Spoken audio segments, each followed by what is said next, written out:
Welcome everyone, grüezi miteinander. This is day 2 of CYBATHLON 2020 Global Edition. I welcome you here from the architecture building on the beautiful campus Hönkerberg, which belongs to the ETH Zurich. There are even some cows on the fields around this campus.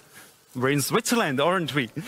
Well, Zurich, the campus is a little bit above Zurich, which is really a beautiful place to work and to study. So it's great to be here.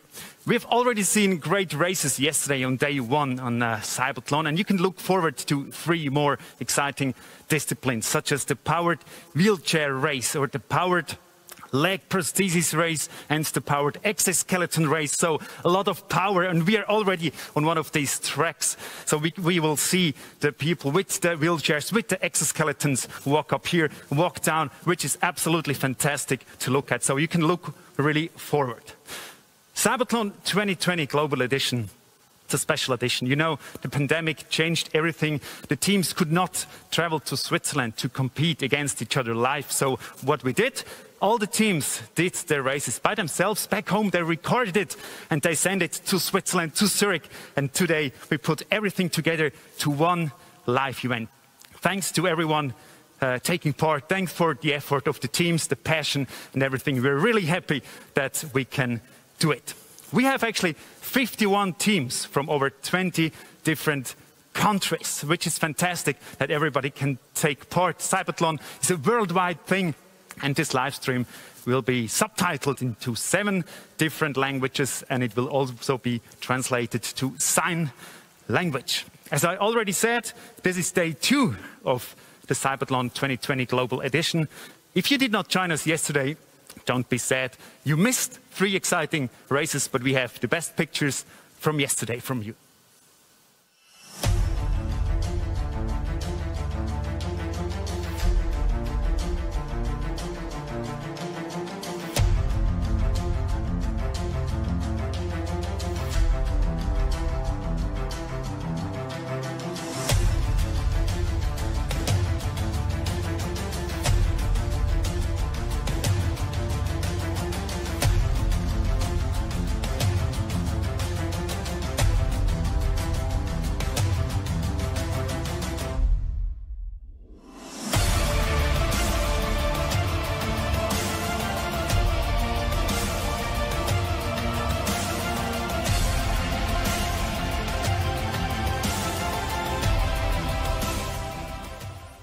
Fantastic pictures from yesterday's races, but there's a lot more to come. CYBATHLON 2020 Global Edition, a very special edition. If you haven't heard about it, here what you can look forward to.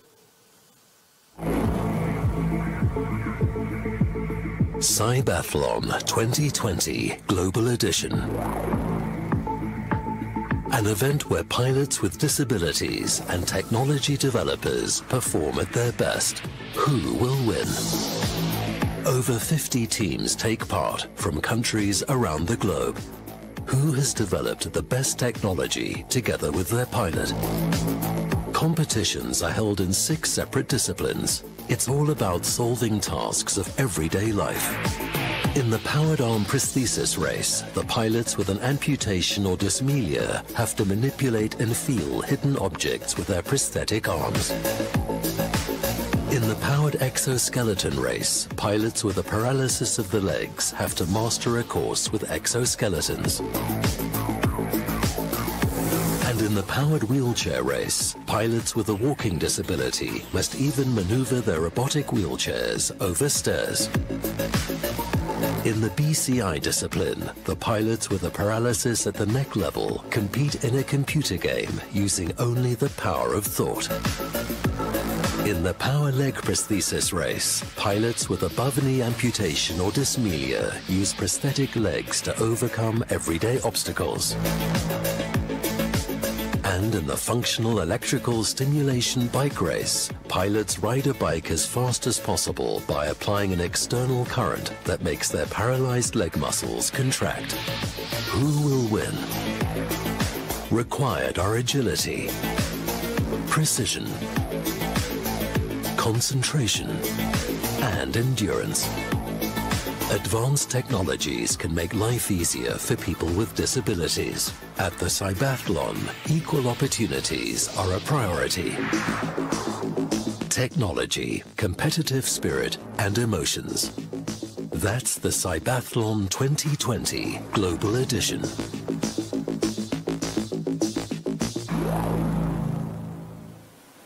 Let's have a look together into our technical section of our studio at Campus Hönkerberg at ETH Zurich. There are a few people working, but compared to yesterday, it's actually empty. Yesterday it was full. It was like in a bee house because everybody was working on the videos the team sent us to Zurich so we can put it together. And I'd like to introduce you now to the head of competition of CYBATHLON, Lukas Jäger. Lukas, actually, your job is done. How happy are you now?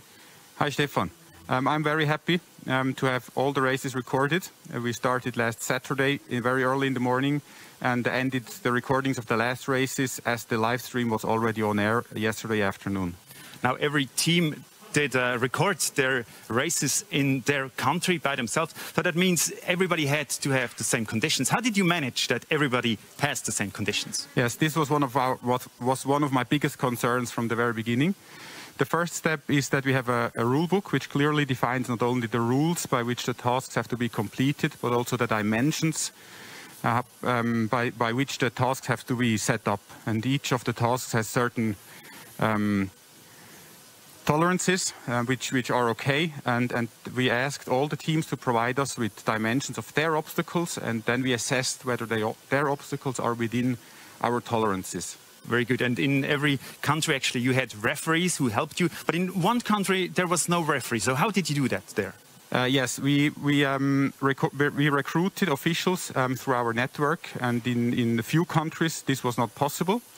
So in those countries, we asked for additional video footage from a different perspective than the one that will be shown in the live stream. And we used those two perspectives to judge on the races here in Zurich. So you watched actually all the races. What can we look forward to today? I think we can look forward to three very exciting disciplines, to three disciplines with very tight races, and to a few surprises as well. Thank you very much. Lukas Jäger, head of competition of the CYBATHLON. And now, as for every race, we need a commentator. And he sits in England. His name is Nick Fellows. Nick, second day, 3 more disciplines. Are you ready? Stefan, we are more than ready. We're still buzzing here in the commentary box from 3 great competitions yesterday, but I think today could be even better. The wheelchair-powered race with new robotic arms opening and closing doors will be amazing. The leg race, where speed, precision, balance are the name of the game, and we wrap it up with the Exo race. It looks like something out of a sci-fi movie. It's a techie's dream, and it's all about competition. Every one of the teams today wants to take gold, silver, or bronze. It promises to be a superb finale to CYBATHLON 2020.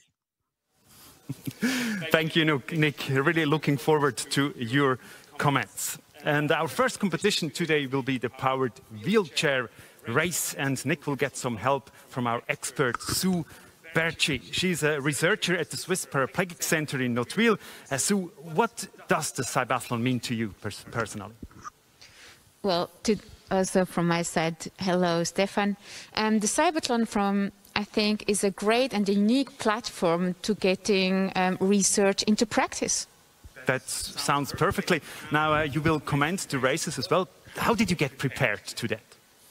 Well, I looked the parkour, and I also trained a little bit, and I thought how I imagined myself also how the pilots, what are the challenges, and also then I had a look at the different wheelchairs, robotic wheelchairs. Yeah, about the different robotic wheelchairs. Is there one certain wheelchair that that fascinates you personally?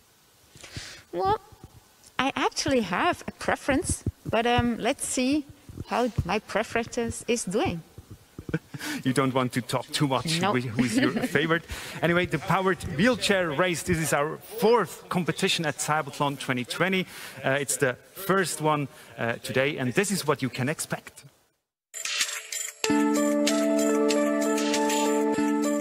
wheelchairs in off-road mode. These motorized robotic high-tech vehicles also travel over uneven terrain. The pilots must solve 6 everyday tasks.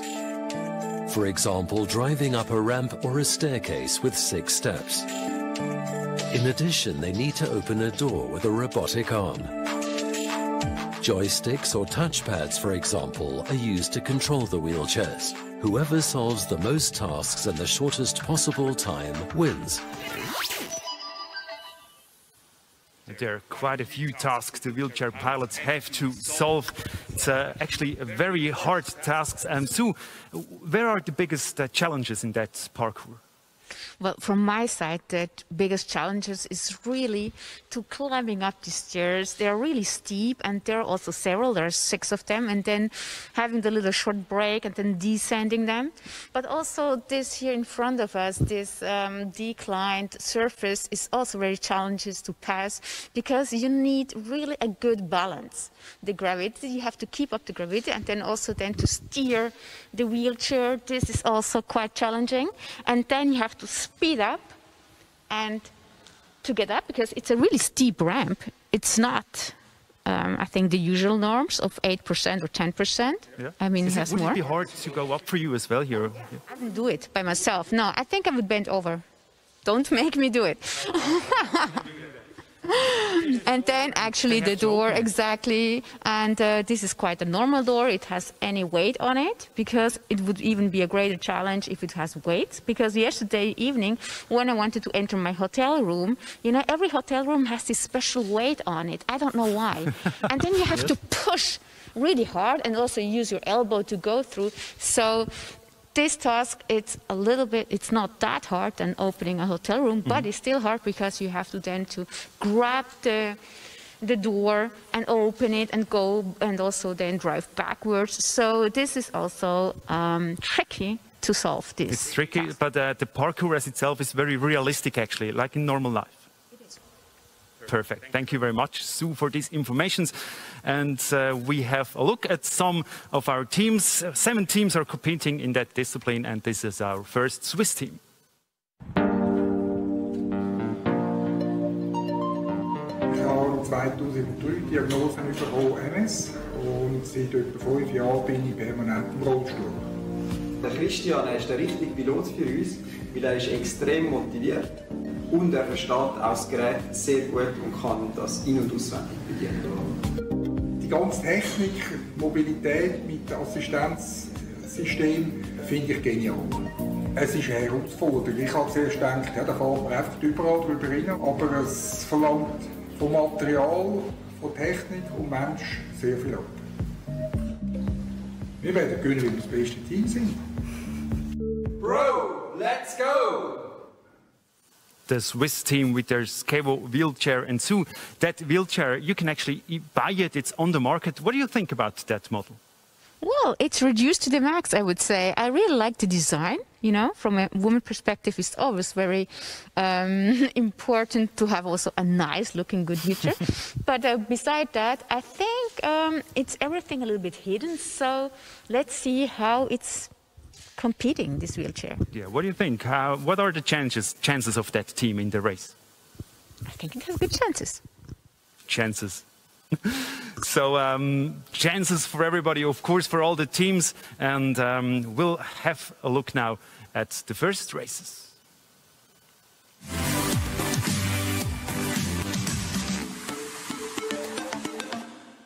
First race of the day is the powered wheelchair race. This is the Skevo team of Switzerland with Christian Rusterholz. And what is fantastic about all 6 of the tasks in this competition is some are for everyday use, others are testing the wheelchair to its maximum capacity. So welcome to the commentary box. And this first test in the WHL race is the table. Looks quite simple, but not so easy to get it absolutely right.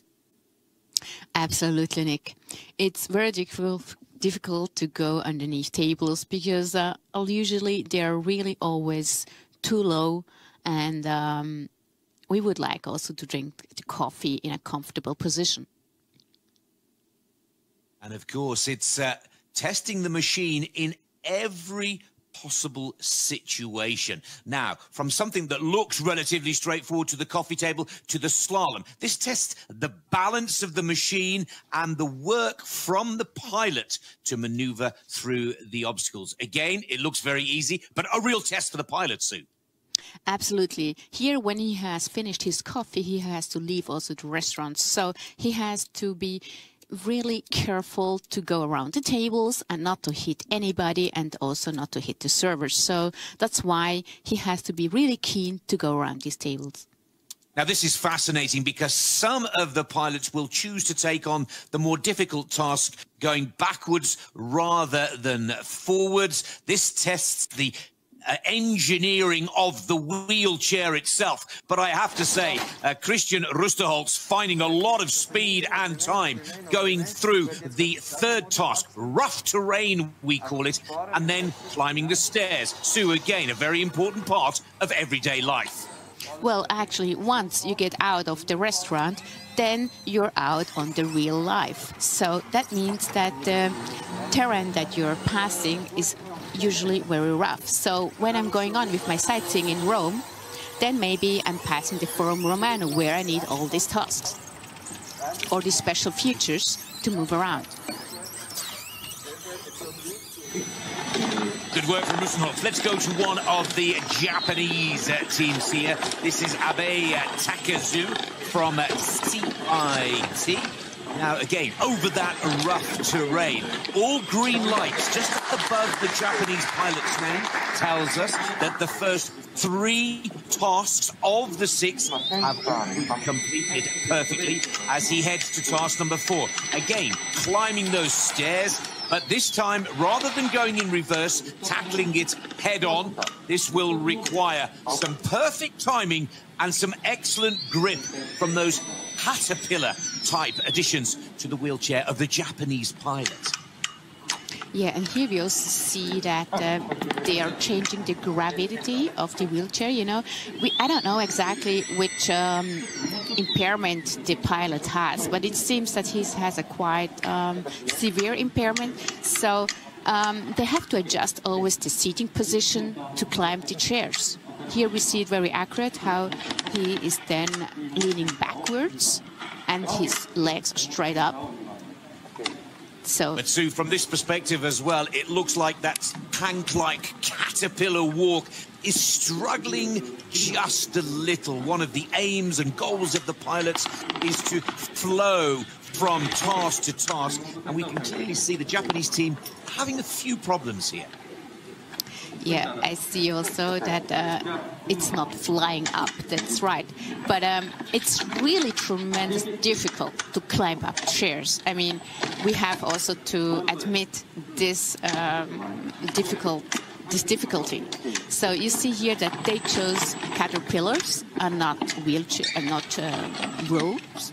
So I think he's doing quite a good job with this wheelchair. Tenacity is the word that I would use, Sue. He really is determined to not let this challenge get the better of his performance. We keep an eye on the clock because you only have 8 minutes to comply with all 6 tasks, Sue. Maybe also, Nick, we have to see that the pilot has a limited view on what he's doing. So he's climbing up this chair leaning backwards, so he's not really even seeing what he's doing. Now look at the difference here, Sue. This is the defending champion from Switzerland, Florian Hauser. Who makes these stairs look so good? It's a state-of-the-art machine that Florian is piloting here, but not only does he make it look easy, he's very courageous as well, almost toppling the machine over at the top of the flight there. Absolutely. I think that he trained a lot to go down the stairs. Well, it was a little bumpy, but anyhow, he's speeding up for the next obstacle. Speeding up is the word. Look at him flying through these. This is a 4-wheel electric wheelchair, 4-wheel drive, all-wheel steering, and now we see the robotic arm. This is the new edition for CYBATHLON 2020, and this suit is quite remarkable. But for a tetraplegic pilot like Florian, takes a huge amount of skill. it really takes a huge amount of skills, and especially with his limited arm control or finger control, I think that he had to train many hours to accomplish this task. Just look at the clock. That's what we're paying attention to. I think Florian will take some beating, and we'll see Florian Hauser in the top 4 finale, no question. Now let's go to the OECU plus Artex Japanese team. The OECU standing for the Osaka Electrocommunication University. And again, we're watching the electronic arm here. This is used to, first of all, open the door. The door has to be closed. Struggling a little bit with the grip, but Ogura Toshiki, 62 points on the board. Look at the clock. It's 4:35, 4:36 and ticking. But again, Sue, you've got to be a little patient. Like any sporting challenge, staying calm can be the key to success. Well, I guess that they always have to change also the controls, because the controls, one is controlling the wheelchair, I mean the powering the wheelchair, and the other one is also then controlling the arm. I think that he's using different devices to do that, so he has to change quickly with these assistive devices. I mean, this also needs cognitive skills. You've called it perfectly, Sue. He seems to have a lot of different pieces of machinery to operate different tasks. But it's good work as a Japanese pilot. Just make sure that he has completed the task. You can see there's one red bar above his name. That was from task number 4, which was executed incorrectly for Toshika Ogura, as he checks again. The door is closed, then he'll go back to climbing down the final ramp, as this is the 6th and final challenge of the WHL, the powered wheelchair race. There the arm comes back around. He's had a few problems with it.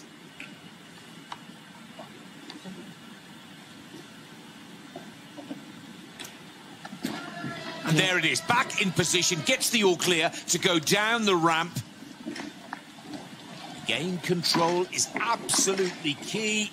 There is the finish line. 82 points scored at 6 minutes 21.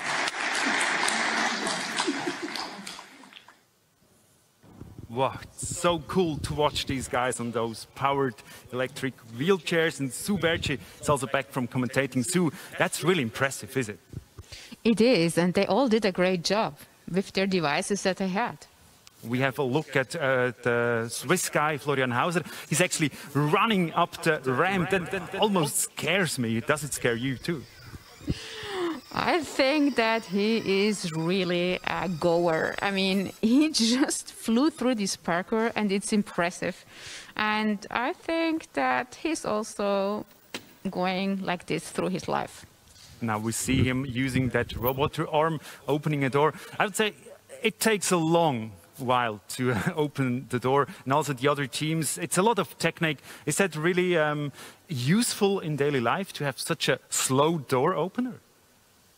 Well, we can't really discuss about that because it's really a little bit slow. I mean, we're talking about the technique, which is really unique, that it is possible.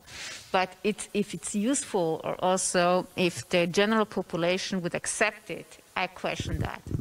We'll talk later about that topic, and we'll just have a little break. We'll be back with more races and more information about the wheelchair race. Just in a minute, we'll be back.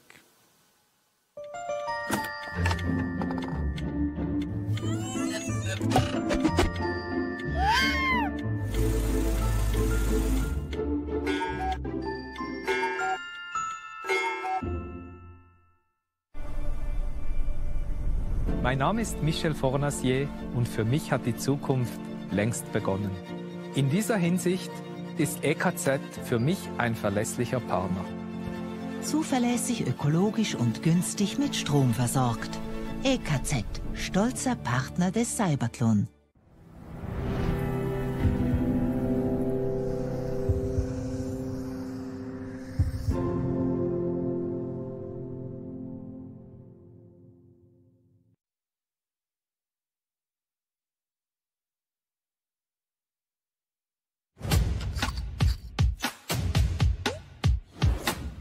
CYBATHLON moves people and technology. Schultes Clinic is medical partner.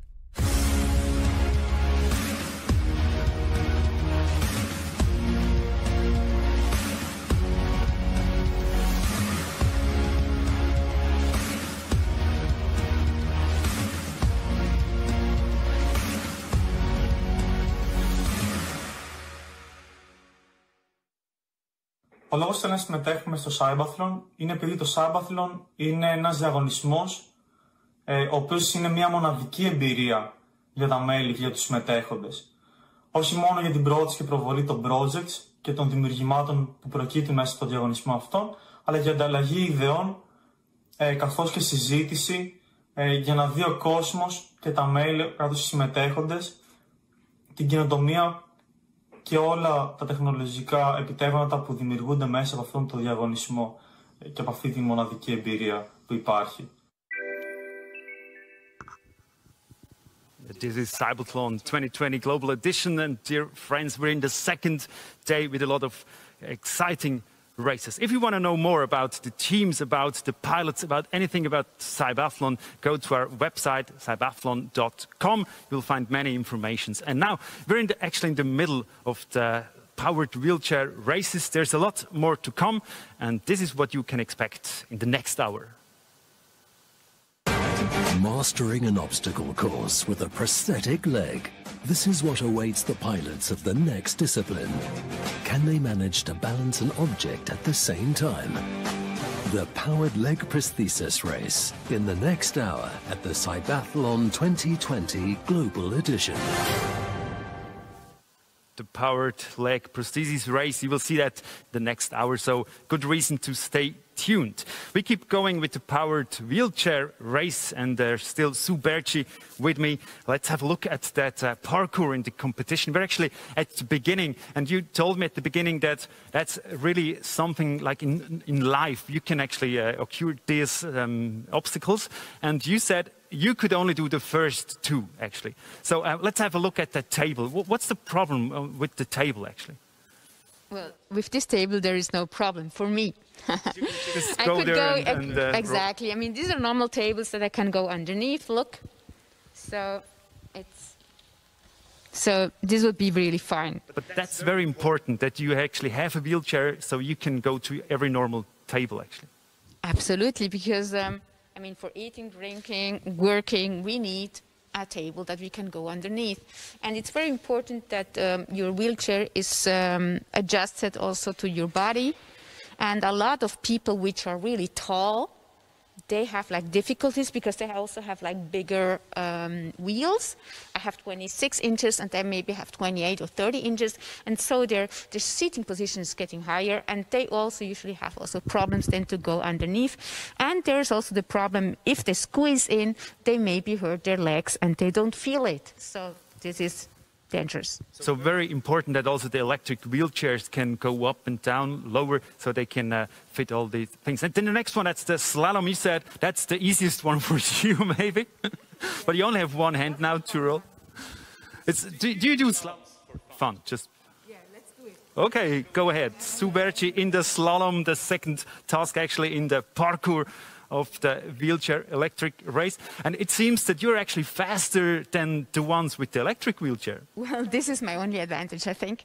Yeah, I mean, I'm pushing really accurate. I mean, I'm used to it, to push and train, so I can really go through these tables with no problem. But then on the other tasks, that's actually then very hard. This one, that doesn't look that hard, but it only maybe, what is that, 5 centimeters? That's too, that bothers you too much to go over it, does it? Well, let's do it. So I'm coming here. Now I would have, to bend over and then to come over here. But then I would have to, oh, look, I have to push, and I have to be really on it. So the next one, I have to push again and go over it. But now here, I'm stuck, because here you have like this little more wheelies which are stuck into here. So I would have to balance and to go over it. What do you do then in reality when that happens? You don't want to know. Maybe I'm using words which are not that nice and appropriate. But look here, I would have to push, and if somebody's with me, I would just ask for help, you know, that he's going through with me. Otherwise, if I'm really alone and I have to go through it, I will go on 2 wheels and, you know, going one by one, but it would be really difficult, and I'm not that keen to do it. We don't want to crash, so I will help you to come out here, if that's okay for you. Maybe Shall just I push? turn. Shall we go backwards? No, I just turn and go backwards, okay? Whoa. Look, no, I'm stuck. Now you're stuck. What are we doing? What are we doing now? Sue Berchi is a pro. She can do it, no problem. So here she comes.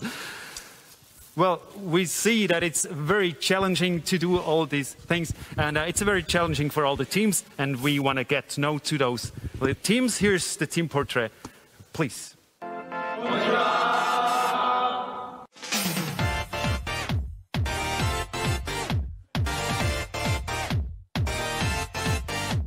The unique stair climbing device helps our pilots to climb stairs stably and quickly.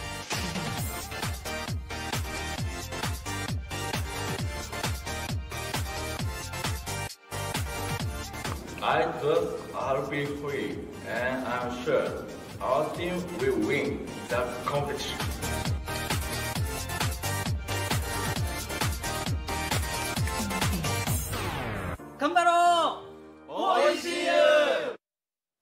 That's one of 3 Japanese teams, and Sue, the Japanese teams, they're quite exciting. They're a big part of CYBATHLON. Yeah, I mean, Japanese has really a big culture, I think also a disability culture, because when I was doing sports, I remember that Japanese teams and Japanese competitors were really prominent, and they were also very skilled and good. So let's have a look at all the other teams later, but is there one specific wheelchair that impressed you a lot now when you remember the different teams? Well, when just from the I like, really keen wheelchairs that are really sober and small. And the one that we have seen in the trailer with this MS patient, I don't remember the name, from Switzerland, I really like this really small wheelchair. I mean, with this you can, I think, maneuver through the day, and it was also fitting for most people, I think. But then when it goes to capacity to go over all these obstacles, I'm really fan about the wheelchair of the second Swiss team. The Skevo, I think. The Skevo, exactly. And we also saw that Florian was he was like one with his wheelchair. Oh, Florian Hauser, of course, he's the fast one. I mean, he was fast, but also the wheelchair was really obeying him. It did what he wanted. So we see that the techniques and also the pilot, they were really trained, but also the technical team, they were able to meet his needs. Because he is tetraplegic and he has special needs. So his functions are very limited, but they were able to meet his needs. So this is, I think, admiring. Very good. So now we have a look at all the teams. We want to know what 4 teams were the fastest. Here's our summary of our electric wheelchair race. The powered wheelchair race offered real rally character. That's technology pushed to the limit. The newly designed task ramp and door is solved in different ways. The pilots used various robotic aids to open the door. What a variety of gripper arms.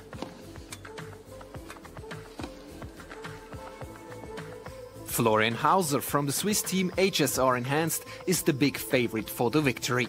Florian has won the CYBATHLON 2016 and also the wheelchair series taking place in Kawasaki last year. As usual, he succeeds in showing a great race. As expected, Florian qualifies for the top 4. But was the performance good enough to win? Florian's big challenger is Yuri Larin from the Russian team Caterwheel. He is also fast on track. Yuri and Florian are good friends, but also tough competitors. Yuri masters the stairs without any problems. Like Florian, he also qualifies for the top 4. Who else will make it into the top 4? There are 4 teams from Japan who have ambitions. Here the team CIT from Chiba with pilot Taketsu Abe. This wheelchair looks like a tank, but seems to have a great suspension. It rolls really smoothly over the rough terrain. But then, before the tilted path, a technical problem. The wheelchair stands still. The team has to stop and therefore ends up on the 7th and last place. Another team from Japan is called OECU and Artex and comes from Osaka. Pilot Toshiki Ogura solves the first task quickly. Other teams lose more time here. But Toshiki's wheelchair cannot climb stairs. A disadvantage that costs the team 18 points and thus the place in the top 4. What about the RT movers from Wakayama? The team with pilot Morita Masanori is racing in the corridors of the university. Their preparation was difficult because the team manager is currently working as a guest professor in Zurich and has not been training with the team. But communication seems to have worked well. The team solves the task smoothly and quickly. Reaching the last task with the door, it gets really tight. Look at the rear wheel on the right. The orange wheel cover falls off. But the performance is enough for the top 4.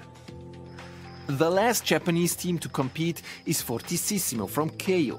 Pilot Hiroshi Nojima is an experienced athlete. As a skier, he has already participated in 2 Paralympics. This team is strong, but has a lot of trouble on the stairs, and thus loses a considerable amount of time. In the end, however, the team lives up to the expectations and qualifies for the top 4. Hiroshi snatches Christian Rusterholz's last place in the top 4. The Swiss pilot from Team Skevo can solve all the tasks, but spends the most time in doing so and therefore finishes 5th. Christian loses important seconds at the door. Too bad for him that the door closes and he has to start again. However, Christian has no trouble closing the door. That looks very elegant. A nice finish to his race. Here's the ranking. At the bottom, 2 Japanese teams. In contrast to the more successful teams, these 2 were not able to solve all the tasks.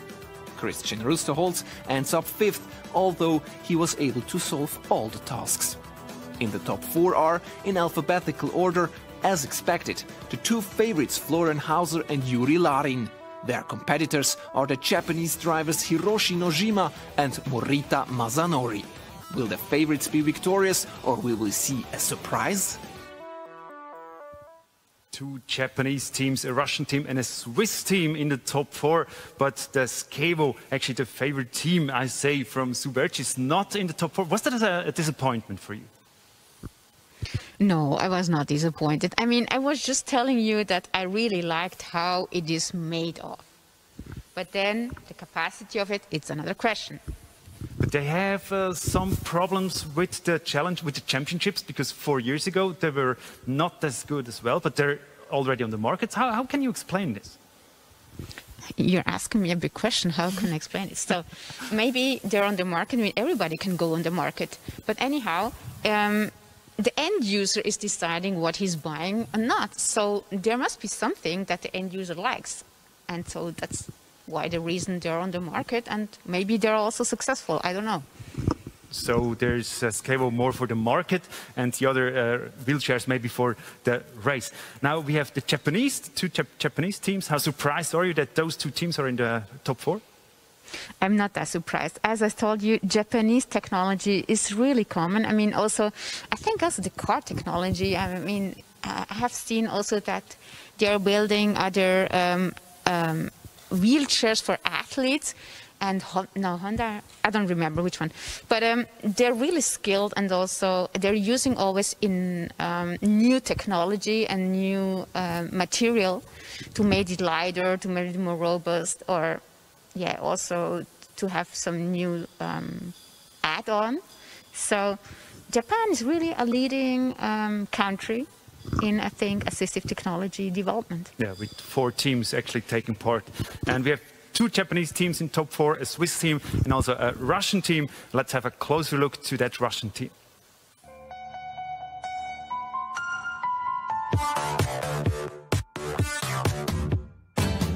Лет назад я получил травму и передвигаюсь в коляске. У нас в команде дружеские доверительные отношения.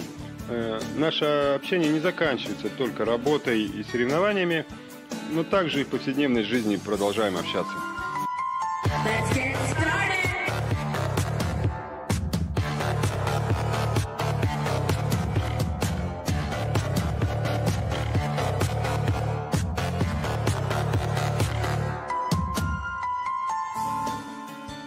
Моя мечта – это дайвинг. Хочу спуститься на дно моря, океана, под водой поплавать, посмотреть подводный мир.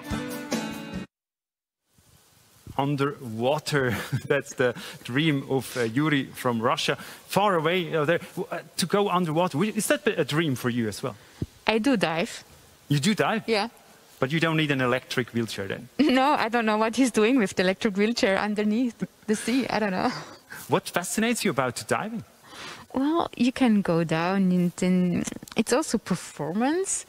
I liked also to go through the racks and so on. Then you have to control your breath, and then also it controls your balance. So it's a lot of technical aspects also, but then also the undersea world. It's beautiful to see all the...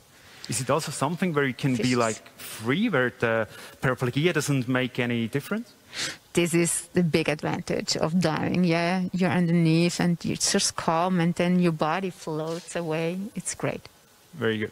Now, Yuri, we just saw him, the Russian guy, and Florian Hauser, the Swiss guy, they have a special friendship. They actually met 4 years ago at CYBATHLON 2016. And even though they're thousands of kilometers away, there's a very special friendship.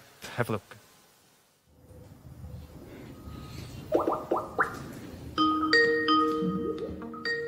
Yo, Yuri.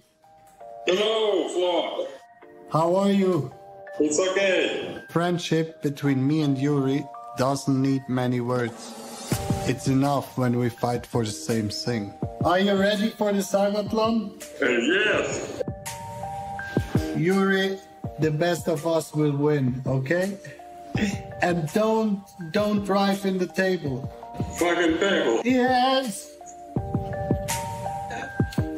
The fucking table. Bye, Flo. See you soon, Yuri. The friendship of me and Yuri is very cool because in the competition we fight really hard against each other, but in the end we fight both for the same, for the need of handicapped peoples. The more I drive with my motorbicycle, the more I lost the respect for it.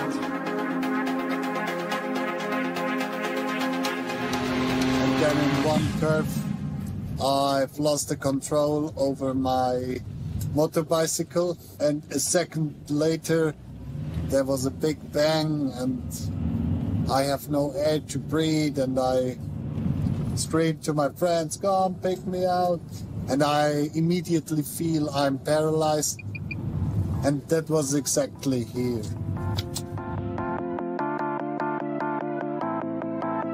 After my accident, a new life begins.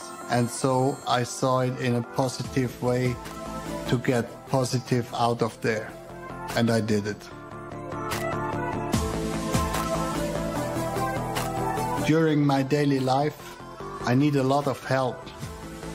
But the people around me give me always that help, and that makes me very happy.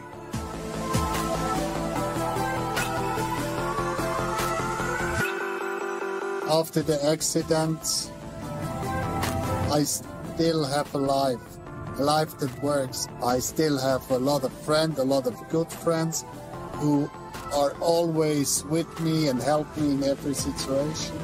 And my girlfriend is also a big part. She does so much for me to give me also the feeling that I'm free and that I'm a normal person and not a handicapped person.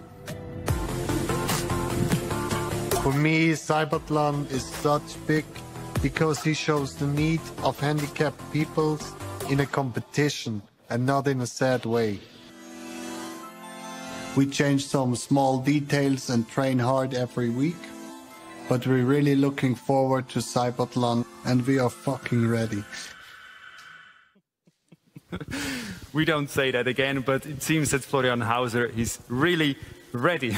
I welcome now Professor Roger Gassert. He's a Professor of Rehabilitation Engineering at ETH Zurich and also Vice President of the Strategic Board of CYBATHLON.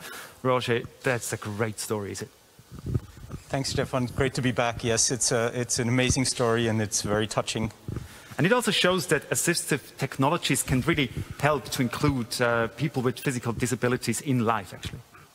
Indeed, and I have the pleasure of knowing Florian a bit, and he's showed me a lot of contraptions that he's built himself, using like a retractable dog leash to close the door again and things like that to make his daily life a bit easier. How important are people like Florian for the CYBATHLON? I mean, they are the core ingredient of the CYBATHLON, but I think they're, very important beyond that. Florian also contributes to a lecture that I teach for medical students at ETH to show them, how technology can help, where the challenges are. I think he's just an incredible messenger, and of course, he's just a fantastic person to be around and to interact with.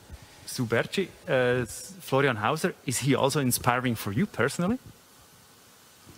Well, I would say he's a colleague. We have the same, not the same, we have both a disability, and I think that we know how to deal with it, yeah. Okay, good. Now, we see a very friendship between two competitors, actually.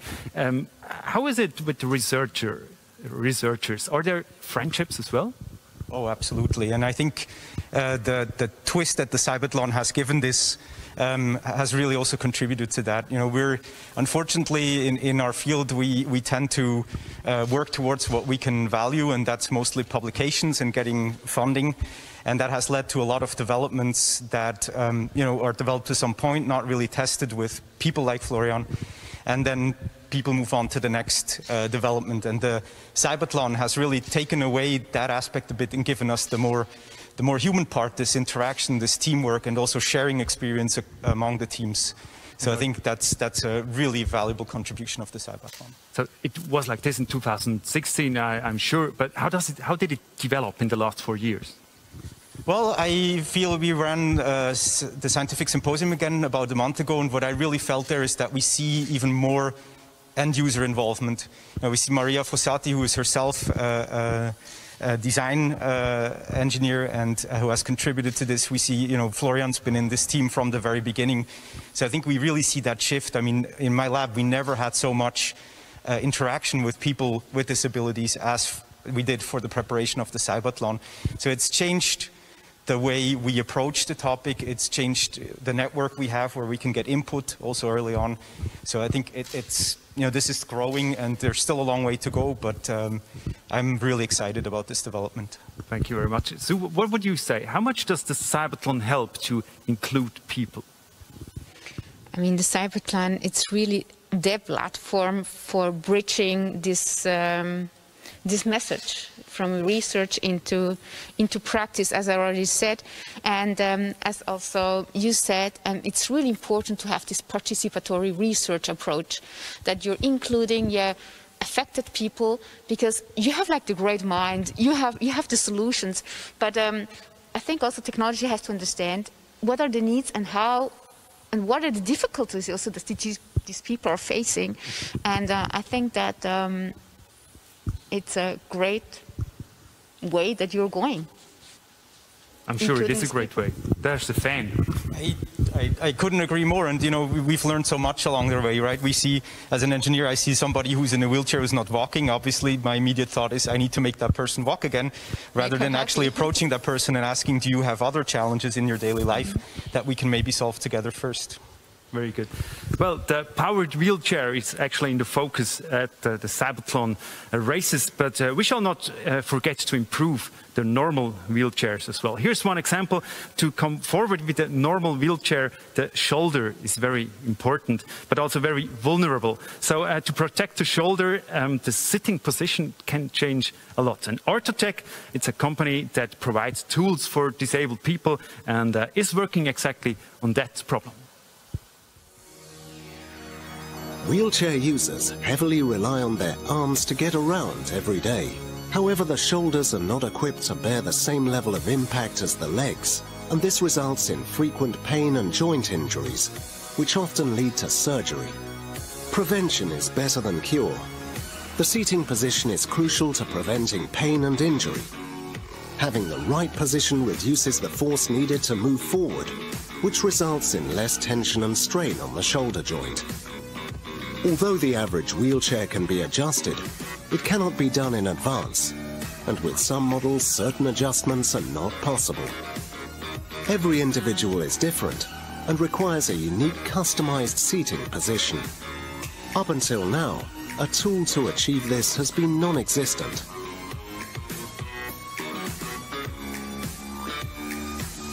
The Swiss Paraplegic Group from Nordville offers paraplegics comprehensive solutions and care, as well as lifelong support. Nordville is also home to wheelchair sports and provides its expertise to athletes. The athlete's success correlates with the optimized seating position. This is especially true in fast-paced disciplines on the racetrack, where aerodynamics and power transmission from the shoulders and arms to the track are the key to success. A team of experts comprised of Swiss paraplegic researchers, specialists from Orthotech and the ETH Zurich have developed a new way of measuring the efficiency of the power transmission. The result is the ergometer, which tests and compares different positions in order to identify the individual's optimal seating position in a very short period of time. The ergometer will revolutionize wheelchair sports and benefit the average wheelchair user in every way. This innovation will also result in significantly fewer shoulder injuries and increase the quality of life for wheelchair users around the globe.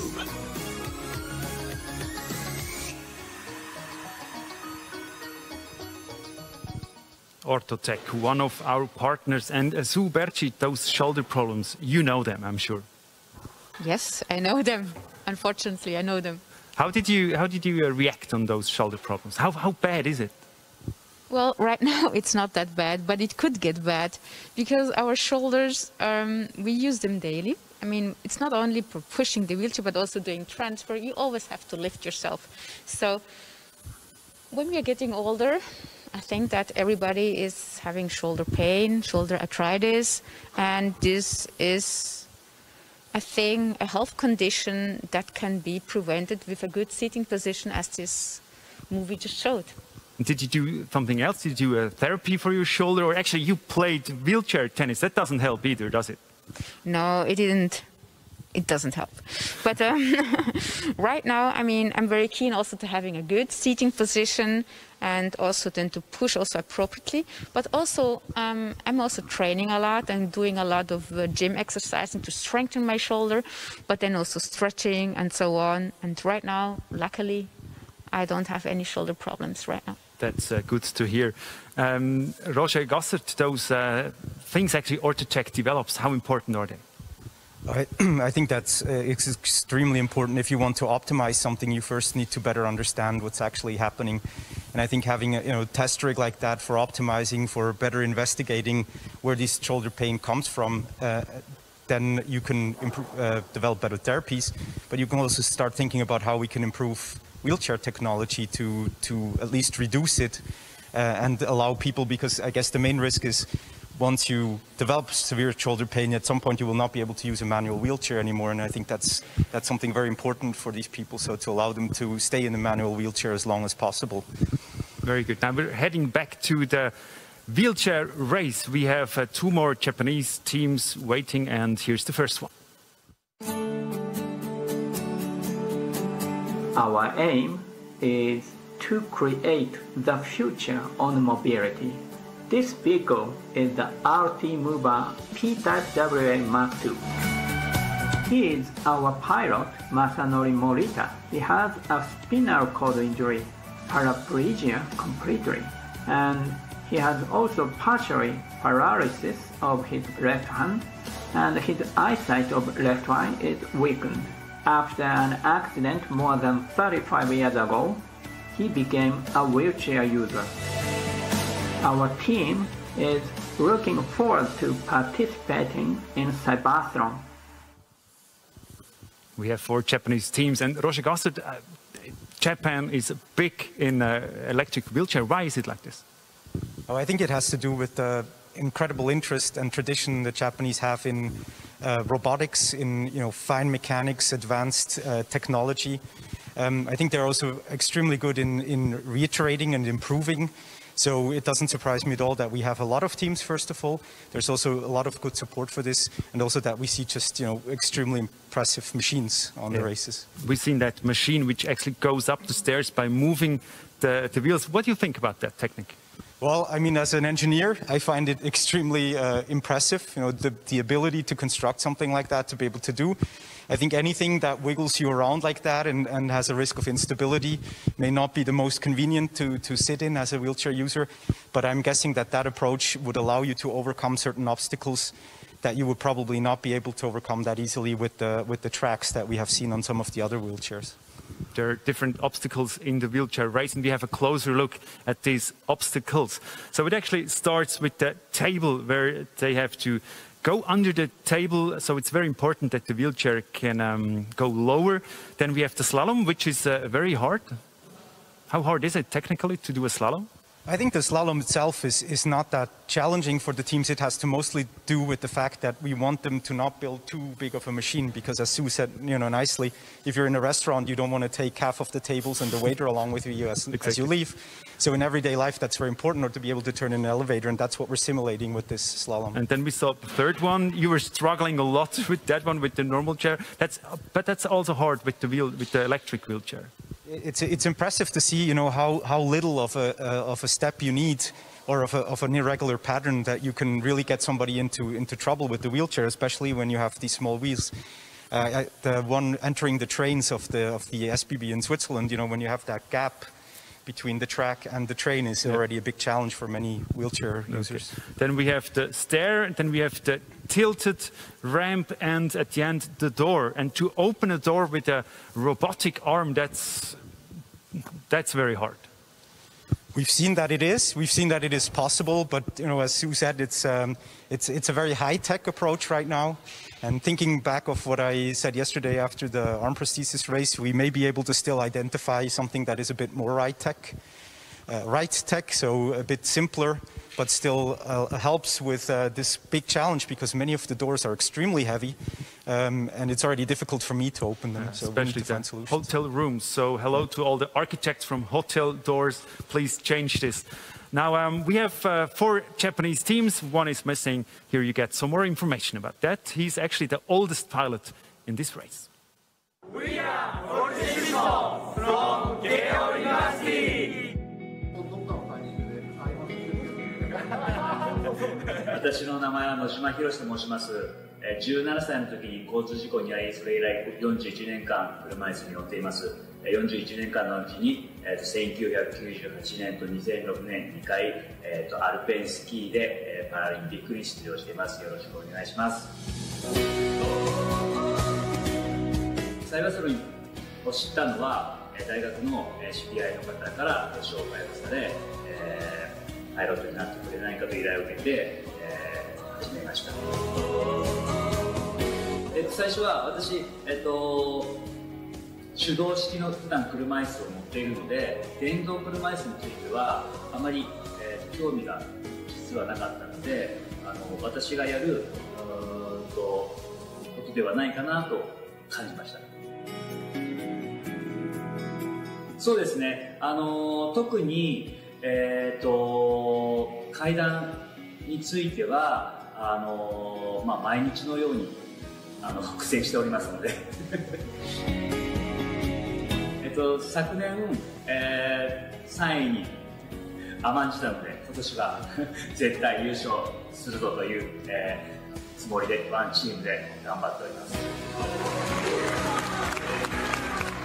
そうですね、階段の他にも狭いところに入れなかったりとか、あと、高いところが取れなかったりとか、あと階段についてもまっすぐだけじゃなくて螺旋階段のように回ってる階段もあるので、そんな階段とかにも挑戦してみたいなと思ってます。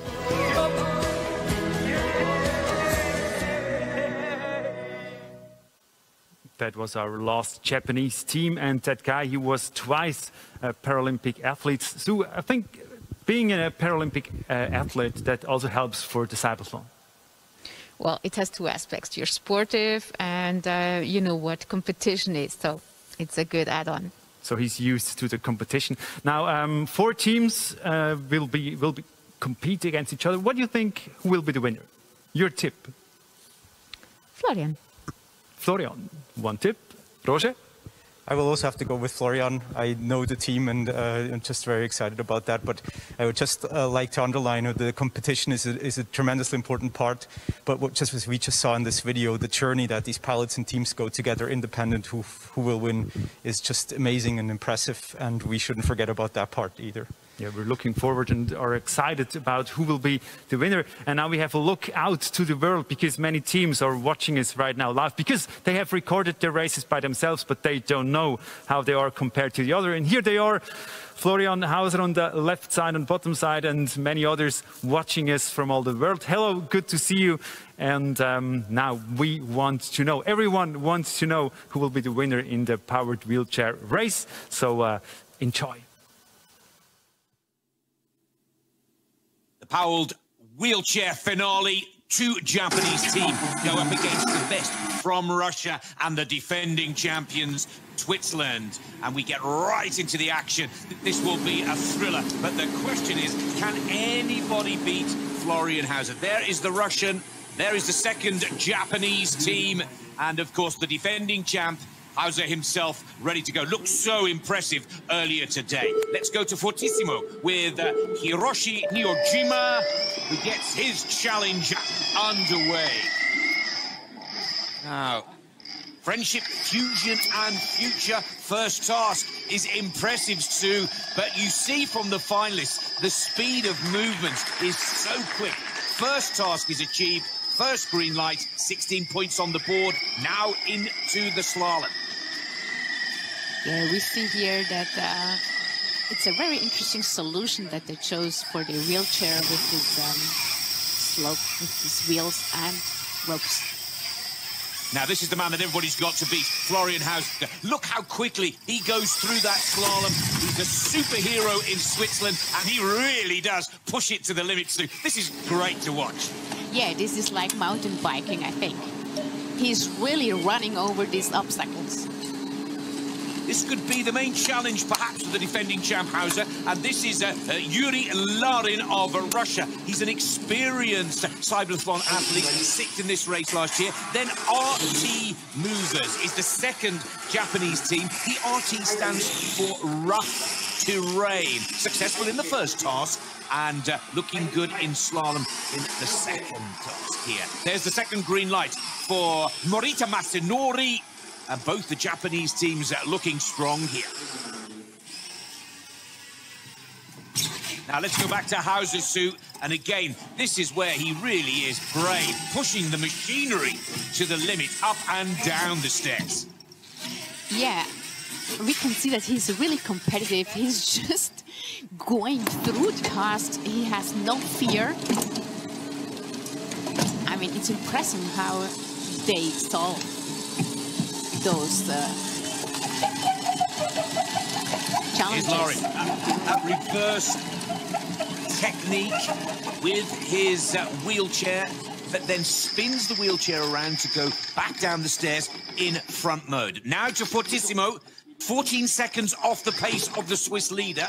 Oh, and a little bit of a problem on the stairs. And we've seen the caterpillars struggle just a little bit on the stairs before. But look at Hauser here. He's already on the last task. He's absolutely flying, easily in the lead. The defending champion can do no wrong. Confidence is high, but what is most impressive is the time. He is on the 6th and final task, and he's only got 2 minutes 35 on the clock. Florian Hauser raising his game with sporting excellence when he needs it most. But here is the precision part of his challenge, and this is looking faultless, Sue. He really did excellent. I mean, but also his wheelchair seems really fitted to him. So, and it seems also that it's very high technical wheelchair. And there is the closure of the door. Releases, and he closes and crosses the line. That is an amazing time. 3 minutes, 0-4, 100 points, clean score from start to finish, and that is special. That will take some beating. The defending champion, Florian Hauser of Switzerland, has smashed the time. And understandably, is absolutely delighted. Could the defending champion have done enough to take his second CYBATHLON gold? Just excellent. Surely the chase is on for the minor places now. Silver and bronze is up for grabs. Look at the time difference. He's almost a minute behind Hauser. This is Yuri Larin of the Katterville Russian team coming to the end of his challenge. Yuri knows he's not going to take the gold, but he was 6th in this race 4 years ago and goes into 2nd position. That is a brilliant performance and a massive improvement from the Katterville team.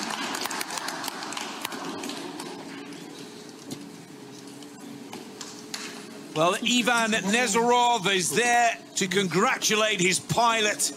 An exceptional performance. So that leaves 2 Japanese teams in the battle for the bronze and 4th medal position. And it looks like Fortissimo are ahead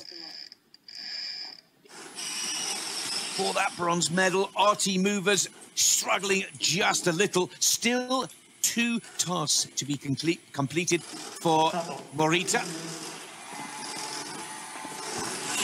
Working on the control pad across this tiled path. Again, Sue, this is an all-important task for daily use of the wheelchair, but so easily can go wrong.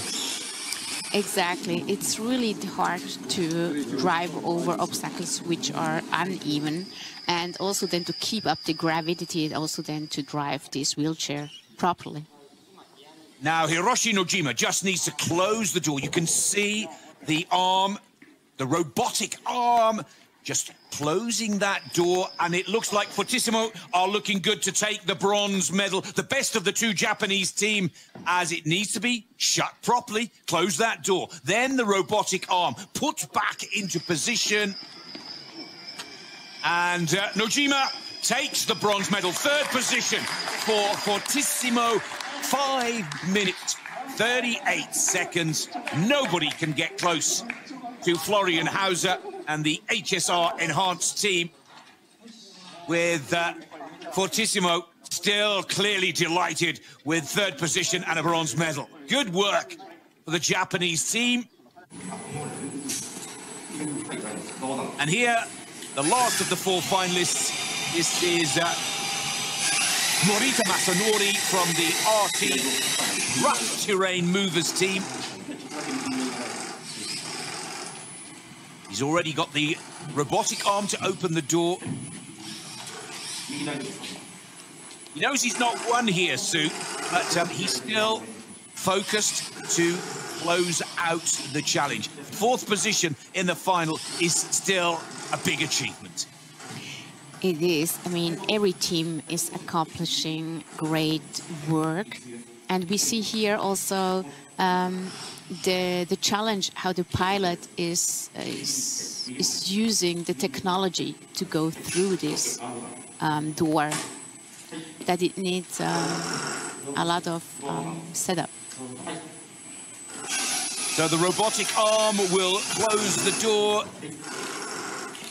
There's a lovely lateral movement of the pilot's position there.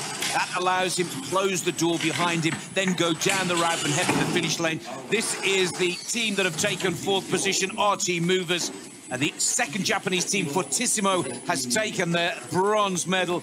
But the story of the powered wheelchair race is all about the defending champion, Florian Hauser. This is a good finish from RT Movers. Look at the clock, 6:14. Down the ramp, heads for the line. 4th position for Masanori, and it's Florian Hauser who wins the competition for Switzerland.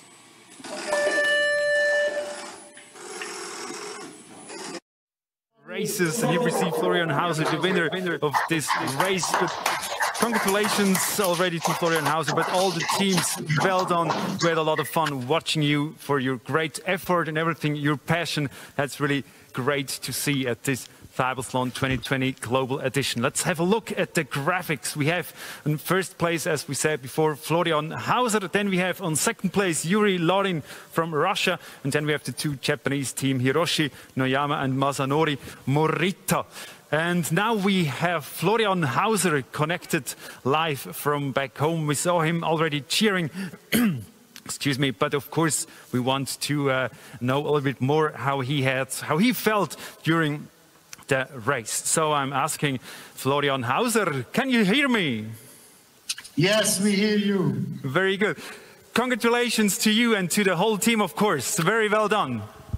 Thank you so much. It was so great. How is We were actually a little bit laughing because you should actually become a Formula 1 star. You were so fast. Was that a perfect race for you? That was really perfect. We are 1.5 minutes better than last time in Japan. And that's the training and that's the team.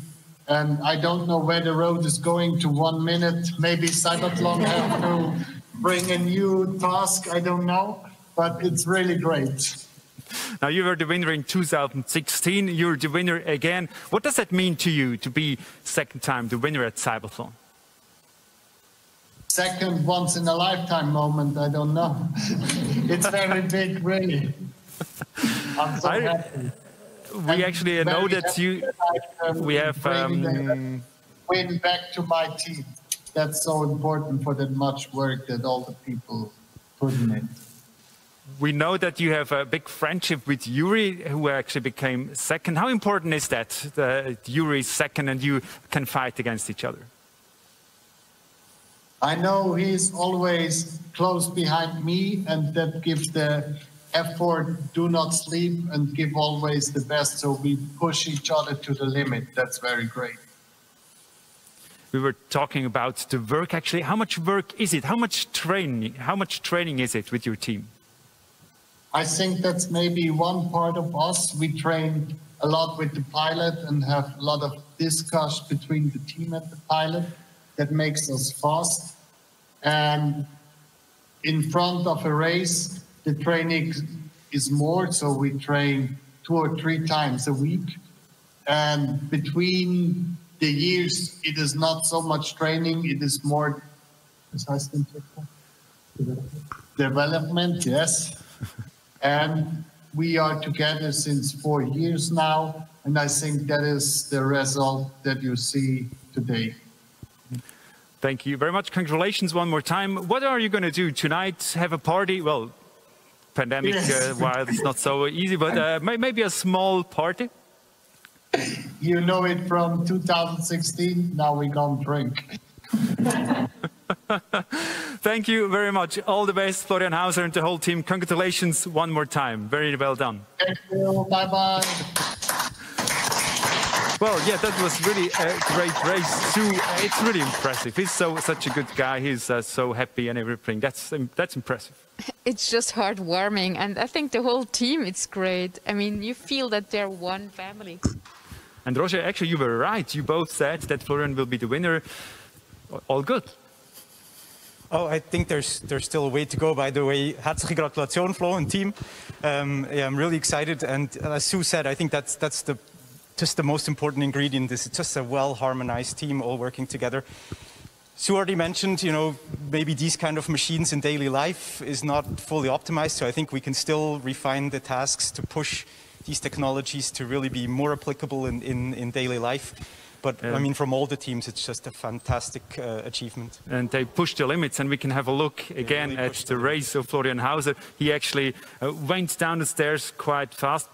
Well, actually, there was a kind of a, oh, that's what I mean. It's kind of scary, is it? It is scary, but I think he's used to that kind of things. He doesn't seem to me that he was scared. Is it important that you're a risky guy or a risky person to do something like that? Oh, absolutely. Are you risky? Well, with the age, I'm not that risky anymore as I used to be. I'm getting fearful. How important are pilots like Florian for the whole CYBATHLON? Well, with that risky thing, do you have to be a crazy guy? I think you have to be a bit crazy to compete in something like this, but again, it just shows the importance also of working together closely with the pilot, because the pilot has learned over time what the system can do, what it can't do, and he can really tickle it at its limits. Yeah. We just see him again when he finished the race, and now he's cheering. That was the moment when he knew that he is the winner again at CYBATHLON 2020. So it was a really great race. Thank you, Sue Berci, for joining us, for being our expert. All the best for the future. And also thanks, Roger Gasser. We'll see you later in the live stream. That was the first competition of day 2 of the CYBATHLON 2020 Global Edition. The next race will be the powered leg prosthesis race. You don't want to miss that. We'll be back after a short break.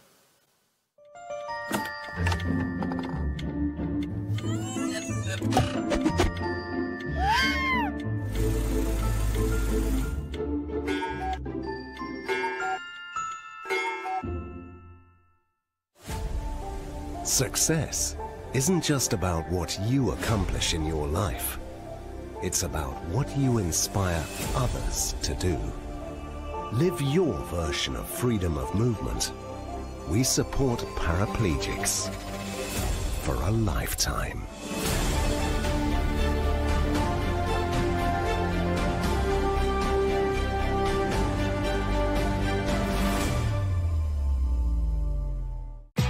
New for you.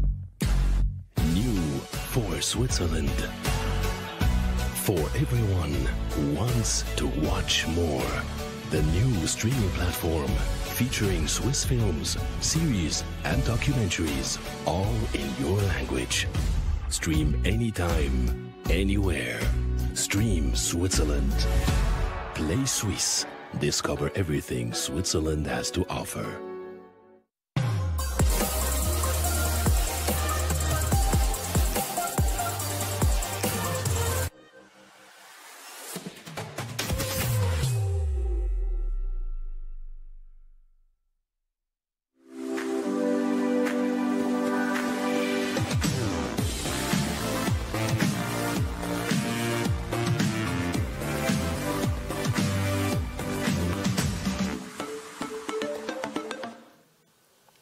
Grüezi miteinander and welcome to CYBATHLON 2020 Global Edition. For those who are still watching, good to have you with us, and for everyone who has just joined our live stream, welcome in the architecture building on the campus Hüngerberg, which belongs to the ETH Zurich.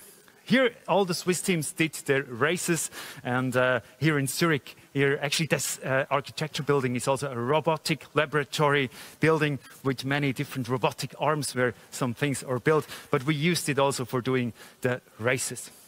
Now we have on this hill, Campus Hüngerberg, very nice, a little bit above Zurich, even cows around.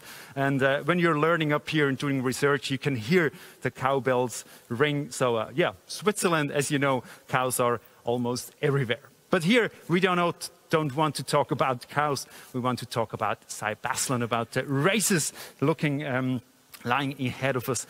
CYBATHLON 2020 is a special edition. You know, teams could not come to Switzerland. We had to do the races in their countries. So on these tracks they built themselves, they recorded their races, they sent it to Zurich, and we put it together in one show. 51 51 teams, of course, are with us from all over the world in 20 different countries, and they're joining us sometimes over the live streams. We actually translate this live stream into 7 different languages. They're subtitled, and it's also being translated into sign language.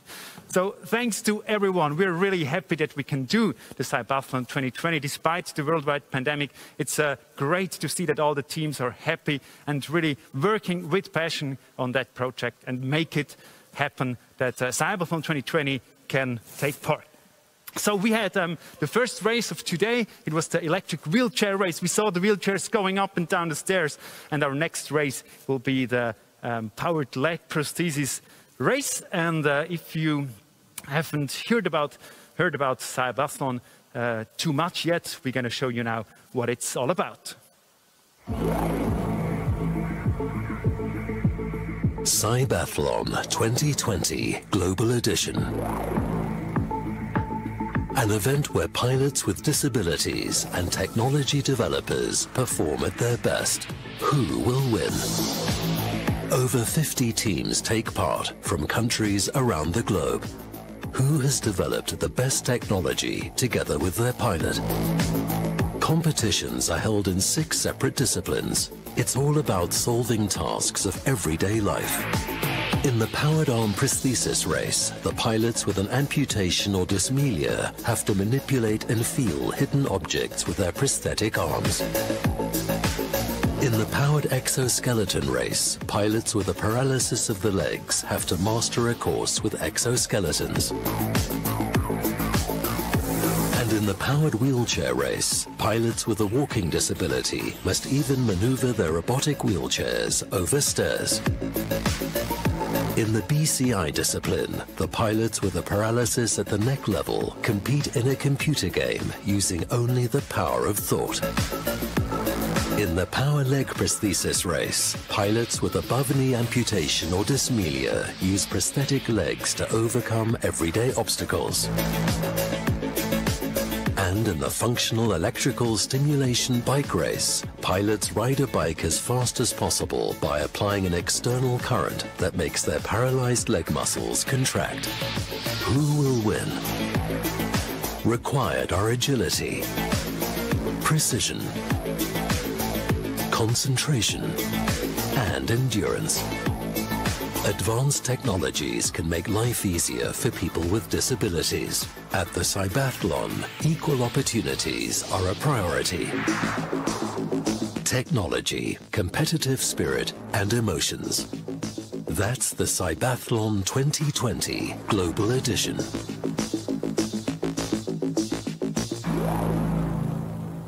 The red apples, they're red because you're not allowed to touch them, and they're part of the tasks for the powered leg prosthesis race we're gonna watch as the next championship, next race. And I now welcome Lukas Christen. He's a former Paralympic athlete. His discipline was the 100-meter sprint, 200 meters and long jump. You have won 5 world champion titles and 7 Olympic gold medals. That's incredible. And today you're a management consultant and a coach. Lukas, tell us a little bit more about your Paralympic career. It started in 1992. I was kind of a newcomer and could make it to the top from the beginning, and that set me a bit under pressure. But by that time already I had very good support from the people who constructed and helped to improve my sports processes very much.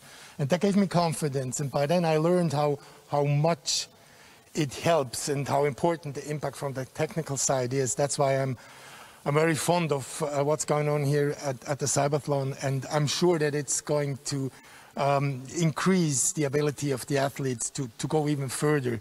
And it's very close to my heart and to my life, of course. That's what I actually wanted to ask. Paralympics is not the same as a CYBATHLON. Both are races, both are championships. But what's the main difference for you between CYBATHLON and the Paralympics? The CYBATHLON is more focused on everyday's life.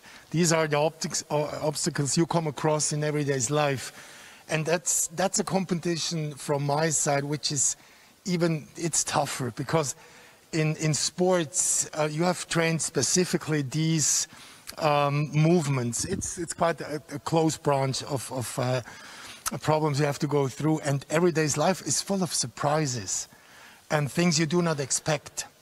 And then to react on a reflex basis on these problems, and on the other hand, can rely on a very well developed and sufficient leg.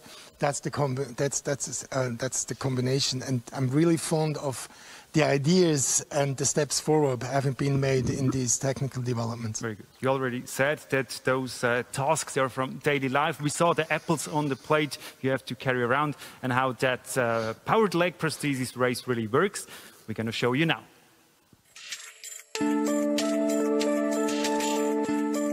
Mastering an obstacle course with a prosthetic leg.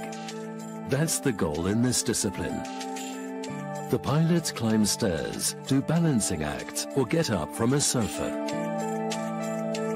Additional difficulty, the pilots must always carry or balance an object on the course. This requires good coordination and skill. Whoever solves most of the tasks in the shortest possible time wins.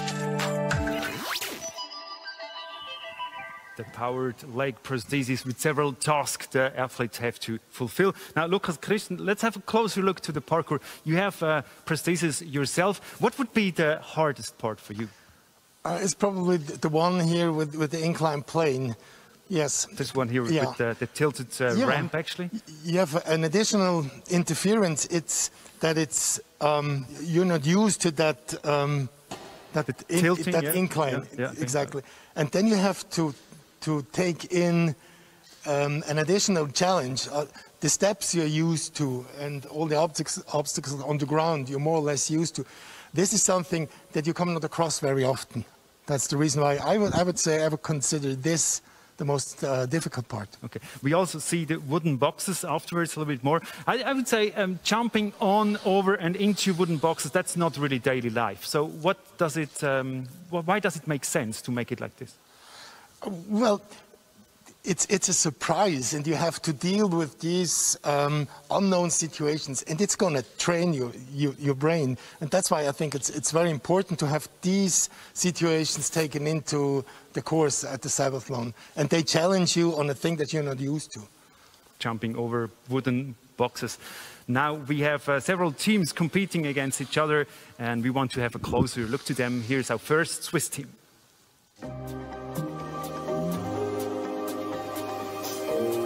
Ich bin der André Fey, komme aus dem Rheintal. Die Amputation, die ich habe, ist über dem Knie. Der Grund für das war ein Rollerunfall. Das Circleg, das Prothesensystem, ist sehr modular aufgebaut. Wir haben ein rein mechanisches System, also wir setzen eigentlich keine Elektronik ein und versuchen wie mit den geringsten Mitteln die höchste Funktionalität zu erreichen. Der André ist sehr sportlich und aktiv und braucht seine Prothese wirklich so bis ans Limit. Mein Traum wäre Formel 1-Fahrer, aber das ist darum ist es ein Traum, oder?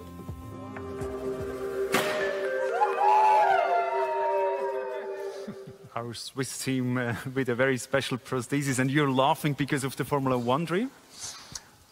Well, being on the course with that kind of prosthesis is close to Formula 1. They have chosen a more, I would say, a basic technique, which makes it easier to maneuver because you do not have the interferences of possible technical failures. So you really can rely on the basic functions. And Formula 1 is close to that when you choose between these several systems the drivers have. And that's why. If we have a look at that prosthesis again, what's special on that kind of prosthesis?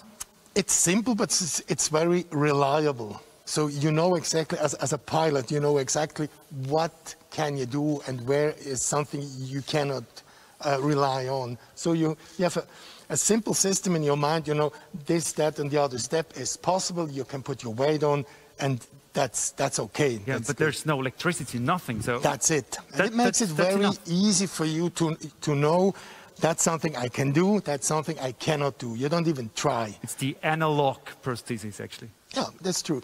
And the technical devices which implement sensors and all the other stuff which we're going to see later on is more sophisticated. It provides more positive impact, and you have the wider range of movements you can do, which circle leg does not. But it's okay for everyday's life. That's fine.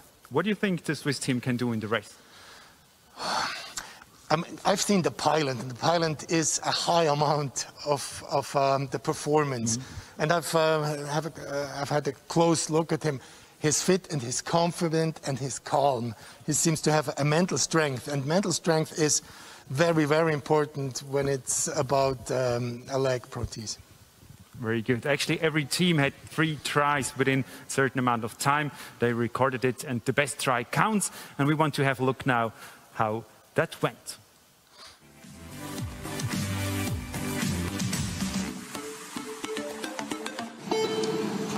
Leg prosthesis race gives our pilots 6 challenges. A maximum of 100 points is the target in 4 minutes.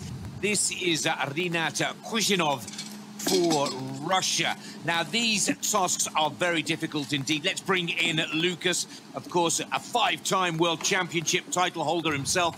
Lucas, balance and speed of movement are key to success here today.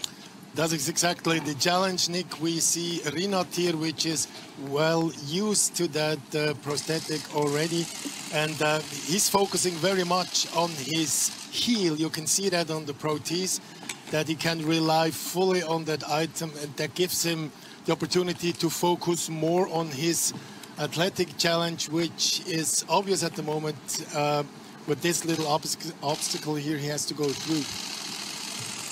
Yeah, now this beam challenge, bending ability, movement control of the knee joint. Then we move on to the boxes. And what grabs my attention here, Lucas, is visibility is very difficult, as well as moving up and down the stairs. That's true, and he has to be 100% sure that he can rely on his artificial leg fully, so that he does not have to spend any time focusing on the functionality of his artificial leg. He can focus on the sportive part of that challenge. 4 tasks have been performed with the perfect score, but speed is also part of the calculation. There is the first problem for the Russian, and he says that's it. He's made the error. He leaves that task. If you see the graphic on your screen, it goes red. That is a failed task for the Autokosmos team. And now it's all about damage limitation. The Russian will be hoping that others make errors. Not the case. Oh, it was looking so good for Rinat. And that one mistake on the penultimate task could put pay. Now, let's go to Switzerland. Cirque leg and Andre Frey. This gentleman is very quick with this prosthesis, Lucas. One of the favourites for the race. Absolutely. You can see he's young, he's fit, and he's very well concentrated. And the same situation as before, he seemed to be able to rely fully on his artificial leg, which is light, which is functionally on the other hand, and that's a big advantage in that race. Looking very comfortable, very calm in his qualification round. Onto the balancing beam. Yeah, you can see here he's focusing on the forefoot. That means that there's no risk of falling flat with the prosthesis, and he's taking it smooth and slowly, and he's very concentrated. And you can see he has about 80% of his weight he has on his normal leg, and he's just little touch on the ground with the prosthesis, and that gives the maximum balance. Let's take a look at the Bionic Incorporated team, Bionic M Incorporation. This is Kantaro Higuchi. Now, this is an interesting way. He's trying to get all the boxes and all the balls together, then to climb up and down the stairs. Well, he's only got one trip to make if it comes off, but this is a risky tactic, Lucas. That's very risky. And you can see here, he's taking his time, and he has an active knee joint, and that's really outstanding. He can focus on the items he's carrying on his arms, and the leg is actually making the work for him, and that's outstanding technique. That's really outstanding. And that is brilliant work on the stairs, almost completely blind. The green flag goes up. He's completed 4 tasks perfectly as Higuchi performing well here, looking to book his spot in the final 4. This is another very difficult task with this falling ground, really. Again, testing the balance, Lucas. I'm surprised, man. Higuchi, he could really rely fully on his artificial leg, but he's taking it too slow from my point of view. Lucas, let's take a close look now at Adrian Bach from the Contour 2000 team out of Poland. Yeah. Adrian has a semi-active leg, and he can rely on his heel. You can see he's stepping on his heel, and the artificial leg is providing him the necessary stability, and that's outstanding technique as well. So he can focus with the other aspect of his mind on the challenge that he has here with his athletics. That was a good recovery, just a slight loss of balance. Almost the pilot thought he was at the end of the beam before he got there, but a spectacular recovery from Adrian Bach here. And now he's going to make 2 trips over the staircase. There goes the box, the 2 balls, and goes back for the rest. Now let's have a quick look in the last of the qualifying round performers. This is Stefan Pott from Neurolegs. Another very interesting prosthesis here, Lucas. Yes, it is indeed. He has a bit more to focus on the safety of not falling off, so that he has about 80% of his mental strength he has on the balancing of the items he's carrying. And you can see here as well, he can rely fully on his artificial leg, which makes a tremendous job here. And Stefan Pott looking very good to a qualification into the top 4 finale.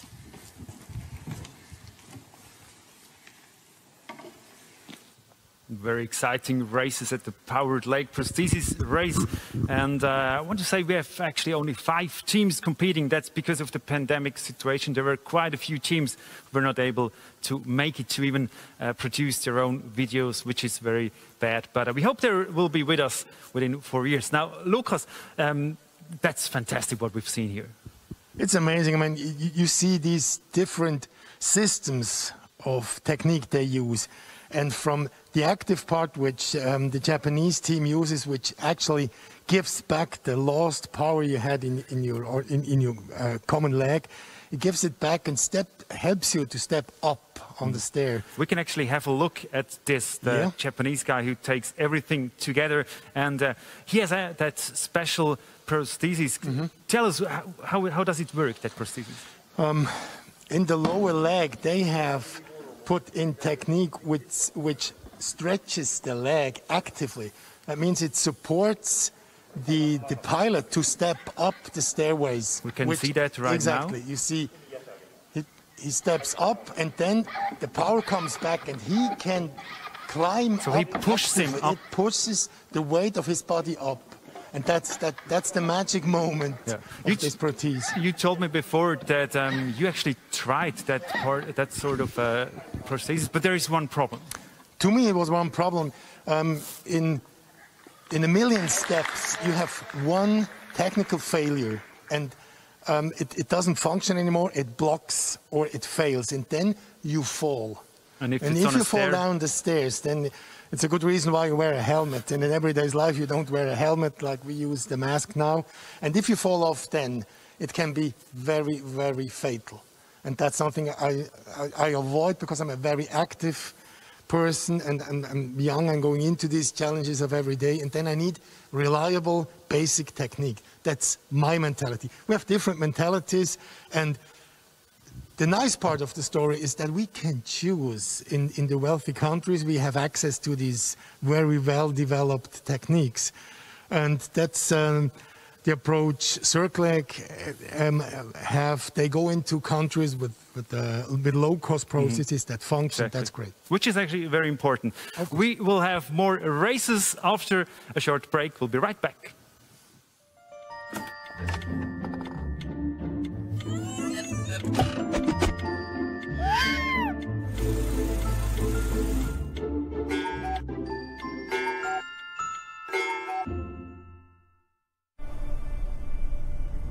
Mein Name ist Michel Fornacier und für mich hat die Zukunft längst begonnen. In dieser Hinsicht ist EKZ für mich ein verlässlicher Partner. Zuverlässig, ökologisch und günstig mit Strom versorgt. EKZ, stolzer Partner des CYBATHLON.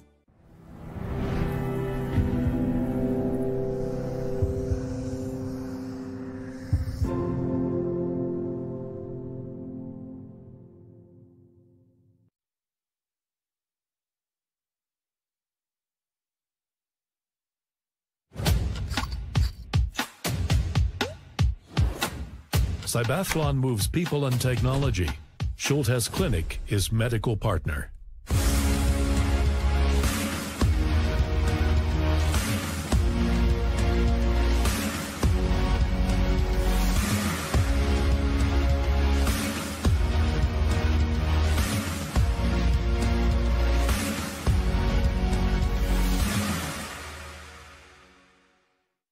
We have dreams, like everyone else. We dream of winning competitions, competing in life, been part of the workforce, but especially been part of our communities. And of course, it's always difficult to travel and take part in these events because the difficulty disabled people have in accessing transport, getting on aeroplanes, and getting someone to come along with them and take care of their personal needs. These are some of our major challenges for all people with disabilities throughout the world, and we continue to advocate for better access, better travel, work and employment for everyone with disabilities. Welcome back, CYBATHLON 2020 Global Edition. We are in day 2 within the second championship, the second race, the powered leg prosthesis race. If you've missed anything from this year's CYBATHLON, don't worry. Go to our website, CYBATHLON.com. You will find any information about the teams, about the races. You will have a lot of videos from yesterday's races and many more things. It's really yeah, you can look around, you can spend hours on our website if you'd like to. And there's more to come today as well. We're on the second race now from this second day, but there's a third one to come, the Exoskeleton race, and I'm sure you don't want to miss that one. Pilots who climb stairs despite paralyzed legs. So-called exoskeletons make it possible. How will the pilots cope with the obstacle course? The powered exoskeleton race. In the next hour at the CYBATHLON 2020 Global Edition. We are back here on the course. Actually, we just seen the little balance thing. And Lukas Christen, we were talking about the course before. What are the heavy, exciting things? You said the tilted path is very hard, but also that thing here to balance over that one, that's very hard, is it? To me, it's really difficult because if you step on these paths, put up the mic. The mic. It's okay. If you step on these on the branch here and you go with your heel on it, then it might fall through, and that's why the pilots go the other way around, and so they can step on the forefoot, and then your knee is blocked. Straight. Yeah, it's straight, and then you can step on it. It's actually very crazy. I don't really see which is the healthy leg and the other one. Oh, I mean, in the last 20 or 30 years, they have made so many steps forward in the cosmetic aspect of the prosthesis. You hardly see it in the well-developed countries. How important is it for you how the prosthesis looks like? To me, it's not so important. Mostly, you're very well dressed. You go on the lake and take a bath. To me, it's not so important. But of course, it's maybe more the female or the lady aspect, which is important. And you want to be well dressed, and you want to be maybe with a skirt or whatever. In a skirt or whatever. And then it's an aspect which shows the sophistication of the pilot. Okay, we want to focus on the teams now. We have 5 teams competing. And here's our next team from Russia. Добро пожаловать!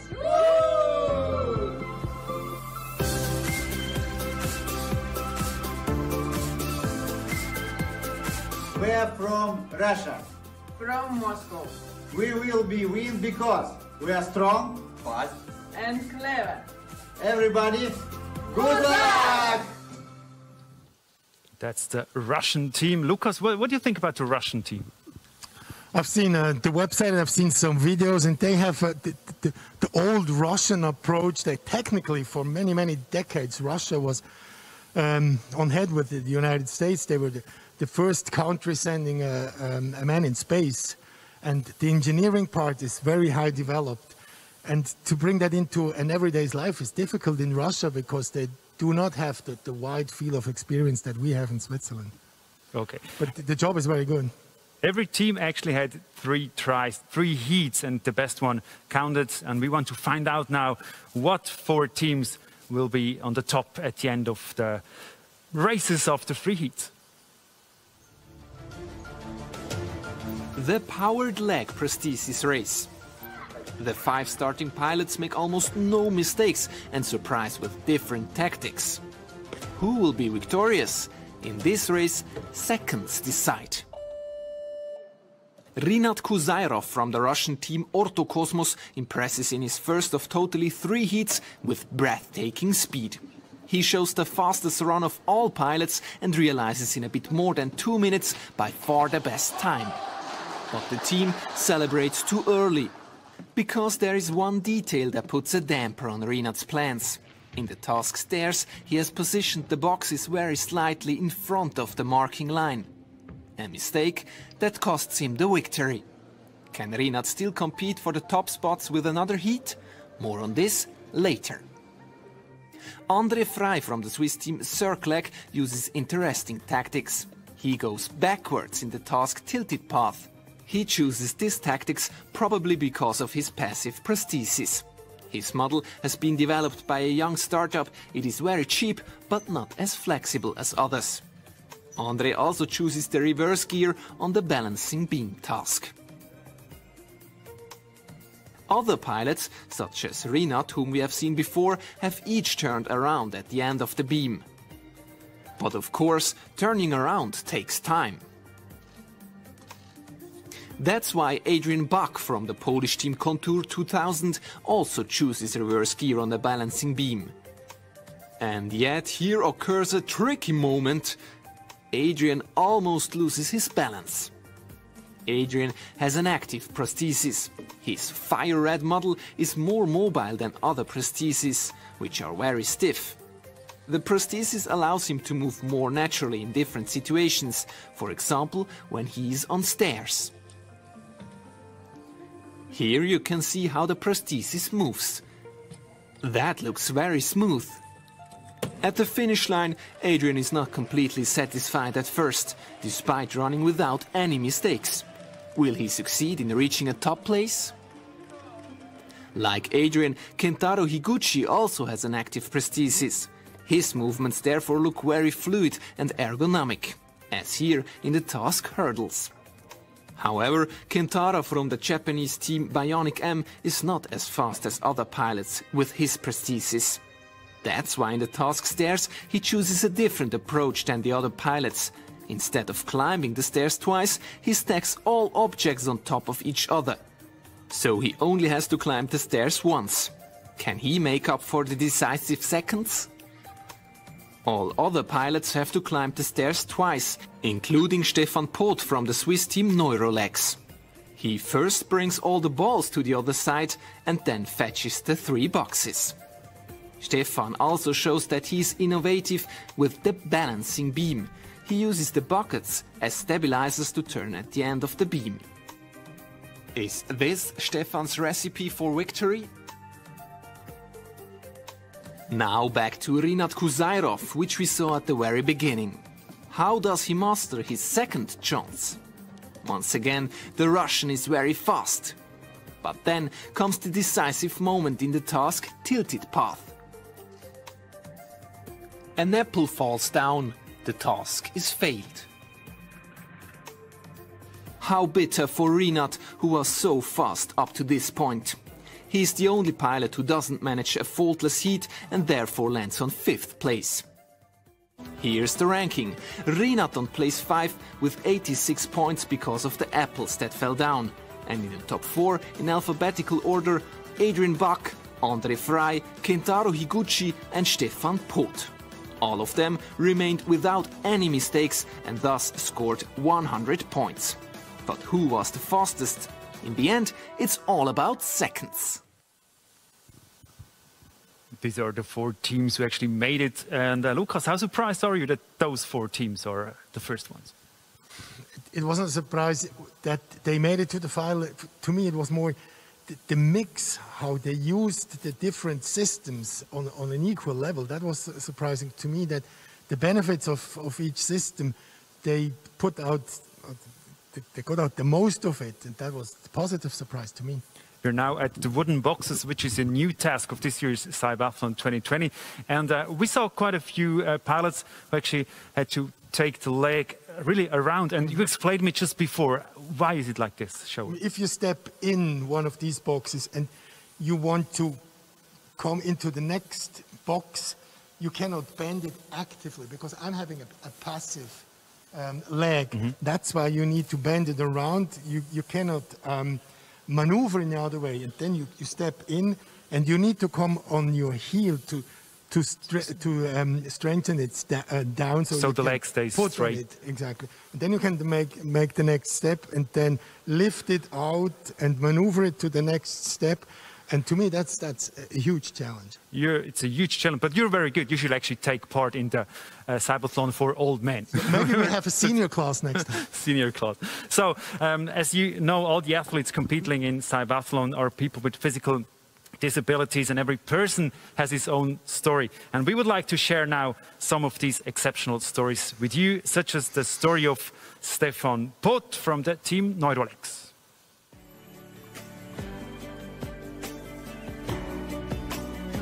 Sport ist für mich eine gute Auszeit, einmal aus dem Alltag raus, Gedanken frei machen, Konzentration auf das Spiel und natürlich auch körperliche Bewegung, wo man ja eben in einer körperlichen Einschränkung ist, dass man die quasi wie vergessen kann und sich auch messen mit anderen und körperlich auch richtig austoben. 2013, also vor 7 Jahren, im April, bin ich an einem schönen Frühlingstag spontan auf meine Töpfe gestiegen, habe ein kleines Ausfährtchen gemacht mit meiner alten Harley. Und auf dem Rückweg bin ich dann leider von einem Auto übersehen worden, das mir den Vortritt genommen hat und die Zeiten hineingefahren ist. Ich habe dann auf der Unfallstelle mein linkes Bein verloren, also inklusive Unterschenkel und Kniegelenk. Nachdem ich realisiert habe, was eigentlich passiert ist und was es für Auswirkungen hat auf mein Leben, musste ich entscheiden, ob ich da jetzt mich als Opfer weiterfühle und mit dieser Opferrolle noch ein bisschen suhle und im Elend wohlfühle. Ich habe dann entschieden, nein, das ist es nicht. Ich wollte das machen, was noch möglich ist und das Beste daraus herausholen. Ich habe dann die Situation akzeptiert. Und von diesem Moment an ist es dann eigentlich auch aufwärts gegangen. Also ich habe dann wirklich mir versucht, hier an Grenzen zu bringen. Und das ist auch mit dem Grund, warum ich im CYBATHLON mitmache, um zu schauen, wo sind die Möglichkeiten, wo sind die Grenzen gesetzt und wie kann ich an die Grenzen herkommen mit meiner Prothese. Stefan is our pilot in the race for CYBATHLON, but he's also a friend, because now it's more than 2 years that we work together. What I really appreciate of Stefan is the fact that after the accident he's really still motivated in doing all these things that can help also other people to improve their quality of life, but also he continues to push himself at the limit, walking in the forest and doing all these things. He's really clever and smart guy. Nach meinem Unfall, wo meine selber gebaute und geliebte alte Harley kaputt gegangen ist, hatte ich eigentlich das Bedürfnis nicht mehr, auf den Töpfe zu steigen. Nichtsdestotrotz ist so der freiheitsliebende Gedanke da geblieben. Und ich konnte das dann kompensieren mit meinem Land Rover Defender, also mit meinem Offroad-Fahrzeug, das als Expeditionsmobil ausgerüstet ist. Das heisst, ich kann wirklich in ferne Länder fahren, ich kann im Auto übernachten, ich bin autonom, punkto Strom, Wasser, Diesel und so weiter. Und das ermöglicht mir jetzt eigentlich wieder freiheitsliebende Reisen zu machen, die ich früher mit dem TÜV gemacht habe. Wir Menschen mit Behinderung, also mit der körperlichen Behinderung, sind darauf angewiesen, dass Firmen, Leute, Forscher sich auseinandersetzen mit der Weiterentwicklung der Prothesen. Darum finde ich es persönlich super, dass auch eine ETH sich da einsetzt. Und darum ist es für mich auch ein Anliegen, dass ich selber einen Beitrag leisten kann und dort mitmachen und helfen, dass wir die Prothesen weiterentwickeln und verbessern in Zukunft.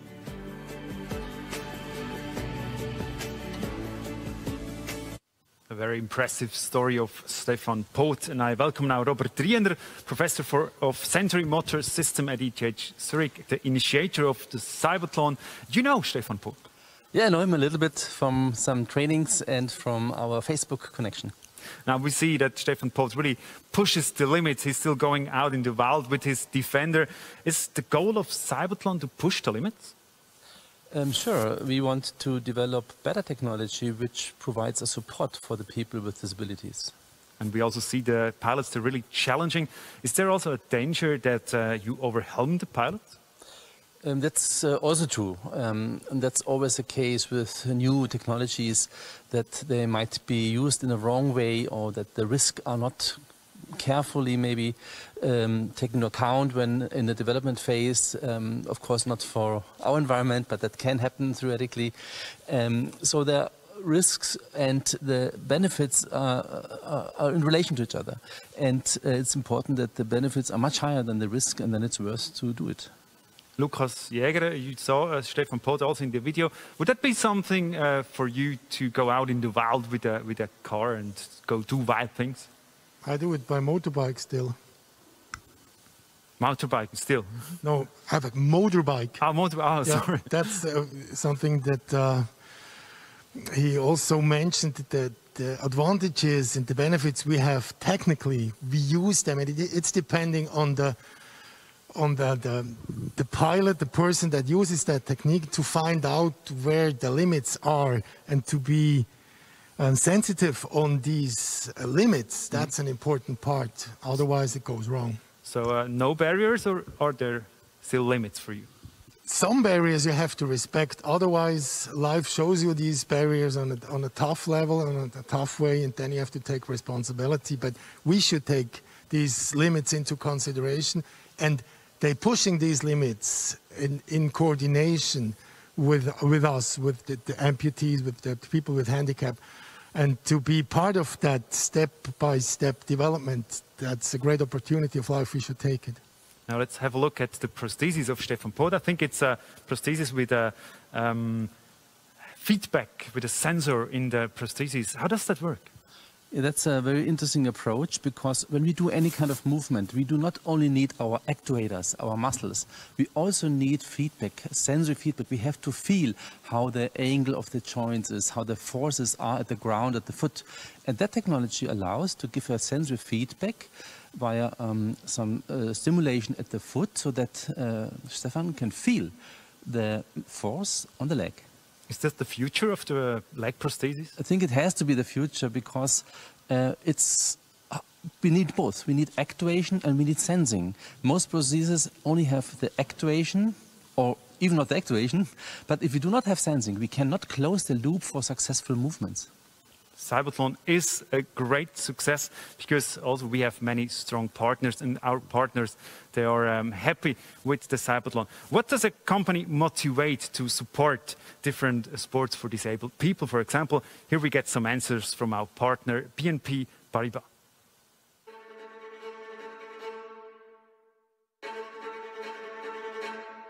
When you see how it enables people to overcome challenges, it's inspiring, it's emotional, actually.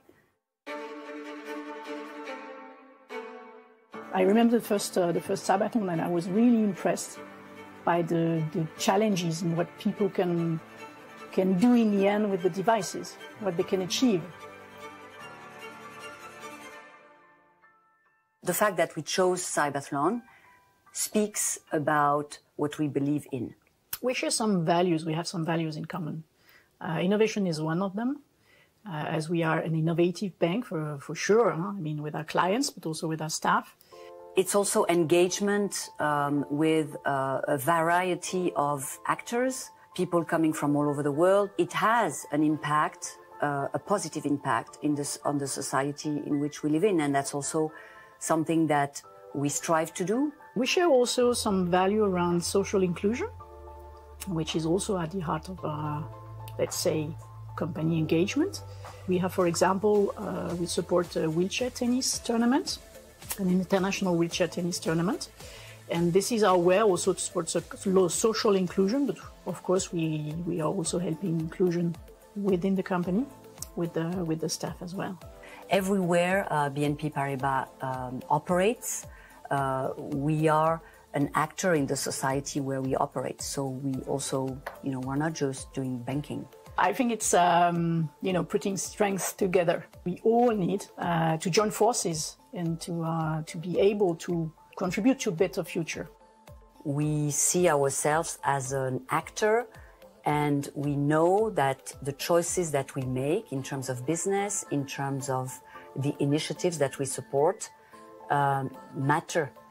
It's now at the heart of our company purpose, this question of being and contributing for a better future. So we do it with our clients, of course, but we are engaged to contribute to a better future. We have tons of initiatives we could choose from, and usually we try to choose initiatives which are where the purpose, the drive is aligned with the values we believe in, and inclusion, innovation, doing good at large for the society where we operate in are core values to us, and that's at the heart of the mission of CYBATHLON. One of our partners, BNP Paribas, and CYBATHLON is growing, and I guess it's easier to get partners when you're growing. Robert Riener, how important are these partners? They are essential, because we don't only do it for fun, we also need funding to pay all the equipment, to pay the media service, which is important to transport our message to the world. So we have now a next team we want to have a look at from the powered leg prosthesis race right now.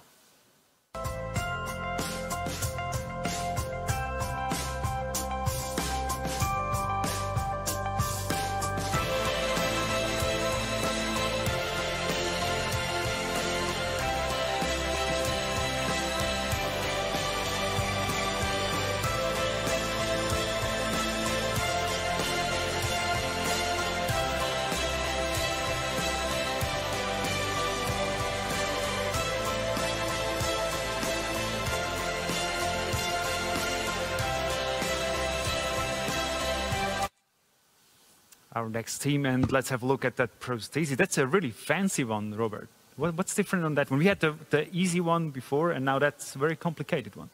Yes, we have, the great thing is we have many kind of totally different actuation systems.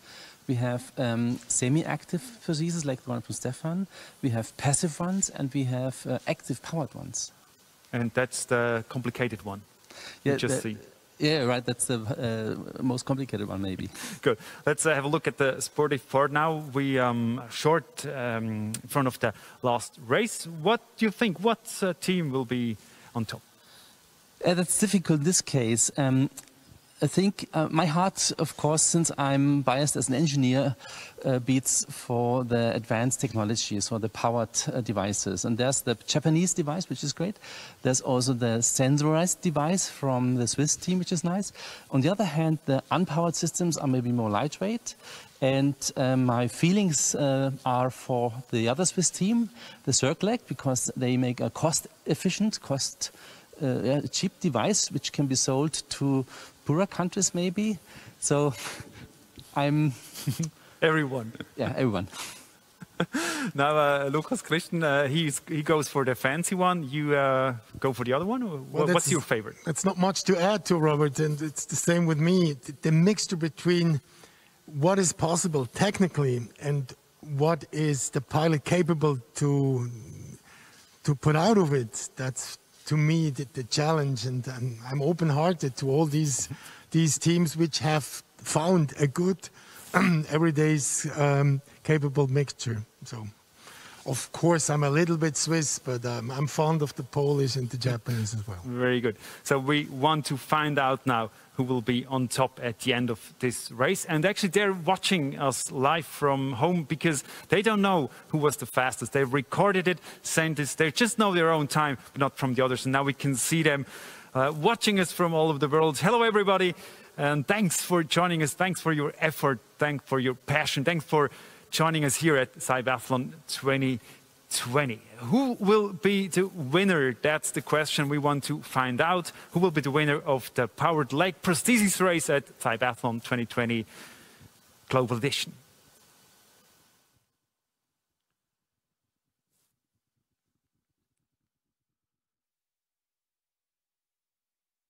Balance, precision, the name of the game here. I've got a funny feeling that this competition will be decided by the clock. And the pilots themselves, well, they need to stay calm and cool with their game plan. So here is the countdown. 4, we're with Stefan Post of Neurolegs for Switzerland. The first task is sit and stand. Lucas, this may look an easy task, but it's very important to get a good start and rhythm early on in the challenge. In the first few steps, get confident and then get more courageous. And that's what Stefan is struggling with. Let's go to Andre Frey, early leader. He's into the second challenge. And for me, this is very difficult indeed. It is, but he can rely on his leg very well. He gets confident, and then he's speeding up a bit, but not too much. He's got a good balance between these items. Not one of the 4 finalists have made a mistake. We have green lights for all of the pilots. Therefore, it's the challenge of the clock. Adrian Bach is 2 seconds off the pace for the Contour 2000 team. Good technique, Lucas, working his way back down the beam. I'm surprised he's risking much here on his standing on his heel, and he's speeding up not too much from my point of view. He could more, takes now the risk of accelerating. Good race tactic, but we will see how it ends. And that allows Andre Frey for Circa Leg to take the lead, heading out of the third and into the fourth. At the halfway point, Switzerland have the lead, and it looks like Kentaro Higuchi is just having a few issues on the beam. Yeah, Higuchi has difficulties with the speed. He's very well concentrated, but no points for safety here. It's the speed that counts, and Stefan is doing exactly this. He's focusing more on the speed and takes a lot of risk here because it's not so easy to balance these items, and focuses on the safety now. That's a good idea. He's close to the edge, and that's solid. That's very solid. That's good. He's right in the chase, Stefan Poth. Neurolegs team are on the edge of their seat. This is the man that is chasing. It's Andre Frey, who's in the lead. No, he's a second off the pace for the Circa Leg team. Now the tilted pathway, and again towards the end of the challenge, the focus really does need to be maintained. Yeah, and here you can see Adrian has the mental strength, which is necessary in that part, and Adrian is slowing down. You see he's struggling a bit with his concentration here. What a disappointment, because he came into this penultimate challenge with the lead, and now it allows Andre Frey for Switzerland coming into the last challenge, picks up the apples on the plate, climbs the ramp, and this could be good enough for Frey to take the lead. Watch the clock, 2:40, 2:41. He goes for the line, and the Circa Leg team for Switzerland have done it. Pot is right behind him in second position, misses it by 5 seconds. It's a Swiss 1-2. Adrian Bach for Poland takes bronze in third position. 14 seconds, so close again between the top 3 place pilots, but it is Andre Frey who takes top spot. Stefan Pot misses gold by 5 seconds. Poland and Contour 2000 take third position, which leaves Kentaro Higuchi just completing his challenge now, struggling on the beam, and that's where the Japanese pilot lost his challenge. He's now coming towards the final task of the 6 to finish his performance and take 4th position. But what a race! The powered leg prosthesis competition has been Switzerland 1st and 2nd, with Frey and Pot. It is Poland in third position with Adrian Bach and Kentaro Higuchi in fourth position.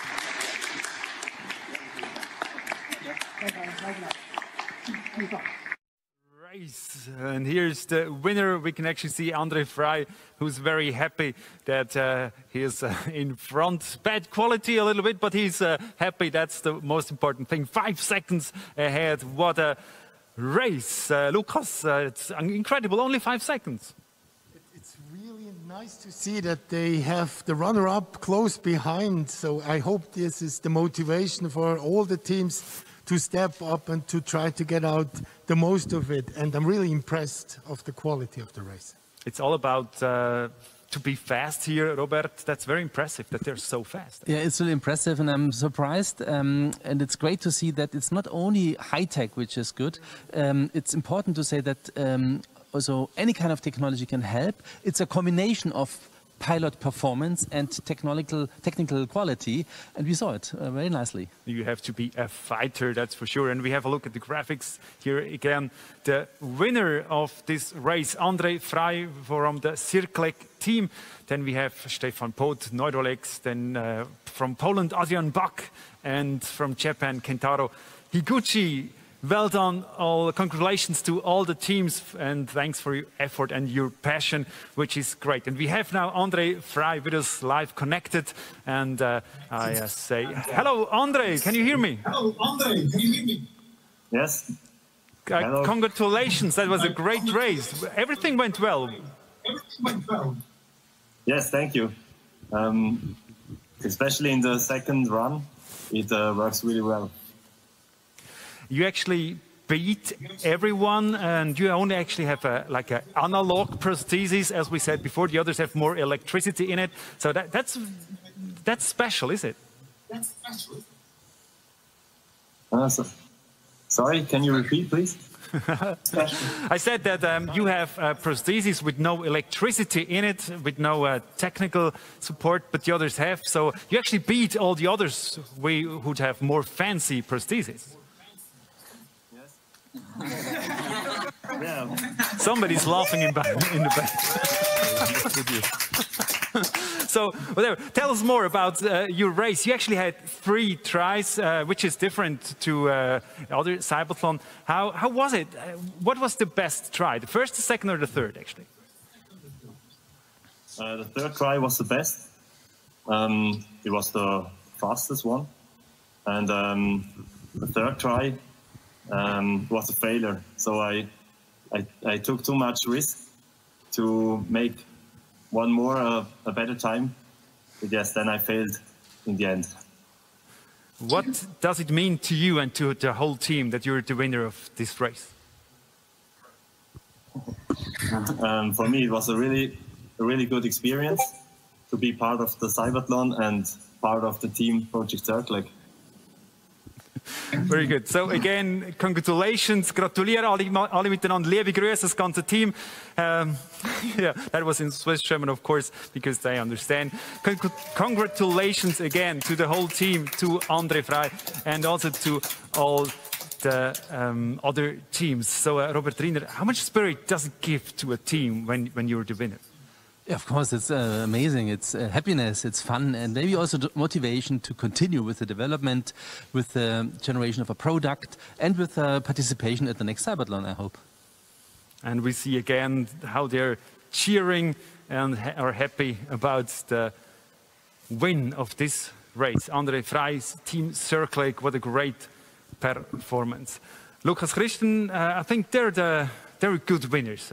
As I can say in English. On one hand, they deserve the victory, of course they do. But what Robert mentioned is something that really has to be taken into account. It makes the next step now. We have the technical developments. On the other hand, we have the people taking on these advantages and go into these next steps. And we have partners that we have mentioned and the sponsors, and we have all the team members that help to make these progresses and these steps forward.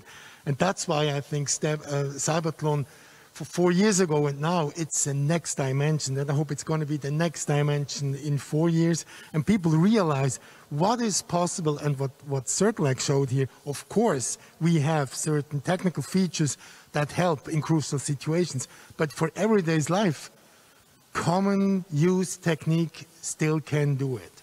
And if you, as a pilot, as an amputee, can rely on these products, it's very good. It's enough for your everyday's life. And in certain situations, we have these technical features that make the difference between the normal life and the extraordinary.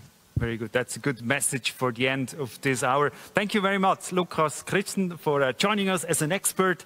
And thanks, Robert Riener. We're going to see you later in the show as well. Now, dear friend, that was the 5th competition at this year's CYBATHLON, the 2nd competition of today. And there is one more to come, another spectacular one. You really don't want to miss that. It's the powered exoskeleton race. We will be back after a short break, so stay tuned.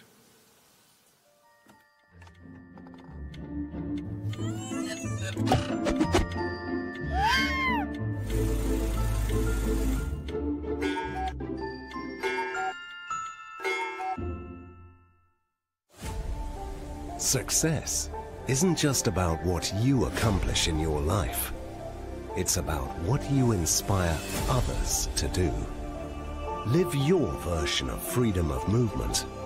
We support paraplegics for a lifetime.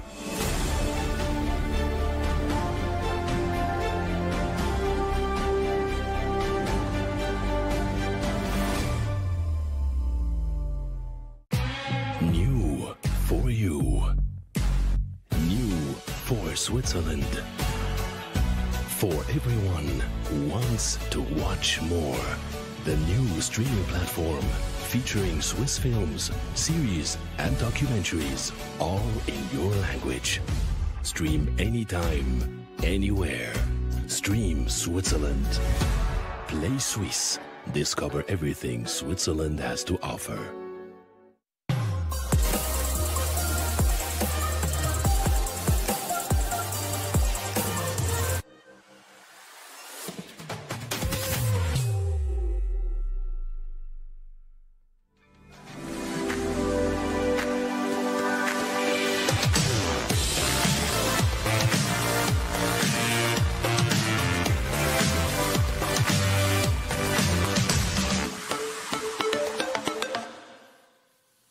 Grüezi miteinander and welcome back again. Here is CYBATHLON 2020 Global Edition, Day 2. Welcome again here in the architecture building at the ETH Hönkerberg, or the campus Hönkerberg, actually, which is part of the ETH Zurich. It's a beautiful day today, and you can see the campus Hönkerberg is in a beautiful nature. There are cowbells ringing around here. We're in Switzerland, of course, so it's a really great place to do research and to study as well. We've seen exciting races yesterday and we've seen exciting races today. The wheelchair race, the powered leg prosthesis race, but there's one more to come. The exoskeleton race will be the next. This year's CYBATHLON, as you know, is a little bit different because of the pandemic situation. The teams recorded their races by themselves at home and sent the videos to Zurich, and we put it all together in one exciting event because that's the important thing. The teams, they don't know who was fastest, so there's still a lot of excitement within these races. Will find out. So if you have joined us just now, you may don't know everything about CYBATHLON. You can actually go on the internet, cybathlon.com, and find out everything. We have 51 teams competing from 20 countries all over the world, and that's also why we translate this live stream and subtitle it into 7 different languages, and it's also translated into sign language, which is very special. So now, if you want to know more about CYBATHLON, here you get some answers. CYBATHLON 2020 Global Edition. An event where pilots with disabilities and technology developers perform at their best. Who will win?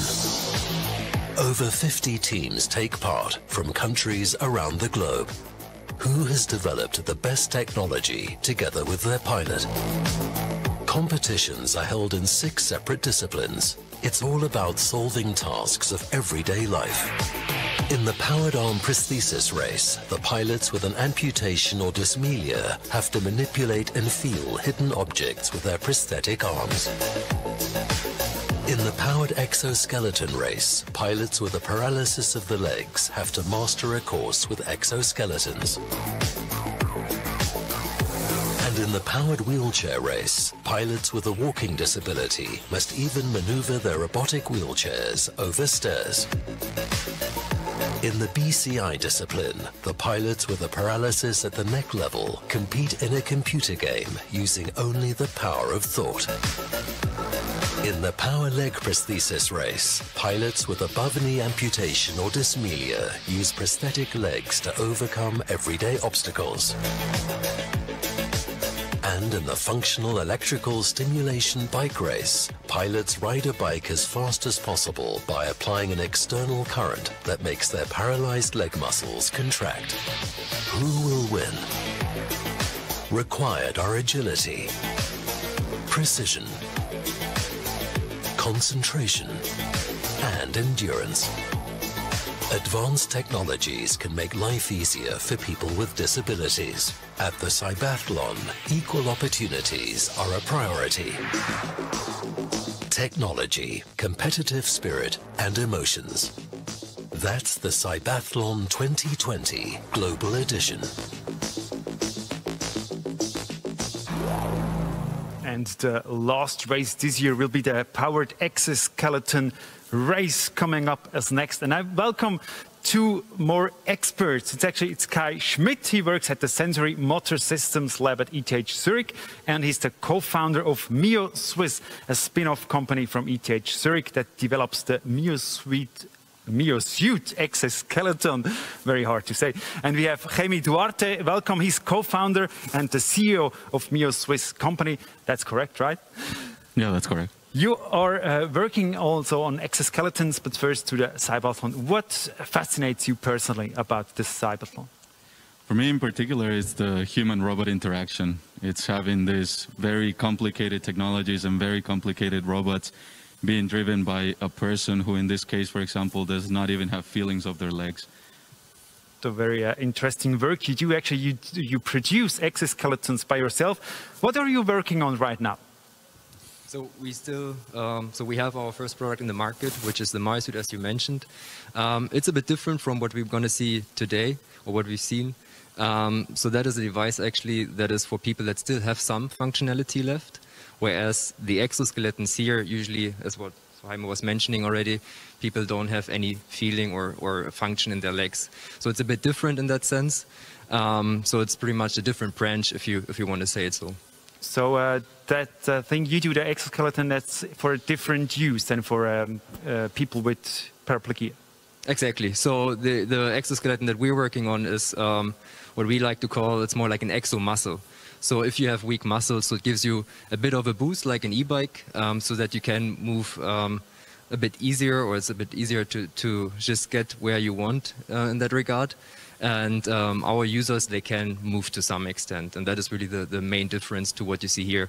Because that's the case, this device can be a lot more lightweight and is also less expensive, because there's less complexity involved really, and it's for people really that have weak muscles. And if we think about the exoskeletons again that we see in the CYBATHLON, this is more complicated to some extent because, as I said, like this human robot interaction is, there's nothing that you can sense. You really have to take over to some extent. Very good. The complicated exoskeletons, and we want to see how that exoskeleton races works. Here we have some pictures for you.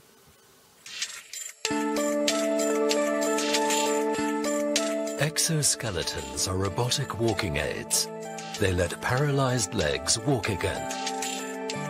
The pilot's task to master 6 everyday situations, for example, getting up from a sofa or climbing stairs.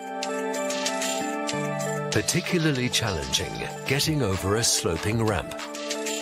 Whoever solves most of the tasks in the shortest possible time wins.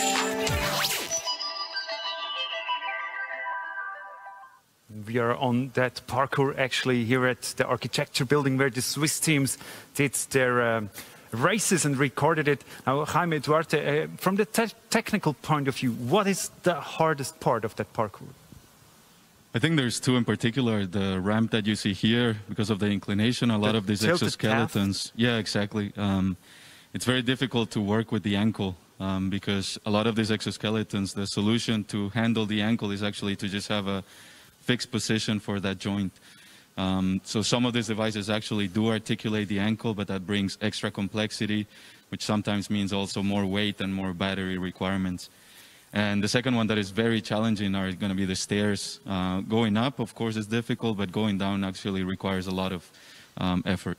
We have a look at the graphics. We can see that right now. It starts also with standing up, which is very important, also with the exoskeleton. And then we have the slalom, which actually is actually not that easy. Somebody told me, one of the pilots. And then we have the ground, which is very hard to go, and then the stairs.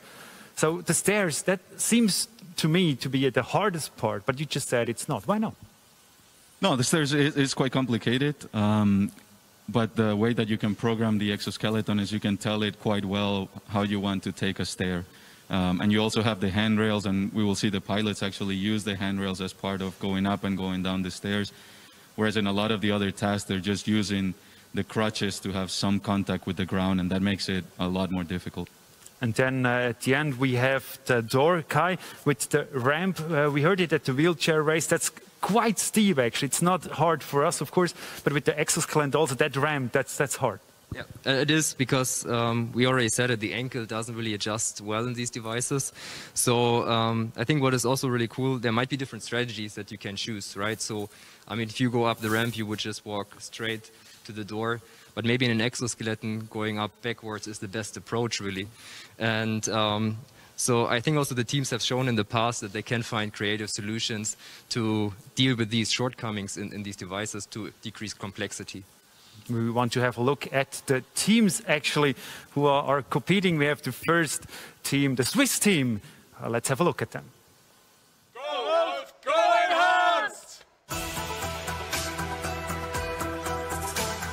Das ist eine komplette Querschnittlähmung ab dem Brustwirbel TH5.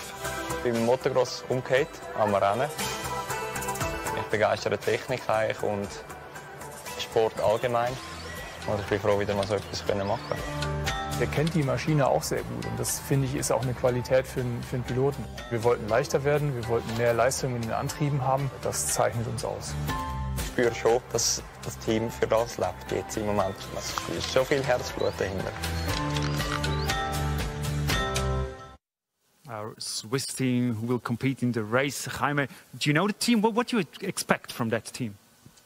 Yeah, so we've seen part of their work was actually done initially at ETH. They're also working now with HSR. And they're a very technically good team. So I expect a lot, and also the pilot being young, I think he's quite hungry to perform well in the competition. We also see many teams with crutches. That's still very important with exoskeletons. Yeah, for sure. What we have to be mindful is a lot of these patients don't have any feeling for their legs. So if they're standing like you and I, they actually are not feeling what's happening in the ground.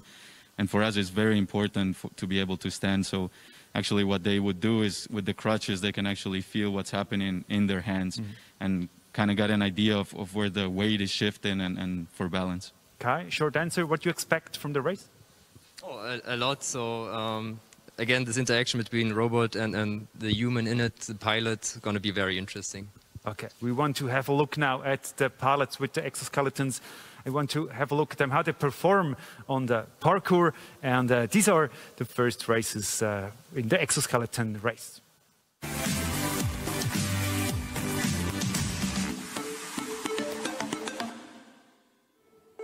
Powered exoskeleton race. There are 6 tasks with a total time limit of 10 minutes.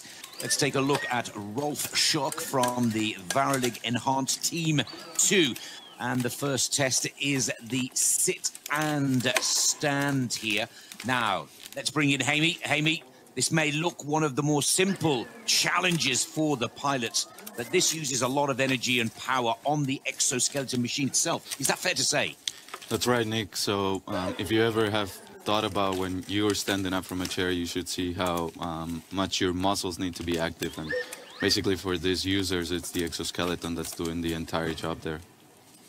And of course, the exoskeleton that dramatically increases the mobility of people with paraplegia. And hopefully this is one of the advancements that will make life completely different for those who are often bound to wheelchairs. It's a very good start for the Swiss competitor. Look at the graphic carefully. 15 points on the board, a green light saying that the first of the 6 tasks has been completed. Now into the slalom. Balance is key here, and the work with the hands also plays an important part, Hemi. Right, so here you can see how much power he's putting into his arms to be able to stabilize. For these users, they're not really able to feel a lot of what is happening in their legs, and their contact with the ground really comes from their hands and the crutches that they are using. Few problems there for Rolf, but good work, really good quick movements to make the correction, to keep the balance and to keep moving forwards. It's looking like green light number 2. Perfect point score on the board so far as we move on to rough terrain. Now, Amy, this is a very difficult task indeed and really does push the machine and the pilot to their full capability. Correct. So normally when we are walking, we clear the ground by just a few millimeters. Here you can see that the exoskeleton is really bringing up his leg to be able to clear the obstacles, and this also causes it to be farther away from balance, so it requires quite a bit more technical work. Let's take a look at the South Korean team. Exoskeleton Asia. We've got 2 green lights. This is Queen 29 points on the board. This is in South Korea, remember, and this is their rough terrain, and very positive, very aggressive. That's an impressive start for the Korean, I would say there, Amy. Yeah, very strong start. You can see that he's also very able to use his arms to complete the entire task, so it's the crutches on the arms that are helping him really tackle all these obstacles. Now he's at task number 4. He's halfway through the 10 minutes of allotted time climbing the stairs. This is so impressive and, of course, so important in the development, Amy, of these exoskeleton machines. Yeah, again, stair climbing is one of the key things that people want to be able to do in daily life, because we always find these kinds of obstacles. So here it's very cool to see how he's able to work through the obstacle itself. We've been developing this machine since 2016. It's called, and I like the name, Robot. And the Robot is the name of lead machine. And it's performing beautifully. Now, a lot of people in the climbing world, Jaime, say going up is one thing, coming down is another. This surely is the most difficult part of this task. Yeah, so going down, we really need to use our muscles to basically brake and slow us down. And this uses the muscles in a completely different way. So also from the exoskeleton point of view, you need to be able to really balance there the legs and make sure that you're going down, especially in a safe and secure way. You can see the focus. He wants to get it right. It's a clean sheet. Just 2 more tasks after this. He's so close to that green light and the perfect point score. And that is great work. Exoskeleton looking so well. Now let's go over to Russia. Take a look at Yuri Sidorov on the Exoathlete team. A new pilot here. He's at the top of the stairs. But again, problems for Yuri here. But still a perfect score, 45 points, and he's fast. He's at 3 minutes 30 as he reaches the halfway point of task number 4. Going backwards here, Jamie. Yeah, something that we take for granted is when we transition from one task to the other. So, for example, from being up at the top and then quickly transition into going down. But you can really see that they have a special strategy with the robot where he turns around and he's going backwards so that he can feel more stable and also use his arms in the guardrails there to complete the task. The officials watch carefully. This is superb, and the time is impressive. We reflect back to Korea, they were at over 6 minutes here, and he's still under 5 minutes with 3 green lights.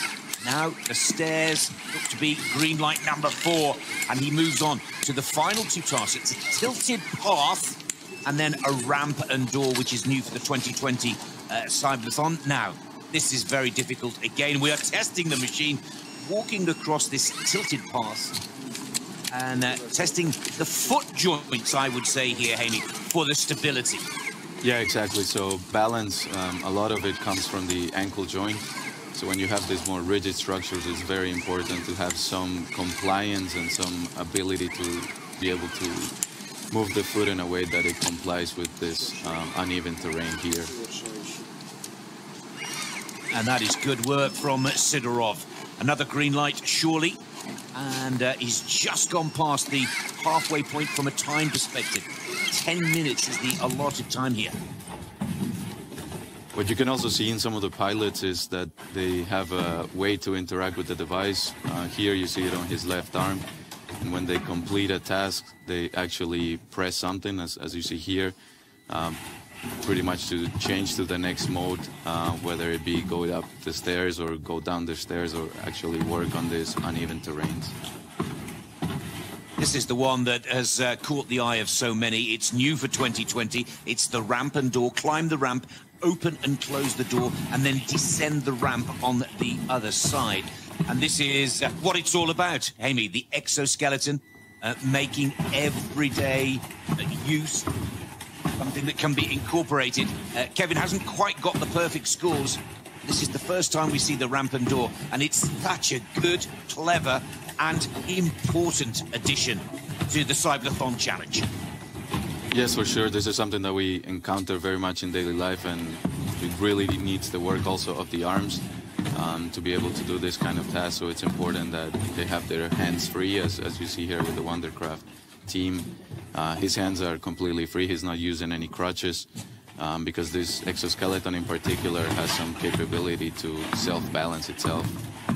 So he's using his hand on the guardrail there, but no crutches as compared to the other teams. And this is quite unique, this development of the Wondercraft.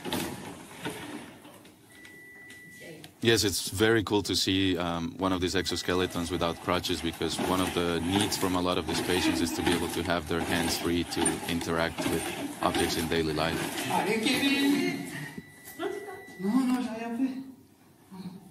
49 points on the board, 7:23 is the clock. One more.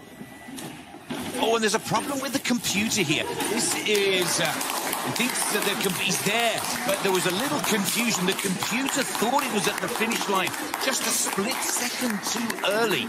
And that adds quite a bit of time to the Wondercraft team. 66 points are on the board, but a little bit of computer error for the French team there. Let's take a look at Thomas Krieg for Varileg Enhanced Team 1.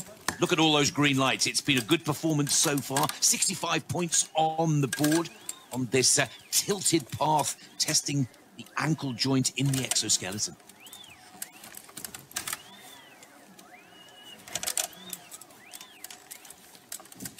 It's good, fluid, balance is there, working well.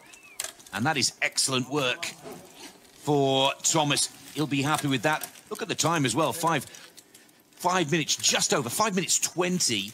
And he heads into ramp and door. That is the 6th and final challenge. Just gets across that line. Look for the green light on the penultimate. And there it is. One more task to go now for Thomas, which is the ramp and door.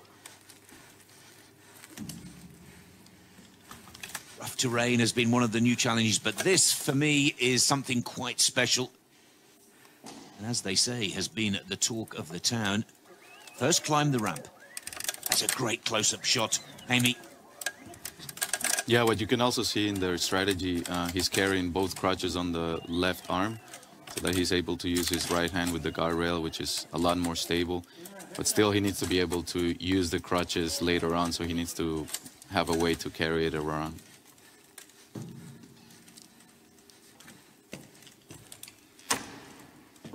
Also, as you saw in the crutch, there's a small hook to actually be able to open the door handle here.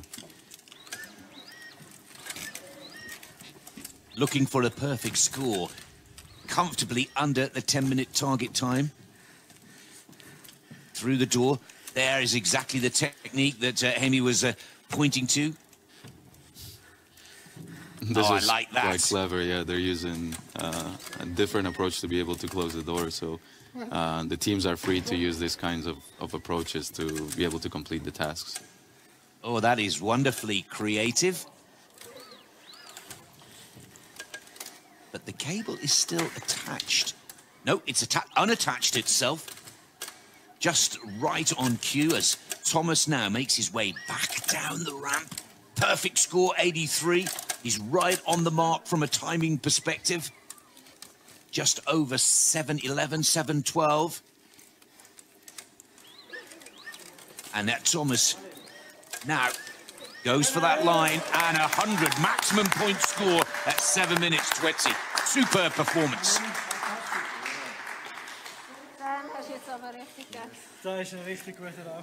The Exoskeleton race at CYBATHLON 2020 Global Edition. What an impressive race. We have with us Kai Schmidt and Jaime Duarte, our two experts. It's really impressive, but there are also big differences between the teams. Yeah, they are. I think we have seen it. The one team, they didn't have crutches, whereas all the other teams had crutches. And I think this is very important to point out because it is very, very hard to have such a device working without crutches. We have a look now at the pictures. We can see him walking without the crutches, the French guy. Can you tell us more? How does it work? So this device is a bit more complicated than the other ones. So it has more motors. It's a bit heavier as well. And you can see that even though the pilot is leaning forward, the device remains stable. And that is key. So the whole device is designed in a way that even if you move your upper body too much up front, for example, it remains stable, so it doesn't tilt forward. And also for walking, you see it now, it looks, when the step is done, quite smooth. So this is also done because, again, it has more motors, also in the ankle joint, knee joint, also in different directions there. Jaime, is this the future of the exoskeleton without crutches? For sure, it's one of the requirements that the users would like to have because a lot of them complain that if they have their hands full, they're not able to interact with objects in daily life. What is important to see, though, is if you compare the size of the step that you can take nowadays with this exoskeleton, is much smaller than with the other exoskeletons because in the other ones, you have your arms basically to kind of help in that process. Very good, and we're actually excited to find out what team was the fastest. But before we do that, we have a short break. Don't run away too far because exoskeleton races, it will be very exciting, so stay tuned.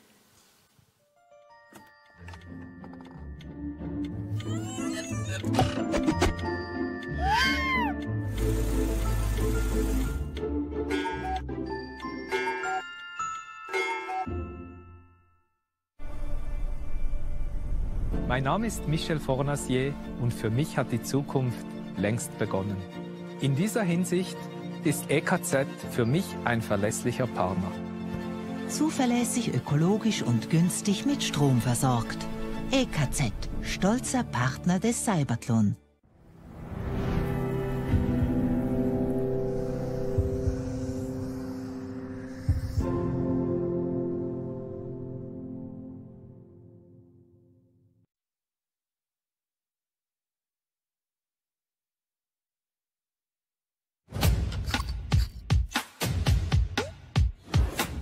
CYBATHLON moves people and technology.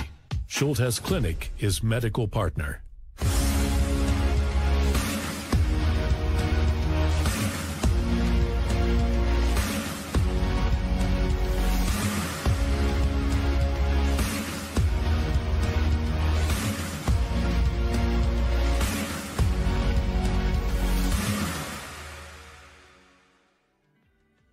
What I love about this competition is being there in real life with this prosthetic hand and challenge all these difficult tasks.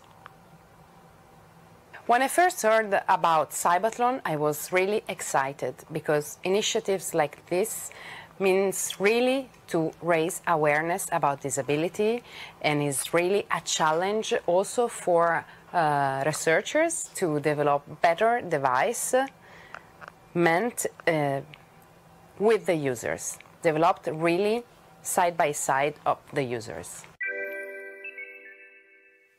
Welcome back in our little studio on Campus Hönkerberg of ETH Zurich. Maria Fossati, the champion, we actually saw her competing yesterday with her arm prosthesis. If you have missed her race, you can go to our website, CYBATHLON.com. You will find her race, you will find a portrait about Maria Fossati, and of course, portraits of all the other pilots and many more information and things to know about the CYBATHLON world. We're in the middle of our last competition today, the exoskeleton race, but there is even more to come. This is what you can expect within the last hour. In the project CYBATHLON at School, children are made aware of physical disabilities.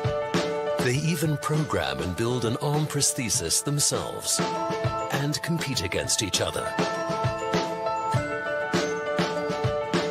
Maria, who participates in the powered arm prosthesis race, visits Maxon, the developer of her prosthesis. Yes, I have never been in a place like this. The aim is to talk about possible improvements. More background stories, insights and talks in the next hour at the CYBATHLON 2020 Global Edition.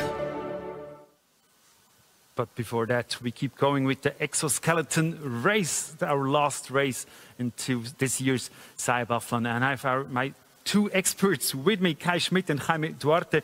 And Jaime, one rule of the exoskeleton race is, of course, that all the pilots have to do the movements by themselves. So there's no one behind the scene who remote controls anything. Can you tell us a little bit more? How do they control the exoskeleton? Sure. So some of them are actually using the controls in the crutches because this is where their hand is placed. And what you will see in some of the races is, especially when they transition from one obstacle to the next, or from one task to the next, they're actually selecting things in their crutches so to be able to perform the next task. So the exoskeleton is then ready to move them in this way. We've talked about the exoskeleton where the pilot does not use the crutches. I would like to know a little bit more. You said that even if the body moves forward or backwards, that doesn't matter. The exoskeleton can control this. What's the technique behind it? So it's one is that it's heavier, as I said. So just given that the frame weighs a certain amount, so it can already counteract whatever the pilot is. How heavy is it? For this one, I'm not entirely sure. I think it was something around 60 kilograms. So it's rather on the heavy side compared to the other devices. But the good thing is, so since the pilot is completely carried, so there's no load on the upper body. So the weight of the whole device will not be transferred to the upper body. So I guess in that context, that's actually fine. Good. We have different teams competing actually, and we want to have a closer look to the French team.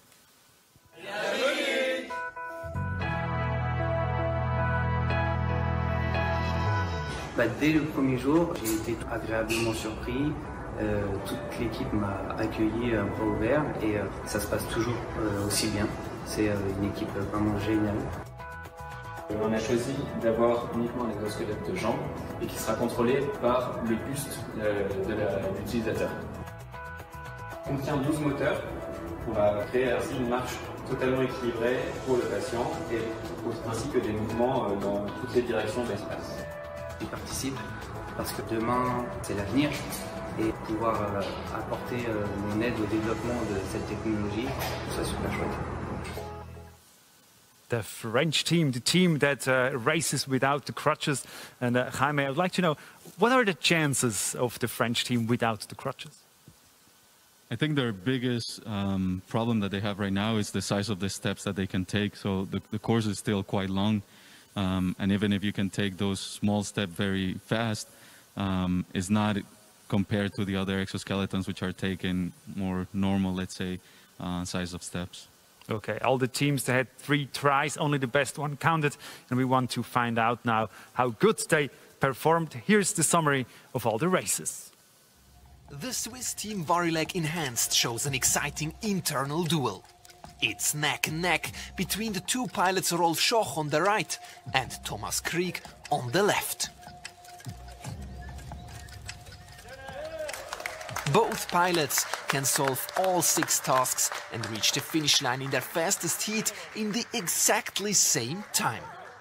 What a thriller. Thomas is completely out of breath. In case of a tie, the time of the second best heat decides. In this one, Rolf was a bit faster, so he wins the internal duel. Ich bin zufrieden.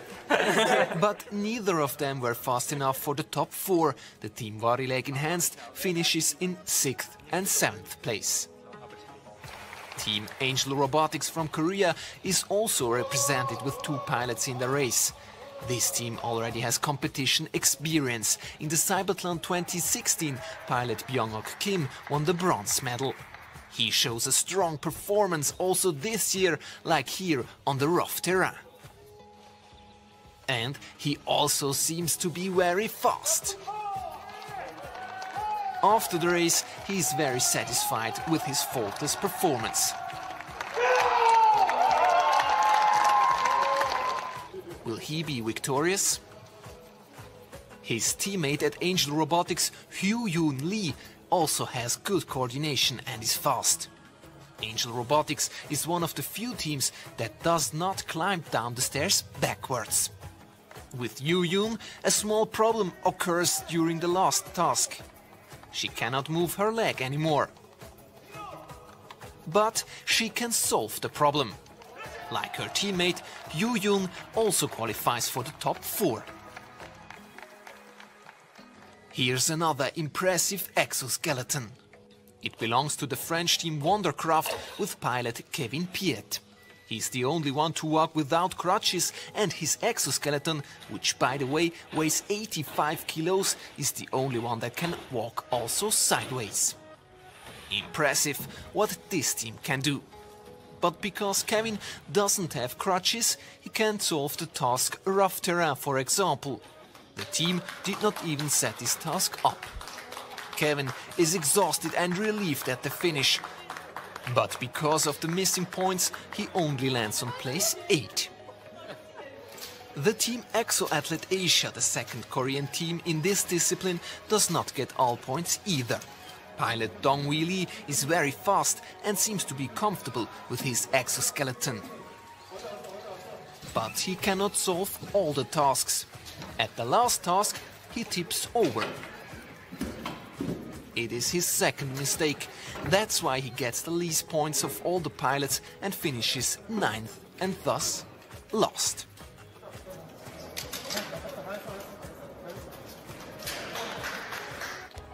Two places in the top 4 are not taken yet. But there are still 2 favorites we haven't seen yet. This is Silke Pan from the Swiss team Twice. She was 4th at the last CYBATHLON, and that looks very good again. Silke masters the course without any mistakes and seems to be fast. She has a good chance for a podium place. Will she be victorious? Incroyable. Incroyable. Franchement. Mark Daniel from the American team IHMC Robotics can also hope for a top placement. He won the silver medal at the last CYBATHLON and performs well. His strong arm muscles, of course, also help him in the task stairs. Mark secures the last place in the top 4. The Russian team Exoathlete with Yura Sidorov just missed the final round. What a pity for him, as he had only jumped in as a backup pilot at short notice. Yura solves all the tasks, but spends a bit too much time. He is missing a few seconds, but he can still be happy after his performance. Here's the ranking. 2 teams could not solve all the tasks and are therefore at the bottom of the ranking. The 2 Swiss pilots from Team Varileg Enhanced are ranked 7th and 6th. Yura Sidorov misses the top 4 by the narrowest margin. In the top 4 are the 2 pilots of the Korean team Angel Robotics, as well as Mark Daniel and Silke Pan. so favorites fight for the win. Who will be victorious? A Swiss team, 2 Korean team, and a team from the US in the top 4 in the exoskeleton race. And Kai Schmidt, we have 2 Korean teams. Is that a surprise for you? I mean, it is. So all the teams are really great. And I think also what we cannot forget, it's not only the technology, it's also the pilots. So we have seen it if a pilot is more confident to use the device and also allows the device to go faster, essentially, then this makes a big difference. Thank you very much. And somebody's running around if you're asking yourself what is the noise here. Now, you have the Mio Swiss company that produces exoskeletons by yourself.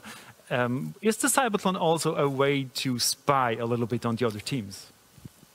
Not so much spy, maybe get a bit inspiration into what other people are working on. As Kai mentioned, one of the big differences is our target group is really people that have some mobility of the legs but can use this extra assistance, like people with multiple sclerosis or stroke or incomplete spinal cord injury, so not really the ones that are completely paralyzed as we are seeing here in the competition today. We have 2 Korean teams within the top 4 teams, and we want to get a closer look to the team with the girl as a pilot.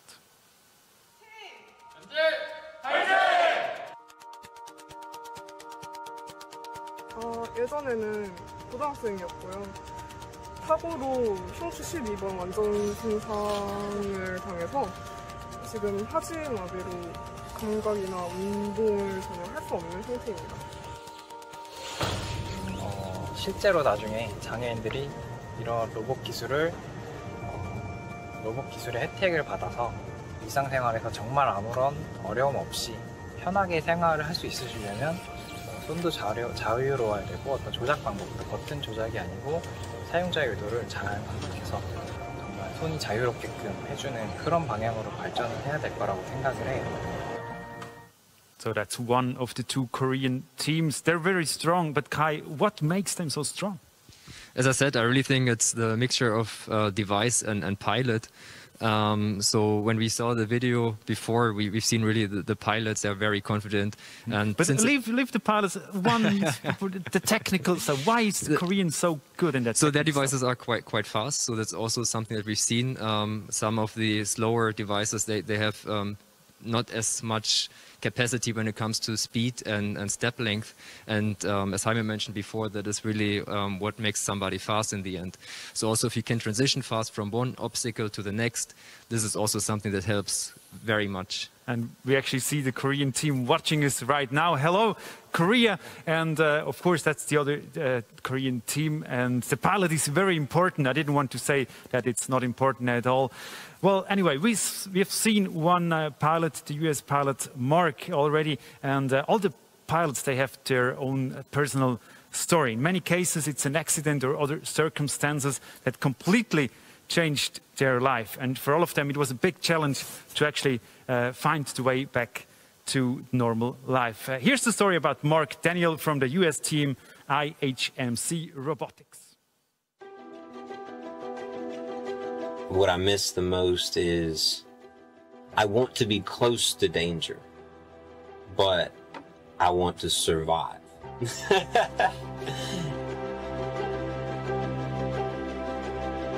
I grew up in a very kind of extreme sport kind of lifestyle between, you know, hard work and then dirt bikes and skateboards. I don't feel comfortable enough in the wheelchair to take the extreme risks that I grew up taking. As what a lot of people tell me is, wow, how did you do that? And to me, it's like, well, it's moving really, really slow. Short of stairs, like, I can pretty much do anything I want. Like, I can go downstairs, just can't go upstairs. The accident has really forced me to develop my mind, but in a good way. 3, 2, 1. When I'm wearing the leg day t-shirt, I get all kinds of compliments about, oh, I love your shirt. Sometimes I kind of look funny knocking stuff off the shelf with a broom or, you know, or just asking people next to me to grab things. I don't think anybody has directly belittled me. If I hear kids ask their parents questions, then I intervene and say something to the kid. So I'll do something, you know, to kind of break the ice there where people can kind of like, yeah, he's in a wheelchair, but, well, he's a normal person. And you do that to a kid, and a kid can take that, you know, for the rest of their life. I was 18 years old. I started doing industrial work, which is 7 days a week, and shifts vary from 10 hours or more than that. Basically, the 8 days leading up to the accident, I worked 93 hours and fell asleep on the way home. And I don't remember any of it, so it's basically, police report says that I flipped my vehicle several times and I was ejected out of it. Being in the bed and being told that you're paralyzed and not being able to get out of it, you know, just because you're injured anyway is one thing. But I think it took like a week or week and a half before I actually got to a room, and it was the day that I got in a wheelchair. And I think that day was the day that it like actually hit me that I'm actually paralyzed. Like this is how it is. And I had this lady, I can't remember her real name, but she just told me to call her mom, which was perfect in the timing anyway. Took her time to just help me through that first transition day. It wasn't pushy, but kind of coaxed me around to starting to move. And she made me push myself the first way. And that's hard. You push yourself at the beginning.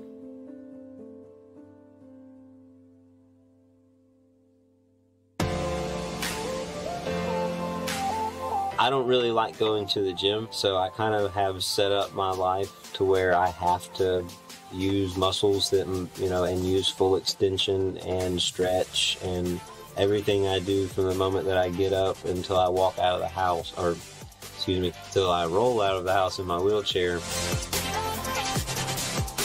He's always reaching above and beyond and testing the limits, which is a great part of what makes him who he is. And not only for his own benefit, but for the benefit of others. As a kid, I learned agility and, you know, and how to handle other things outside of my body. You know, an exo is more or less a dirt bike or a bicycle or a skateboard. Or those experiences really just helped me be better at what I do now. His dream is really to change the way we think of disability and mobility for lower limb paralysis. We are fighting for you to have your life back. Whenever this happens to some kid, when he's just figuring his life out like I was, then boom, he goes back to what he's doing. His life isn't that different. I just want to see people not lose their hope and not lose their spirit. So that's why I act the way I do.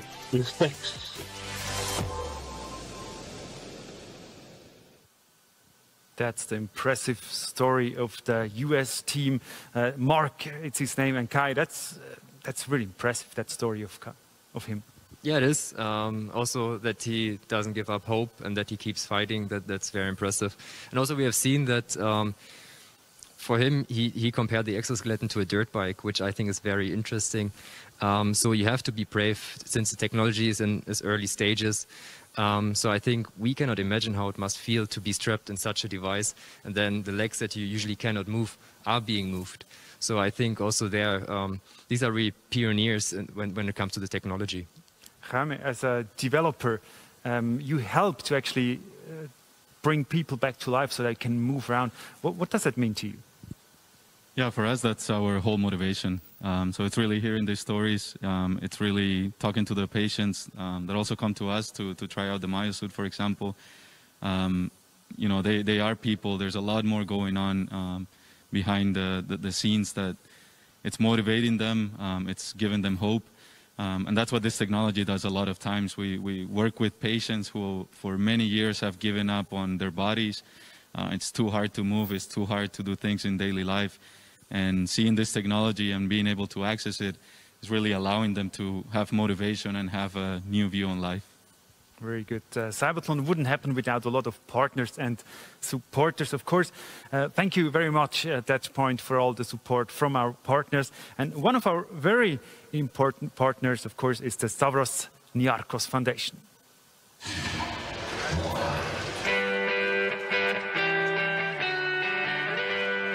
Innovation, sportsmanship and integration are important parts of the CYBATHLON. These values convince the Stavros Niarchos Foundation to support and promote the event. The Stavros Niarchos Foundation, SNF, is one of the world's leading private international philanthropic organizations, giving grants to non-profit organizations in the areas of education, health and sports, and social welfare. SNF aims to create a more just society, one where people have access to the resources they need to thrive, and where inclusion is the norm in all spheres of life. CYBATHLON embodies just this sort of effort. It treats inclusion not as an outcome, but as premise, inviting a range of stakeholders into the conversation.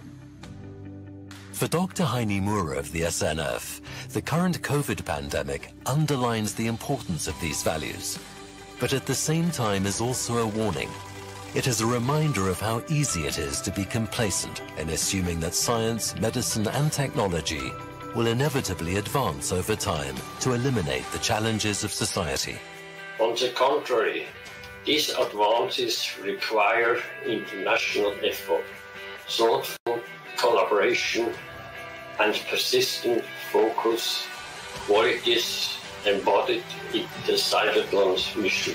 These qualities also define the partnership between the SNF and CYBATHLON, which Roland Sigrist from the Events Organizing Committee greatly appreciates.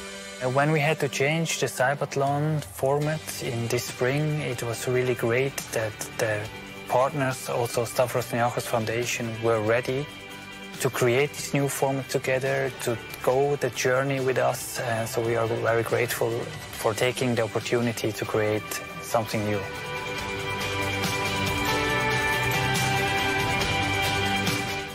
But now we want to go back to the championship. It's not too far away anymore. The decision of our last race at this year's CYBATHLON Global Edition, the decision in the Exoskeleton race. We have 4 teams. They are quite close together, I think. And Kai, what's the important thing now? Is it maybe the nerves that can be the decision maker, or what is it?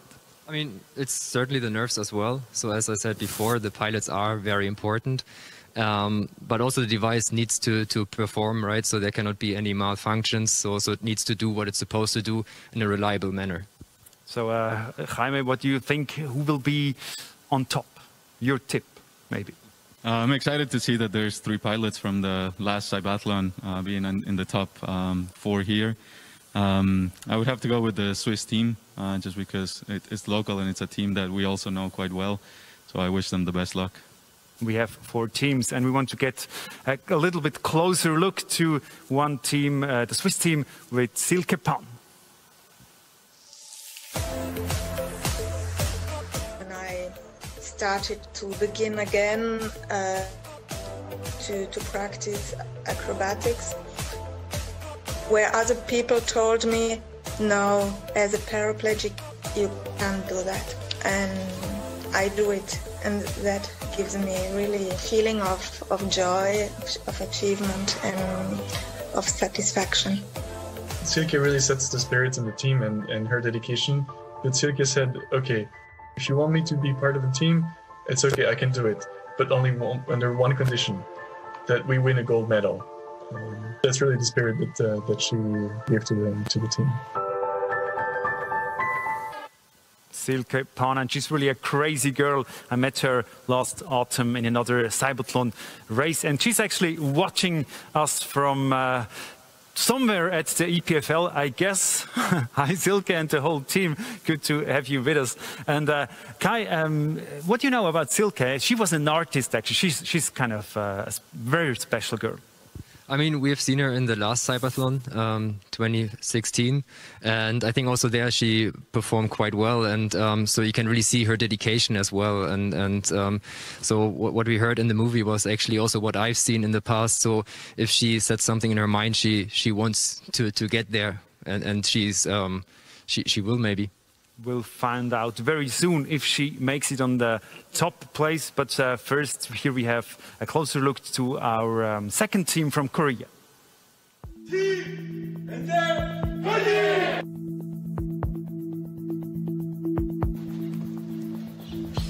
한 발 한 발 생각하면서 걸을 수 있다는 게 얼마나 행복한지 느끼게 되었습니다.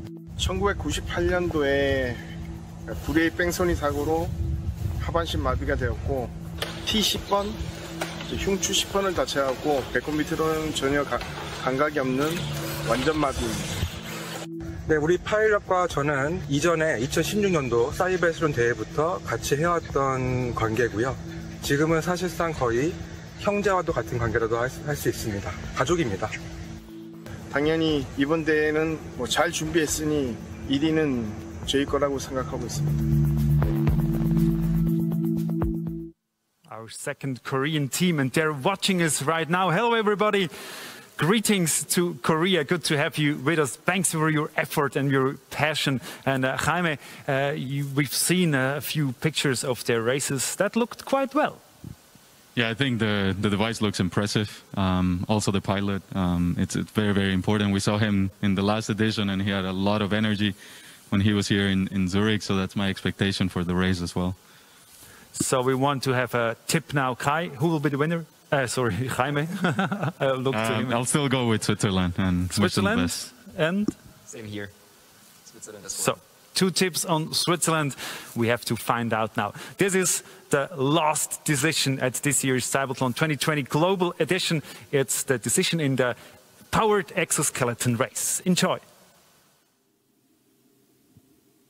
Powered exoskeleton finale. 2 South Korean teams from Angel Robotics, Switzerland and the United States of America, all in this finale to CYBATHLON 2020. This promises to be a fantastic shootout for the gold, silver and bronze. Can anybody stop the Koreans dominating this finale to what has been an amazing 48 hours of competition? We have a male and a female pilot from the Angel Robotics teams. This is Kim from Angel Robotics 1 to get the action underway. And look at the motivation from the team.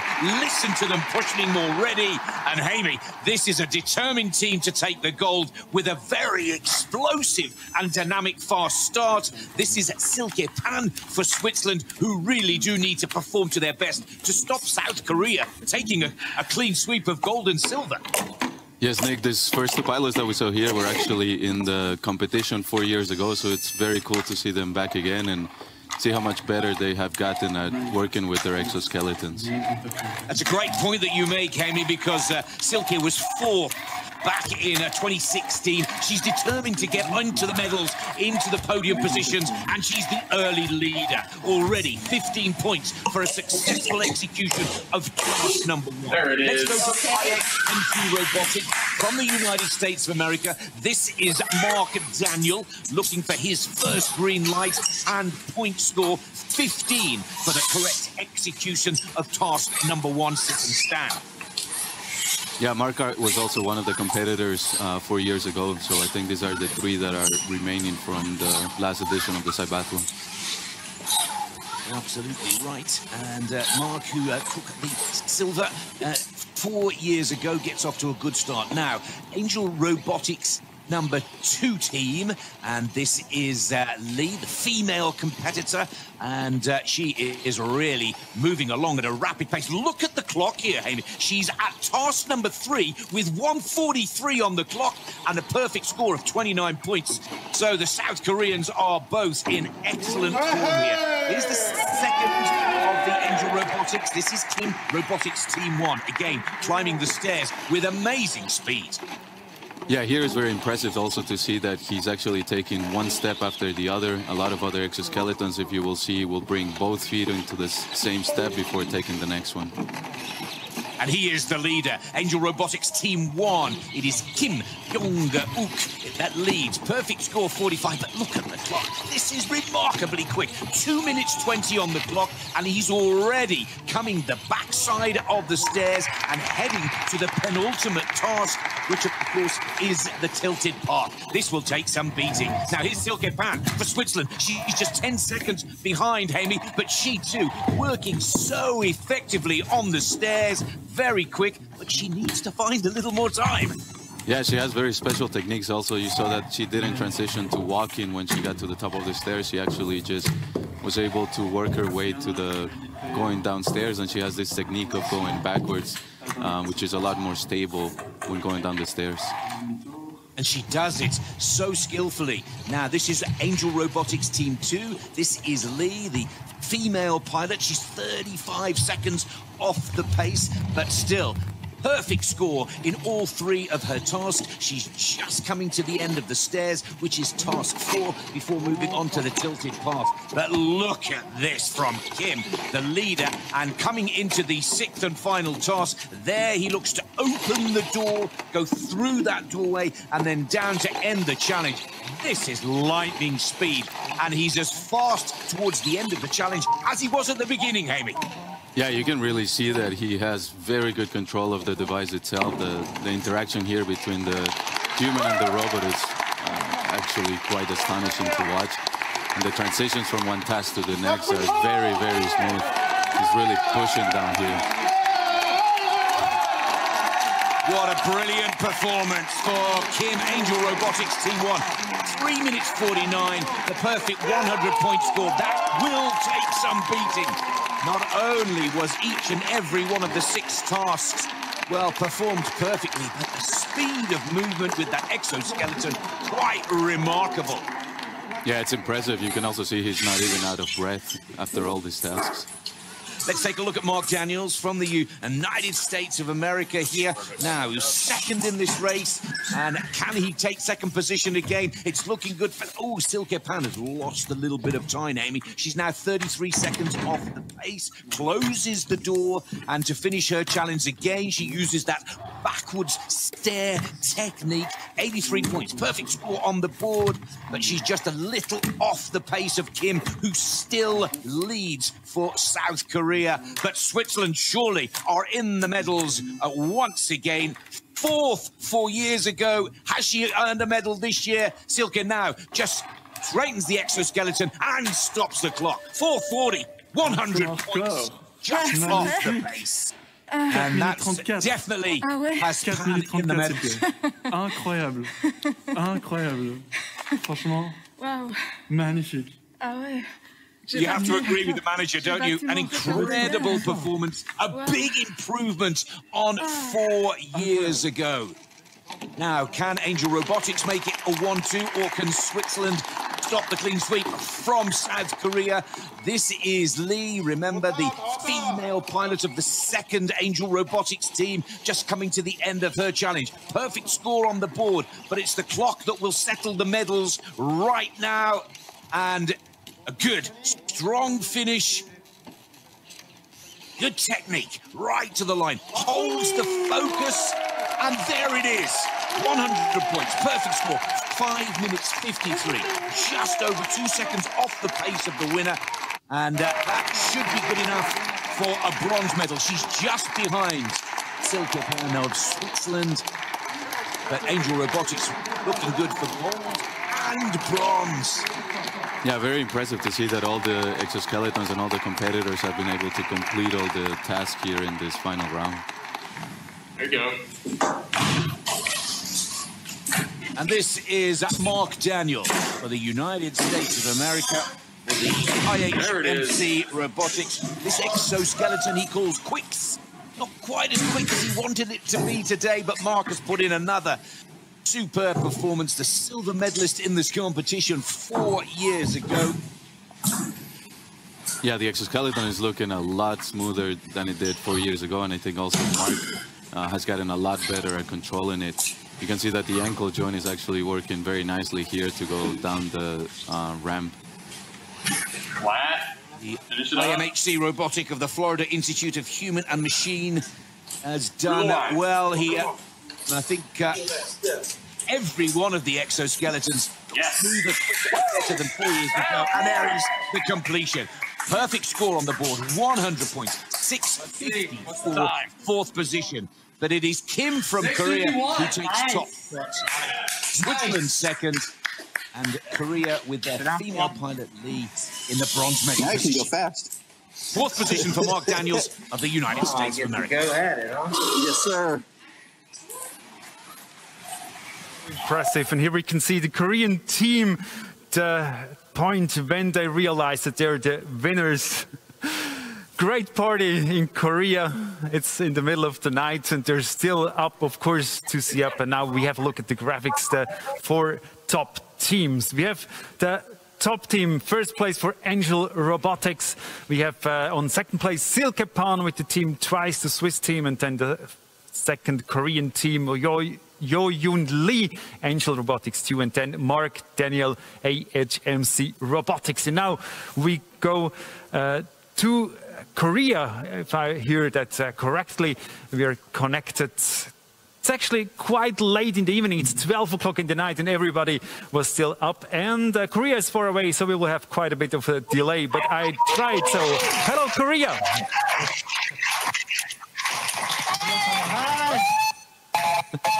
Congratulations, that was really impressive what you just did. So can you tell us a little bit, how was the race for yourself?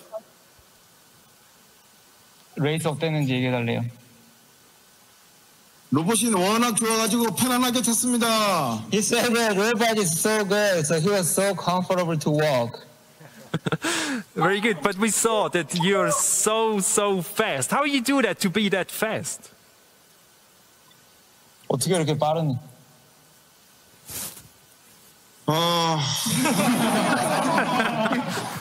우리 로봇의 밸런스가 너무 잘 맞아서 그냥 편안하게 레이싱을 한 것 같아요.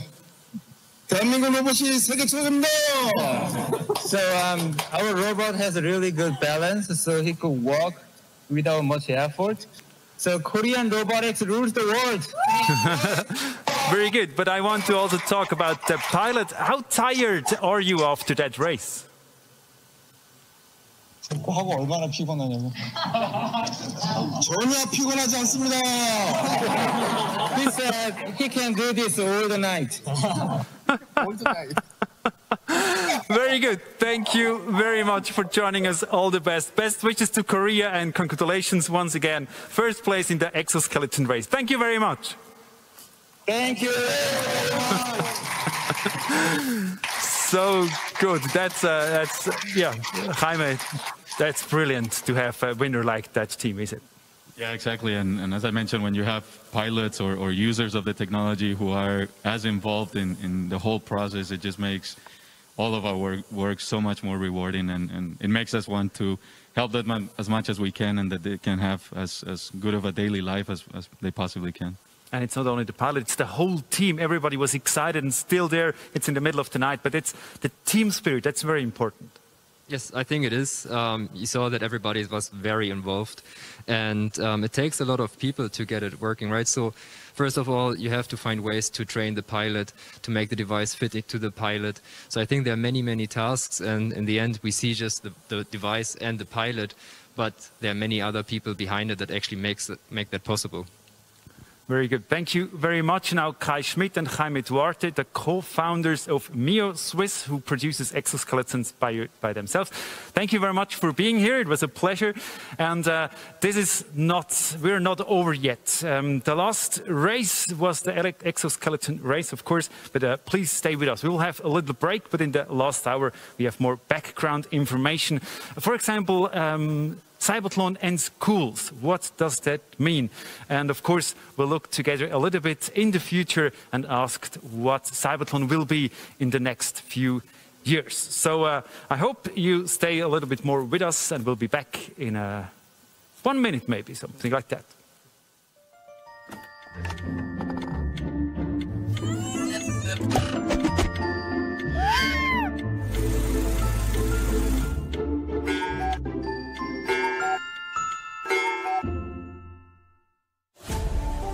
Success isn't just about what you accomplish in your life. It's about what you inspire others to do. Live your version of freedom of movement. We support paraplegics for a lifetime.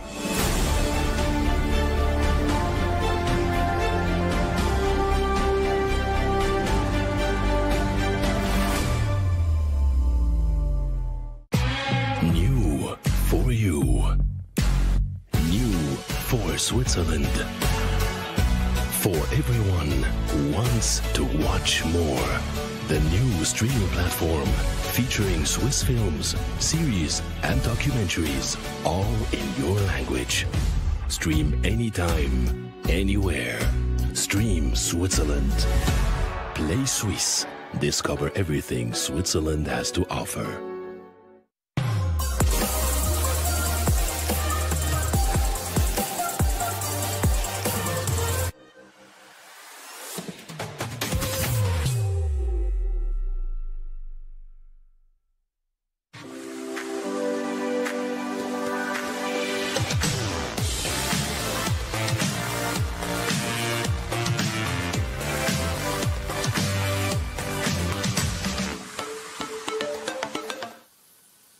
Hello everyone, grüezi miteinander. This is still CYBATHLON 2020 Global Edition. We're still live here from the architecture building on the campus Hönckeberg at ETH Zurich. The sun goes down slowly, so we'll do the CYBATHLON this year's races actually. We've seen 6 exciting competitions within the last 2 days.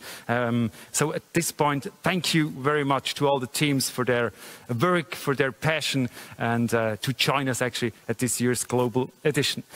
It's not over yet, it's time to talk about some background themes, and of course we also have some more pictures of the day for you as well in this last hour. But I'd like to welcome my next 2 guests. You already know them.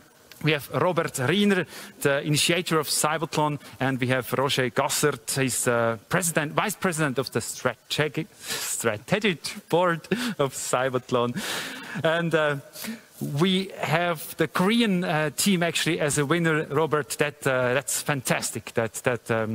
What they did. Yeah, that's really great. I'm happy for them, and they also earned it. Seeing them already 4 years ago at the CYBATHLON, getting the bronze medal, and I did see them and meet them sometimes in Korea, and it was impressive with how much motivation they formed the group. They informed the local media and made a good story also in Korea about that. And Roger, they are also performing very well. They're very fast. That's also very impressive from the technical point of view. Really amazing. Something we've been struggling with all along, getting both the necessary power to walk upstairs and ramps and being fast. And not only the speed at which they walk, but also how easily it was for him to switch transitions from one obstacle to the other is really, really impressive. Very good. Now let's have a look back. We have 2 days actually. CYBATHLON was a very special edition. We see again the Korean team, how they cheered when they realized that they're the winners. So that's the team spirit we mentioned before, which is very important as well. And Robert, the last 2 days, what was your personal highlight? My personal highlight was to see how well the technology did develop over the last 4 years. How the surface electrode system, for example, did outperform the implanted systems. How many pilots made all tasks. So that finally the time was more important than the task, which should change again because the tasks are important. So that was impressive to see. So you have to change the task maybe to make it even more heavy to do? I think that's the wonderful challenge we are left with. Yes, we are again at the point where we need to come up with more challenging tasks that push the teams to develop their technologies even further, always with the aim of making it close to use in daily life. So many highlights, of course, in the last 2 days. One thing that I have in my mind is the exoskeleton race, of course, with Silke Pan, for example. And we have a look at a few pictures right now. We can see it. She's walking up the ramp right here. We can see Silke Pan walking to the door. That works very well. Robert. Yes, she's a well-trained pilot. Also in the race since at least 4 years, because she did get the 4th prize at the CYBATHLON 4 years ago, and also she was also one of my favorites. Also the American team, by the way, but things do not always happen as we predict. It's a championship, and you never know how it ends. Now we see Silke here cheering for the 2nd place, so she's very happy. And now all CYBATHLON athletes, they have their very personal story, and for many of those athletes, CYBATHLON and the work with the team is very essential and helped them on their way. Here's the story of Silke Pan, the exoskeleton pilot you just saw in the pictures. She was a trapeze artist, then she had an accident, but she found back to life. The Great Hall of the University of Freiburg. Today's lecture, Public Law. Lecturer, Adriano Previtali. He's a professor of law and also the president of Pro Infirmis, the Swiss organization for the disabled. He was one of the first professors in a wheelchair. So we have some little problems. That was the wrong video clip. So we tried again. We want to see the story, the very impressive story about the exoskeleton pilot from Switzerland, Silke Pan. Here it is. Le fait que j'ai pu maintenant redécouvrir l'acrobatie, le cirque, et que je puisse maintenant travailler de nouveau dans le monde du spectacle, c'est une surprise. Mais c'est tellement beau et ça m'apporte tellement de bonheur, de satisfaction que j'ai envie d'aller plus loin là-dedans. J'ai fait l'école nationale du cirque à Berlin, en Allemagne. J'ai travaillé beaucoup d'années en tant qu'artiste de cirque, contorsionniste, trapéziste. J'aimais vraiment ces sports qui font travailler aussi plus le physique et le mental. J'essaye de donner quelque chose avec mon corps qui doit être le prolongement de mes émotions, le prolongement de mes idées, de mes mots finalement. En 2007, j'ai eu un accident en tombant du trapèze. Ensuite, je suis devenue paraplégique, j'ai une paraplégie complète. Quand on a travaillé avec son corps, de tout à coup le perdre comme ça, voilà, c'était un moment difficile. Je me suis reconvertie professionnellement, sportivement aussi, en faisant du paracyclisme, le handbike. Cette année, normalement, on aurait eu les Jeux paralympiques pour lesquels je pensais espérer être qualifiée et courir. Mais en même temps, quelque chose de nouveau s'est ouvert. C'était pendant le confinement. Après 13 ans de paraplégie, j'ai découvert que j'arrivais toujours à me mettre en équilibre sur mes bras. En quelques minutes, j'ai retrouvé ces sensations d'équilibre qui étaient restées en moi alors que j'avais tourné la page, alors que j'avais mis cette vie-là de côté. De pouvoir me remettre en équilibre sur les bras, c'est un peu pour moi comme si je retrouvais mes jambes. Là, je redécouvre une manière d'être avec tout mon corps. Depuis 2016, je collabore avec l'équipe de l'EPFL, Twice, pour le développement, la conception de l'exosquelette. Having Silke as a circus acrobat in the team makes her understand every single aspect of movement and makes her understand exactly how the exoskeleton is affecting her body. Every single change we make, every single feature we add, she has something to say about it. Her spirit really gives a strong feeling of dedication for every single person. Having spent all this time with Silke during the past 4.5 years, since the first edition of CYBATHLON, it's really changed the way I see technology, the way I see research, in a way that really makes us work towards better technology for humans and not better technology for the sake of technology. She's never giving up. Her dedicated nature is for sure a driving element for everyone.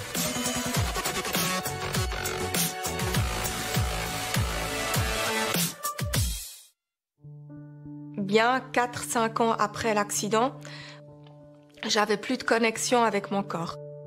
C'est vraiment avec les années que j'ai développé cette proprioception qui m'a d'ailleurs aussi beaucoup aidé dans l'apprentissage avec l'exosquelette, de contrôler mon corps malgré le fait que je ne le sente pas. Des fois, quand on doit réapprendre quelque chose, eh bien, ça devient encore plus fort.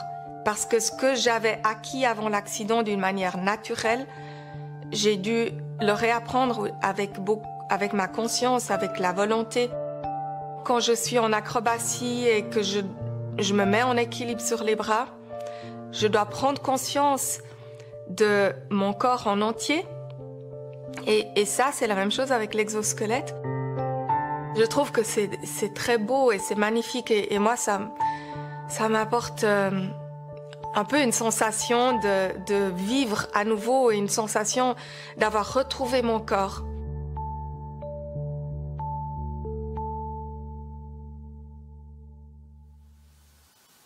Silke Pan, the portrait about the exoskeleton pilot from Switzerland. Robert, that's really impressive, is it? Yes, of course, it's impressive also knowing these special stories about these people who had so much bad luck. And but also we have to appreciate the performance of the team behind that great robotics team from EPFL, which is together. It's always the technology and the team behind with the engineers and the pilot who also needs to be trained. Do you often see athletes like Silke that they get something like a boost for the normal life through the CYBATHLON? Yeah, I think that's in most of the cases we see this, and but I would say that's also normal. It's the same with sports. If you perform better, if you make the first, or if you get a medal, it motivates you. It makes you happier. She said, actually, there are no limits. You have to fight. That's actually something you know from the research as well. You have to keep going, no matter what happens. Keep pushing the boundaries, yeah, and never take, it doesn't work right now for an answer, but keep trying and keep improving. So, and here she is, Silke Pan. We go directly to her. She's live from Lausanne, I think. Silke, congratulations first for your second place. That was a very good race. Yes, I'm glad about it, and for me and for the whole team. It's very good, yes. Congratulations. How happy are you with that second place? Yes, we are really happy because a place between the three first athletes, I think it's very good. And for us, I know we improved a lot during this past month, and we did a time with which we were very satisfied, and yes, we are happy about the second place, of course. Congratulations again. And we just saw the story about your life, actually, and that's very impressive. You got back to the acrobatics after years. How was that? How did you get back that feeling to do the acrobatics again? It was something that happened, I would say, like that. I didn't plan it. It was this year in April. There was a lockdown. We couldn't get out because of the coronavirus. And I tried to do some exercises to improve my strength for the hand cycling. And I don't know, just by the way, I tried to get in that position on my hands, and there in less than 10 minutes I got back this feeling of balance, and it was something really incredible because I thought that was something past, something forgotten, and during the 13 past years I never did it again, and then just in a few minutes I could feel that balance again, and it's sort of magic. I don't know. What does it give to you now that you can do acrobatics again? It opened some new opportunities. When I first saw that I could stand on my hands again, I continued training, and I had immediately some new figures and exercises in my head that I wanted to train and to improve. And I don't know, only a few weeks later, after I posted the first pictures on Facebook, I was contacted by a circus director who saw that pictures and asked me if I would like to be part of the program. But that's nothing winter. for you, or what do you say to that? I didn't hear. Sorry. Is it a possibility for you now to go back to the circus? Maybe, I don't know. I didn't plan it like anything. I didn't plan anything. But, okay, but that's perfect. I will wish you all the best. Silke Pan, thank you very much, and congratulations again for that second places. I hope all the best for the future and hope to see you again in the next CYBATHLON. Thank you very much. Goodbye, Silke. Thank you. It's very impressive, Silke Pan. We see her again cheering here when they realized that they were the first. Is it really something that the CYBATHLON can help people to bring back something completely different? I mean, CYBATHLON, that's a race, it's a championship, and something that got lost in the life of Silke, to bring that back. Yeah. Is that really possible? Yeah, of course. There are many facets which we are targeting, not only planned. There's better physical performance because they're training. They also have to be actively participating to the movement. There's also cognition or mental effects. We get happy if we can participate somewhere or win something. And the entire environment might be affected. The family is happy, the friends are happy, and there are many unpredictable effects to the people. How much courage does it give to you, for example, to keep on going? I mean, that's the spirit of Silke, that's something fantastic. Does that motivate you as well to go on? Oh, absolutely. I think it not only gives them, or many of them, a new meaning, but it also gives us, as was said before, it gives us a different way of looking at what we do. And, you know, it's not just me. When I see how this touches the students, you get the kind of feedback. This is one of the most meaningful things I take along from my studies, is to have had these kind of experiences. And I think it will change the way they approach the work they do later on for their entire life. So I think it's just extremely valuable for all of us, for everyone involved. Thank you very much. You stay with us, and thanks, Robert, for the moment. We're going to see you later again. And we'll just have a short break, and after that we'll have a closer look to an athlete, for example, with an arm prosthesis, and the motor of her prosthesis, and what the athlete would like to change on all that. We'll be back in a minute.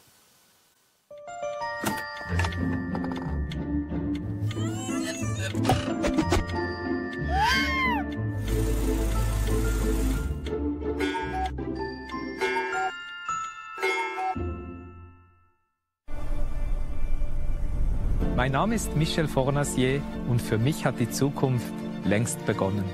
In dieser Hinsicht ist EKZ für mich ein verlässlicher Partner. Zuverlässig, ökologisch und günstig mit Strom versorgt. EKZ, stolzer Partner des CYBATHLON.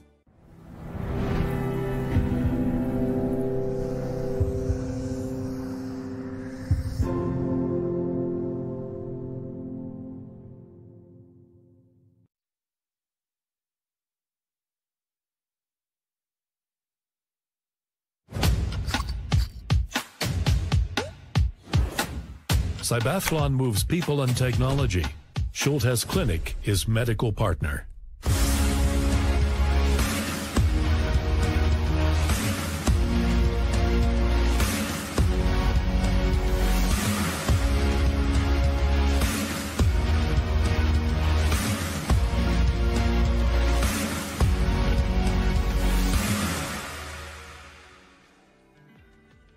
우선 스위스를 가지 못하게 돼서 많이 아쉽고, 그곳에서 저와 같은 장애를 가진 분들과 또 다른 유형 분들이 대회를 준비하는 모습을 보고 싶었는데 그것을 직접적으로 보지 못해서 좀 많이 아쉽지만, 그래도 이번 코로나 때문에 어쩔 수 없이 비대면으로 이런 대회를 준비하게 되었는데 각자 나라에서 준비한 만큼 좋은 결과를 냈으면 좋겠습니다.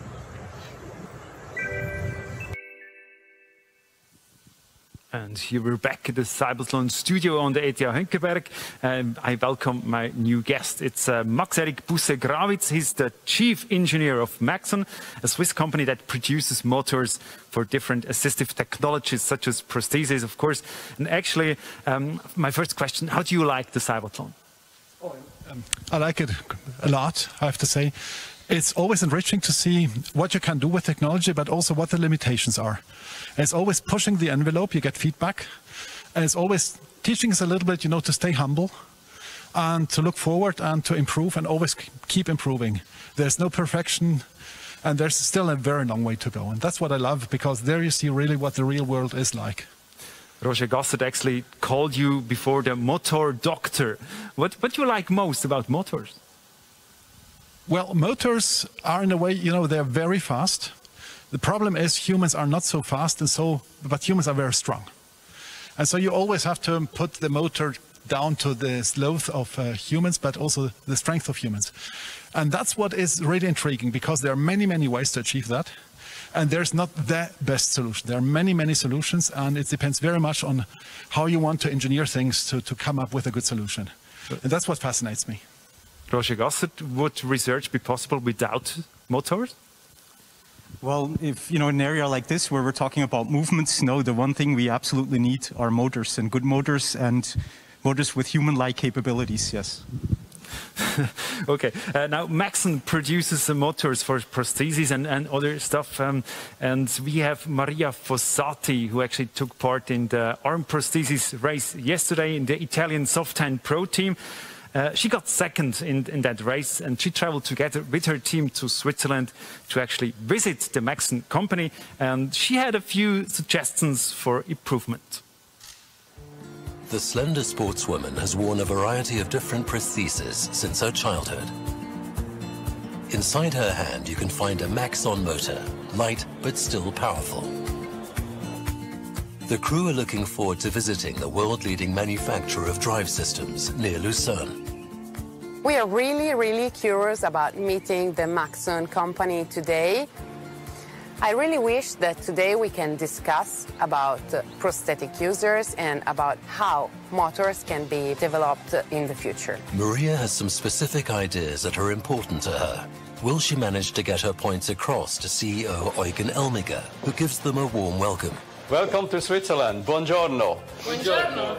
Thank you very much being here at Maxon. Thank you. I would like to show you the manufacturing place in our factory where the motors are produced. Development engineer Robin takes her to the production line. Maria's impressed. Yes, I've never been in a place like this. Okay. Yes. Maxon's products are not only used in a variety of medical applications, but also in NASA's Mars rover. They are extremely durable. Yes. They never burned a motor, so it's good. CEO Eugen Elmiger spends the entire afternoon in the development lab with the crew. They discuss ideas. He asks questions. How does the prosthesis work with just one motor? How long did it take before she could operate her prosthesis? Did it take a day, a week, a month? A minute. A minute? Yes. And the motor doesn't get too hot? Also, when you end shake, you just feel it warm. Not really cold. Yeah. This is nice. Yeah. Then comes the question Maria has been waiting for. What would you like to change, or what would be your first wish to change on the prosthetic? Well, it's to stop really the noise of the motor, if it's possible. Yeah. When I was on a taxi, side by side the taxi driver, and suddenly I moved the end, and the taxi driver was like, "Wow, what's that? What's that noise?" Because if people don't know that you're wearing power and prosthesis, so I feel a little bit creepy about hearing this kind of noise. So the noise maybe is it's possible to do something about noise. Yes. So this is something which is related also with the speed, speed and torque. Can completely move the joint and detonate the hand. Really, Rob. You know, the meeting and the exchange of experience with Maria, Manuel and her team was very exciting because we could get real feedback from the users and we can produce better products for them. And perhaps Maxon's global success is also down to the fact it likes to embrace new, interesting ideas. And hope we can send you a Christmas gift by the end of the year with some new solutions. Thank you, really, thank you. Thank you so much, and I wish you a very nice journey back to Italy. Thank you so much.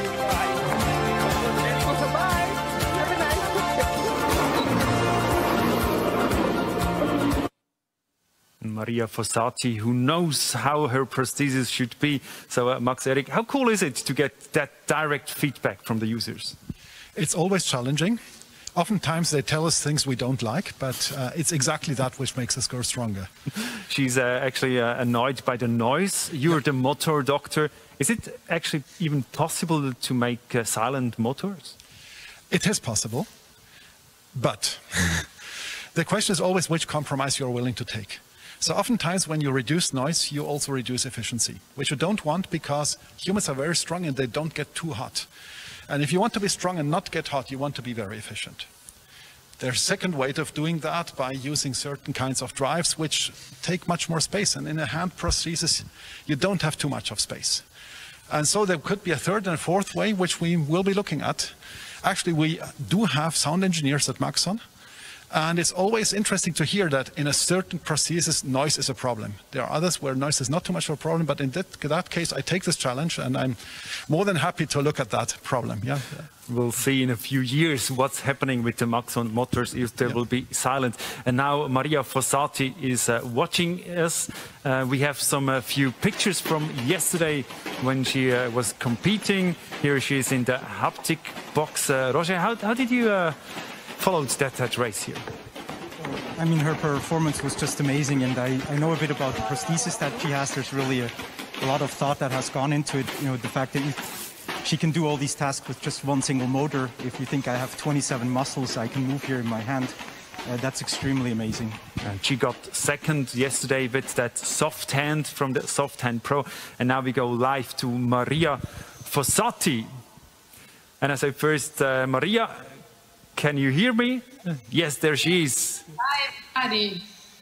Maria, congratulations. Second place yesterday. That was brilliant. Yes, we are so proud about this result. Thank you. Yes. You solved all the 100 points, but you were just a little bit slower than the winning team. Is speed the main problem?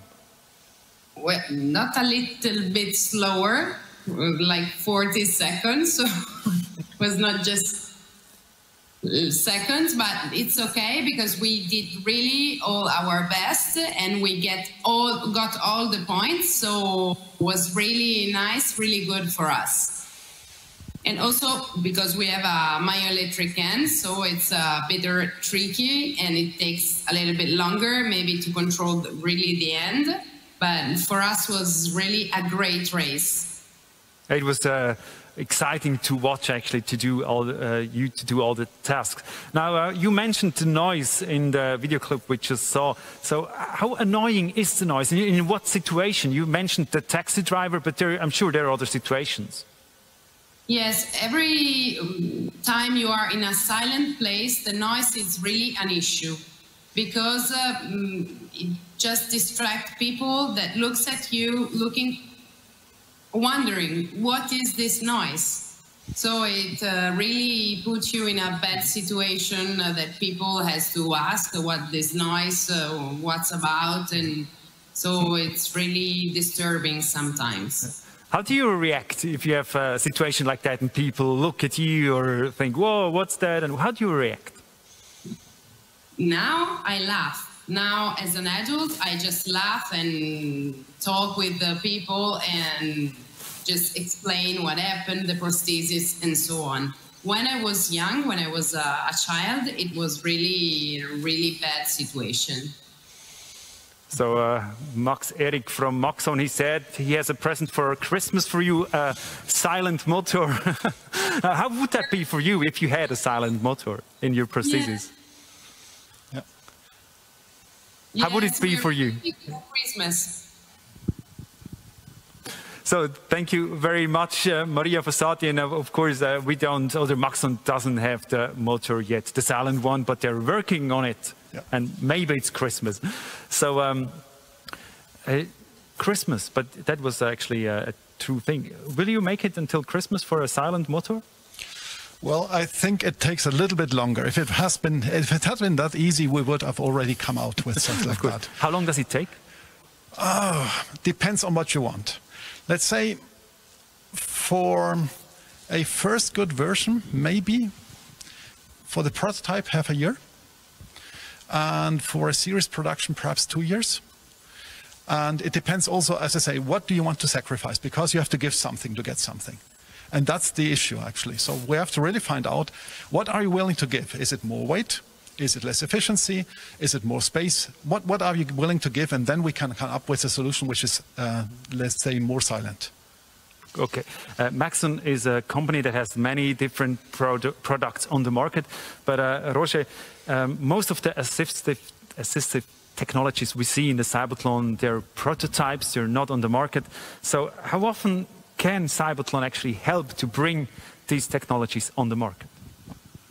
Well, I mean, we have concretely seen already that some of the teams that have participated at the CYBATHLON, the first that comes to my mind is Skevo, for example, is now a company and has a product out on the market, and I am sure that there are some additional teams. So I think we've already been able to show that CYBATHLON can contribute to this.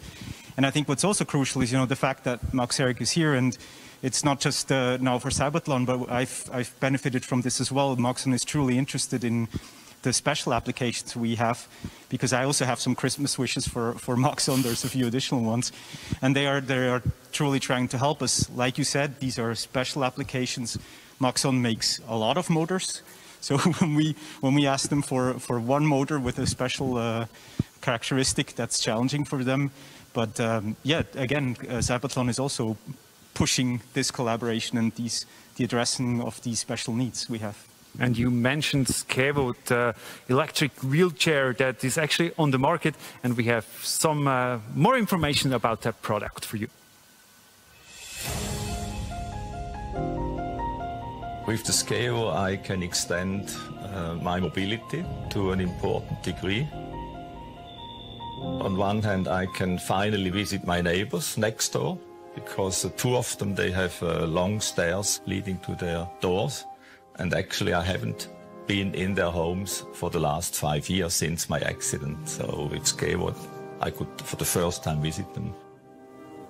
I sit in the wheelchair because 5 years ago, I had an accident, a motorcycle accident in Morocco. I was there with two good friends. They made a big effort to bring me to one of the best hospitals there.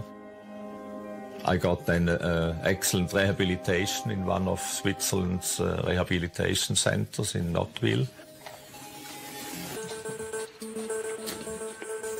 Using the Skevo for the first time, it felt like a little bit dancing. It felt like dancing on the street with the joystick and with the two wheels, which are constantly keeping the balance. You have a very lofty feeling. The new possibilities that you have for reaching things you couldn't reach before, that's the other good feeling I had.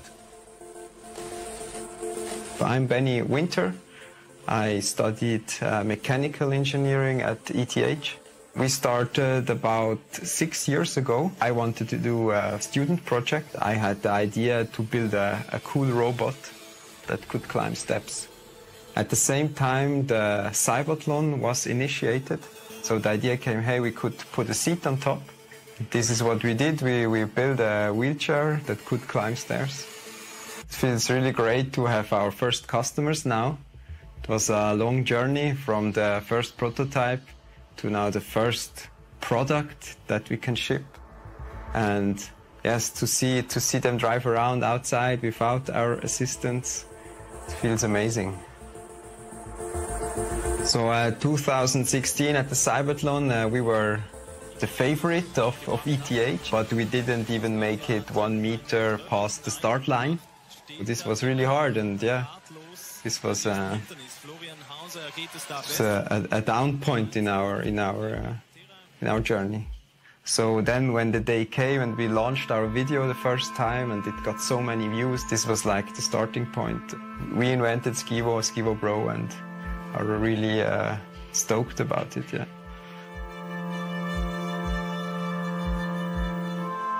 Our focus right now is bringing our device to the market, but of course we also want to compete again at the CYBATHLON because we want to show everyone that our device is really working, that we even can win the first place, and that people actually can use it in their daily lives.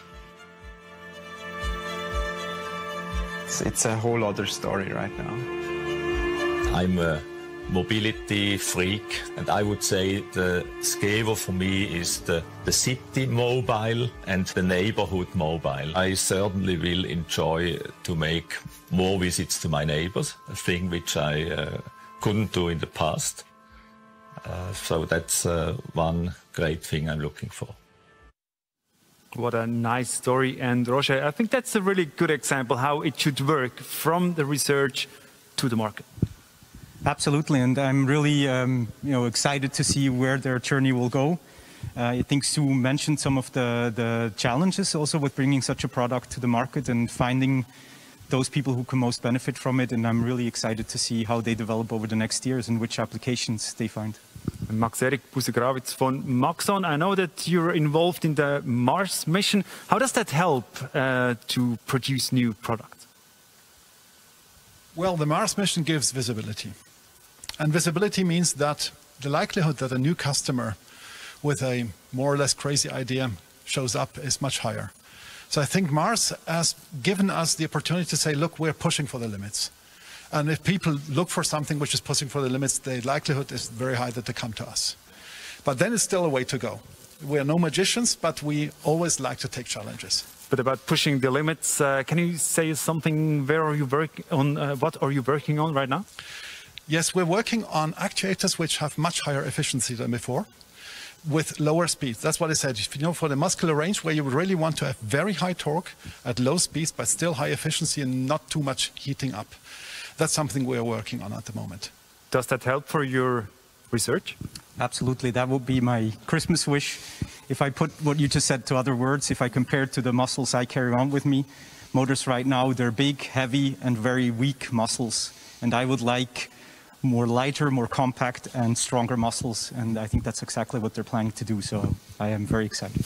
He's really very excited. You see his eyes. So thank you very much, Max-Erik Busegrawitz from Maxon. Thanks for joining us. Thanks for having me. Also, Roger. We're going to see you later in the show. And we have a little break until when we will be back for the end.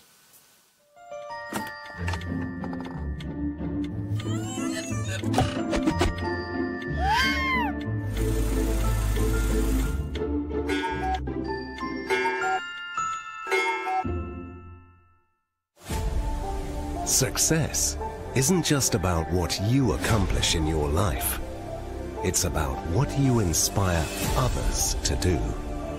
Live your version of freedom of movement. We support paraplegics for a lifetime.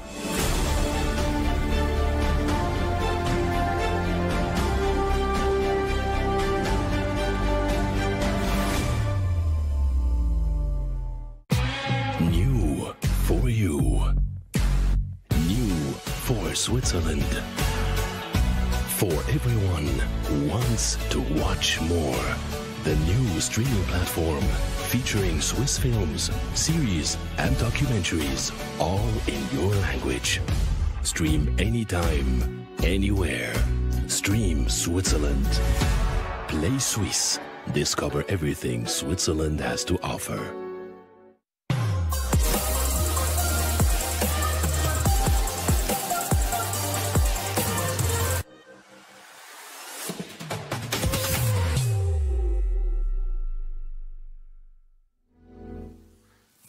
Disability justice and disability gain, because disability on itself is a valid and valuable way of being in this world and needs to be able to flourish and not to be exterminated.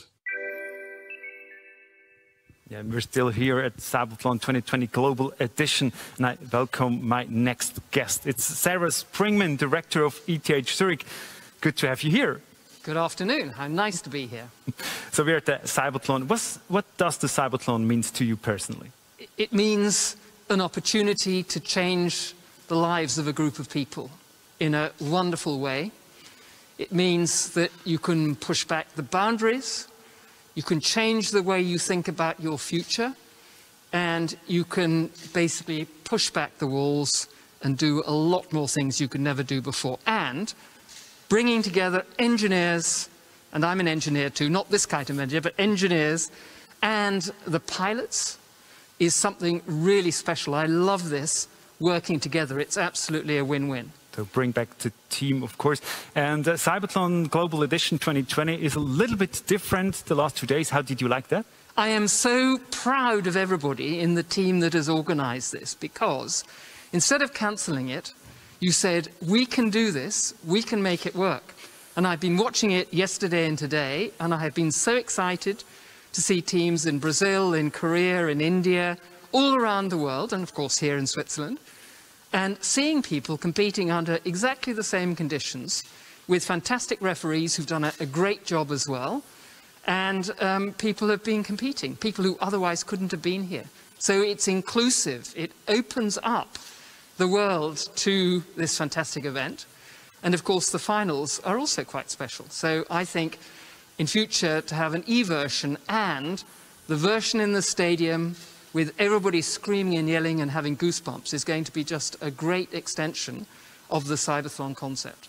So we will maybe see that way of events in the future as well for CYBATHLON. If you look at the pilots, how they fight, the happy faces, there's really a lot of energy in it, is it? There's a huge amount of energy, but there's also emotion.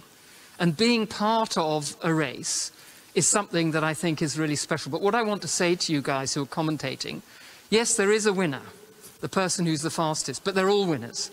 And I want to hear this more in the future. Everybody who has been a pilot, everybody who has been in the teams, everybody who's been in the entourage behind them, they're all winners.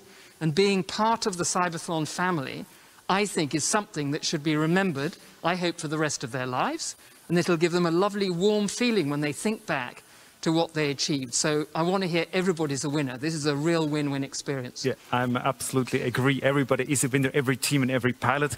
And if you look at the pilots, what do you think? How important is it also for these people to be part of that whole thing? I think it's a life-changing moment, potentially, especially if their feedback on what it feels to move a prosthesis helps to develop it better for themselves in the future, but for also thousands of other people. And it's like building the bricks in the wall, and maybe we're somewhere down at the bottom. And this wall is going to be something that's really very impressive in the future. So I really think they are in a pioneering role that gives them a fantastic opportunity to make a difference, not just for themselves, but for lots of other people. And that also gives you a nice and warm feeling. And I'm sorry we haven't been able to give them the cheering spectators this time around. That's the negative bit. But I'm quite sure if they read social media and all the rest of it, they will also get a nice warm feeling about their impact on lots of other people all around the world. And everybody can watch, not only 5,000 people maybe in Precisely. one hall. Talking about the future, it's the second CYBATHLON. If we look like 10 years ahead, where will be the CYBATHLON? How will it be? Well, I hope it'll be a phrase that many more people will know about. I hope that when they think of CYBATHLON, they'll know exactly what we mean by it, and that we will have touched the lives of many more people all around the world. What is it, over 200 countries in the world?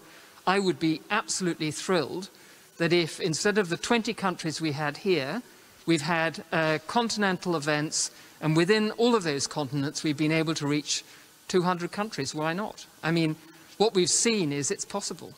What would you tell the young researchers? Why should they focus on CYBATHLON, on that kind of development? But I mean, it's fun, and you can see the results, and that is extremely, makes you feel very satisfied when you've made a difference, and especially when you have a brilliant idea that opens the door for doing something in a different and creative way. And we've seen from all of these prostheses, those that have electrical stimulus, and I mean all sorts of things we've seen in the last 2 days. I hope somebody sits down and analyzes it and puts together a kind of diversity map to show how all of the different groups have tried to solve the problem, to go as fast from A to B and do all of the tasks, because I think that diversity is important, and especially in countries where they don't have a lot of money to buy lovely Maxon motors, which are fantastic, the best. I think that's an option as well. And I think we want to be inclusive and make sure that more people can try and solve the challenges they face locally in where they come from. That's brilliant. Thank you very much for being here, Sarah Brinkman, Director of ETH3. Thanks for your words, for all the teams, for the pilots, for the team behind. Thank you for being here very much. And CYBATHLON is not only a championship, it's also a philosophy. We have talked about that in the last 2 days. And where should a philosophy start? I think in the schools. 1,12. Machen wir jetzt 1,12, du bist da recht hoch. Spann mal da, auf der anderen Seite. Day 3 of a week-long CYBATHLON school camp in Dübendorf, a town near Zurich, Switzerland. The participants, kids between 11 and 15 years of age, are all engrossed in what they're doing. Andre, 13, and 11-year-old Melina are excited to be there. Weil es mega cool ist und weil man viel lernt, weil ich gerne programmieren tue, also fast noch lieber als etwas zeichnen oder so. Dass man eben programmieren kann, weil ich kann gerne programmieren und im späteren Leben würde ich Ingenieur werden. Ich habe auch selber einen 3D-Drucker und drucke mir auch selber Sachen. The goal for the week, building a gripper for an elbow joint exoskeleton operated by sensors placed on the free arm. Also der Pilot nimmt ihn so, dass das Gelenk bewegt werden kann vom Motor, der da ist. Es muss natürlich auf den Pilot eingestellt sein, die Größe. Und der hebt es nachher so und das wird bewegt und das wird bewegt. Die Griffer werden von den Designern gemacht da. Und die Designer machen die Griffer. Und wenn der Griffer nicht gut ist, kann man nicht gut heben. Und wenn der Programmiercode nicht gut ist, dann wird es Fehler geben. Deswegen muss beide Teile gut sein, dass es funktioniert. Over the course of 4 days, young participants learn everything they need to know to make the best possible use of an elbow joint exoskeleton. There's a competition on the final day of the camp. Nina Colliger is the representative of CYBATHLON at school. The children's work has surpassed all her expectations. Genial, sie machen super, sie sind voll dabei, sie sind mega motiviert, sie sind auch gut, sie sind schneller als wir gedacht haben, kommen super voran, mega lässiges Team auch. One of the main goals for the week is for the kids to be active, to play and to have fun. They also learn about the workings of a radio show and about ethics aspects. Each day they have lunch together.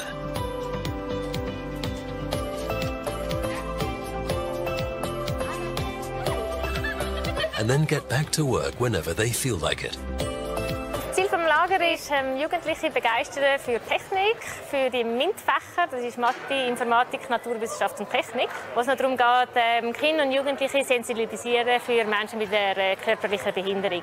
Was CYBATHLON das cool ist, dass das grösste Ziel, Module sind entwickelt mit den Menschen mit einer Behinderung, sollen auch immer Menschen mit einer Behinderung dabei sein, die am Modul teilnehmen. Experiencing life with a disability, trying new things, realizing what kind of problems people with disabilities face each day. Armin and Hitzi coach participants during the exercises. Jetzt musst du aber schnell wieder hinten liegen, sonst gehst du vorne raus. Gut.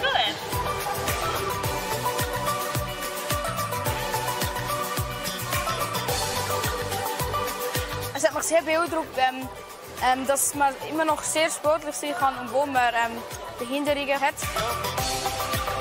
Most students come to a similar realization. Ich sieht mega einfach aus beim Armin, aber ich finde es mega schwierig.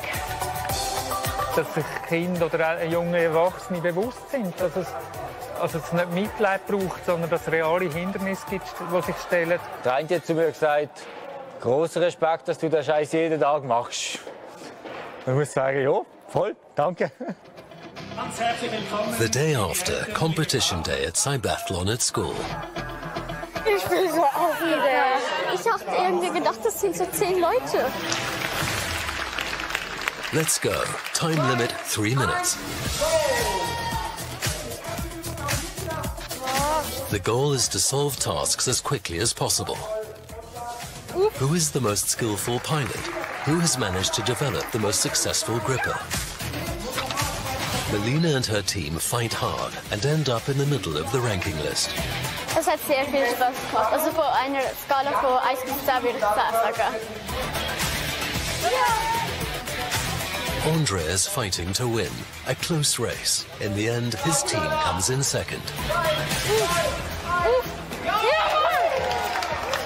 habe ein gutes Gefühl, weil ich es geschafft habe und mein Ziel ist erreicht, weil mir ist klar war, dass wir die anderen nicht besiegen können, weil sie sind älter und haben mehr Erfahrung wahrscheinlich mit dem und ja, ich bin sehr zufrieden.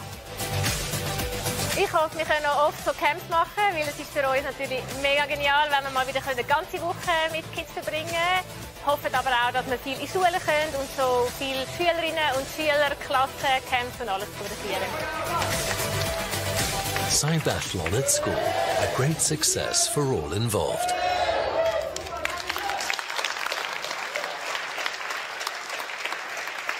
There are many happy faces in the schools, and I asked Robert Riener, the initiator of CYBATHLON, to bring the idea of CYBATHLON into schools. What do you expect from that? I think it's very important that people in a very young age experience the aspect of disability. When I was young, I never saw a wheelchair driver because our family and friendship, there was no person with impairments. So when I first saw a spinal cord injured person in a wheelchair when I did my PhD, I was very shy. There were some taboos, and it took me a while to get used to the fact that this is a very nice, normal person. And I think we have to avoid this situation with our young students nowadays, so that they get confronted with the challenges of these people, but just with these people in a normal daily life. I will say hello to Roland Sigrist, the director of the CYBATHLON, and you were actually in the schools with the children. How was that for you? How did you think? How did they react on all that? So I was very impressed by the work of the kids. So in the camp that we just saw, they had 1 week time to create this grasping exoskeleton style, prosthesis style device, and they figured out that friction plays a key role to grasp objects, and I was impressed also by the programming they could do, how they understood things that I have never understood when I was young, so that was really inspiring also. Roger Gassert, is that also something you can look for new talents? There was one child saying, I like programming and everything, so you should actually write him, come to my team or something. What do you think about that? Oh, absolutely. There are some that are really fascinated with this, and we have had actually students from maybe a couple classes higher that have contacted us, for a diploma, matura thesis. They would like to do something in this field, and there's also students that have approached us for about groups working in a very specific field. So I think it really fuels interest, and they definitely take something along with them, something very precious. I think it's a very nice project, but let's have a little bit different look, for example, at the exoskeletons, the last race we saw today. It's cyborgs, keyword cyborgs, a mixture between humans and machines, like Terminator movies, everybody knows it. Is that exoskeleton which could become some sort of a cyborg? Should we be afraid of that? When we hear this term cyborg, we immediately think about, as you said, Terminators and Iron Mans, which are often the bad guys in Hollywood movies. And that's why this term is connotated with a negative meaning. And that's why I don't like that term. I think, of course, it's true, a cyborg is just a fusion of human biology and technology. And therefore, people who are using or wearing technology or where technology is implanted into the body, they could be defined as a cyborg. But we should not use that term for them because they're just humans and not cyborgs. But they're not only the bad guys who are the cyborgs. Iron Man, for example, the superhero who actually can fly, that's like the perfect exoskeleton. Or what do you think? I guess the question is where we want to go and where we are, right? And right now, as Robert said, we are still very far from getting anywhere close to Iron Man. And we still have a lot of challenges to achieve. So no flying exoskeletons in the next CYBATHLON? No flying exoskeletons yet, yeah. That's all good. Then we enjoy the movies like that. Roland, that whole theme about the cyborg, does that bother you? Actually, I do not think too much about it. I think that you can always use technology for the good and for the bad. That's also true for other fields in research and development. And I think as long as we can solve and support challenges of daily lives, in this case, come over barriers, it's useful. But of course, you can also use it for the bad, but this is not in our interest. Now, we've seen the exoskeletons and prostheses and everything for people with physical disabilities, but can exoskeletons also be used for like everybody else? Of course, there are ideas and already products even where some kind of simplified exoskeletons can be used for craftsmen in factories to help them lifting heavy objects.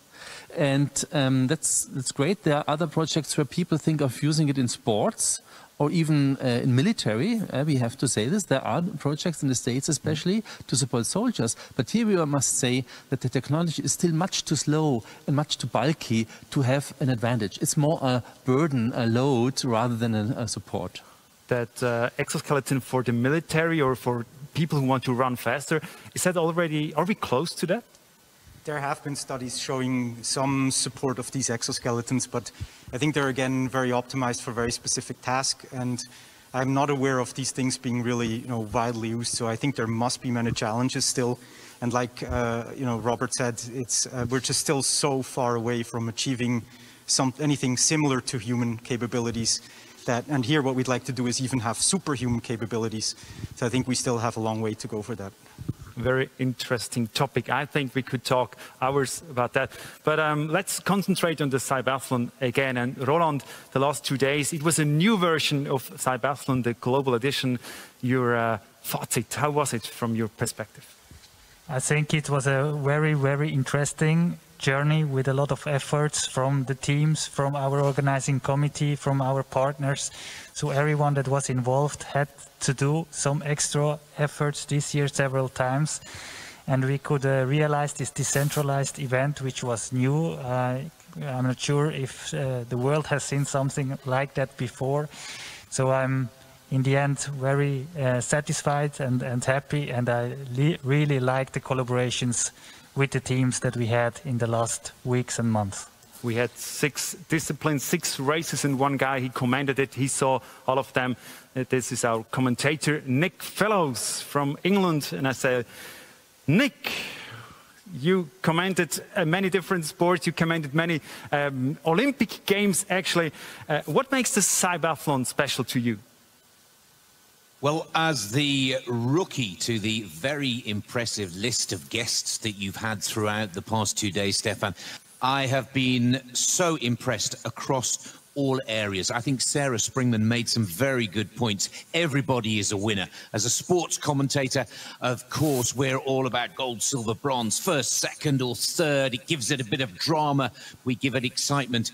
But I think everybody is a winner at CYBATHLON 2020, as Sarah and many of your special guests have pointed out, that these are very difficult times for sport. These are very difficult times for people all over the world. And what has been produced over the past 48 hours is incredibly special. And I feel very privileged to have been a part of that CYBATHLON 2020. I loved what I saw in 2016 and the way that you have kept that momentum flowing And so many of my experts in the commentary box all pointed out the development, the research and the development and the progress of the teams and the athletes from 2016 to 2020 also makes these past couple of days very special indeed. I'm delighted to have been allowed to get into the commentary box, and to be honest, I want to go again. I want to do more. Can we do it next year? Can we do it next week? I think the whole concept is truly remarkable.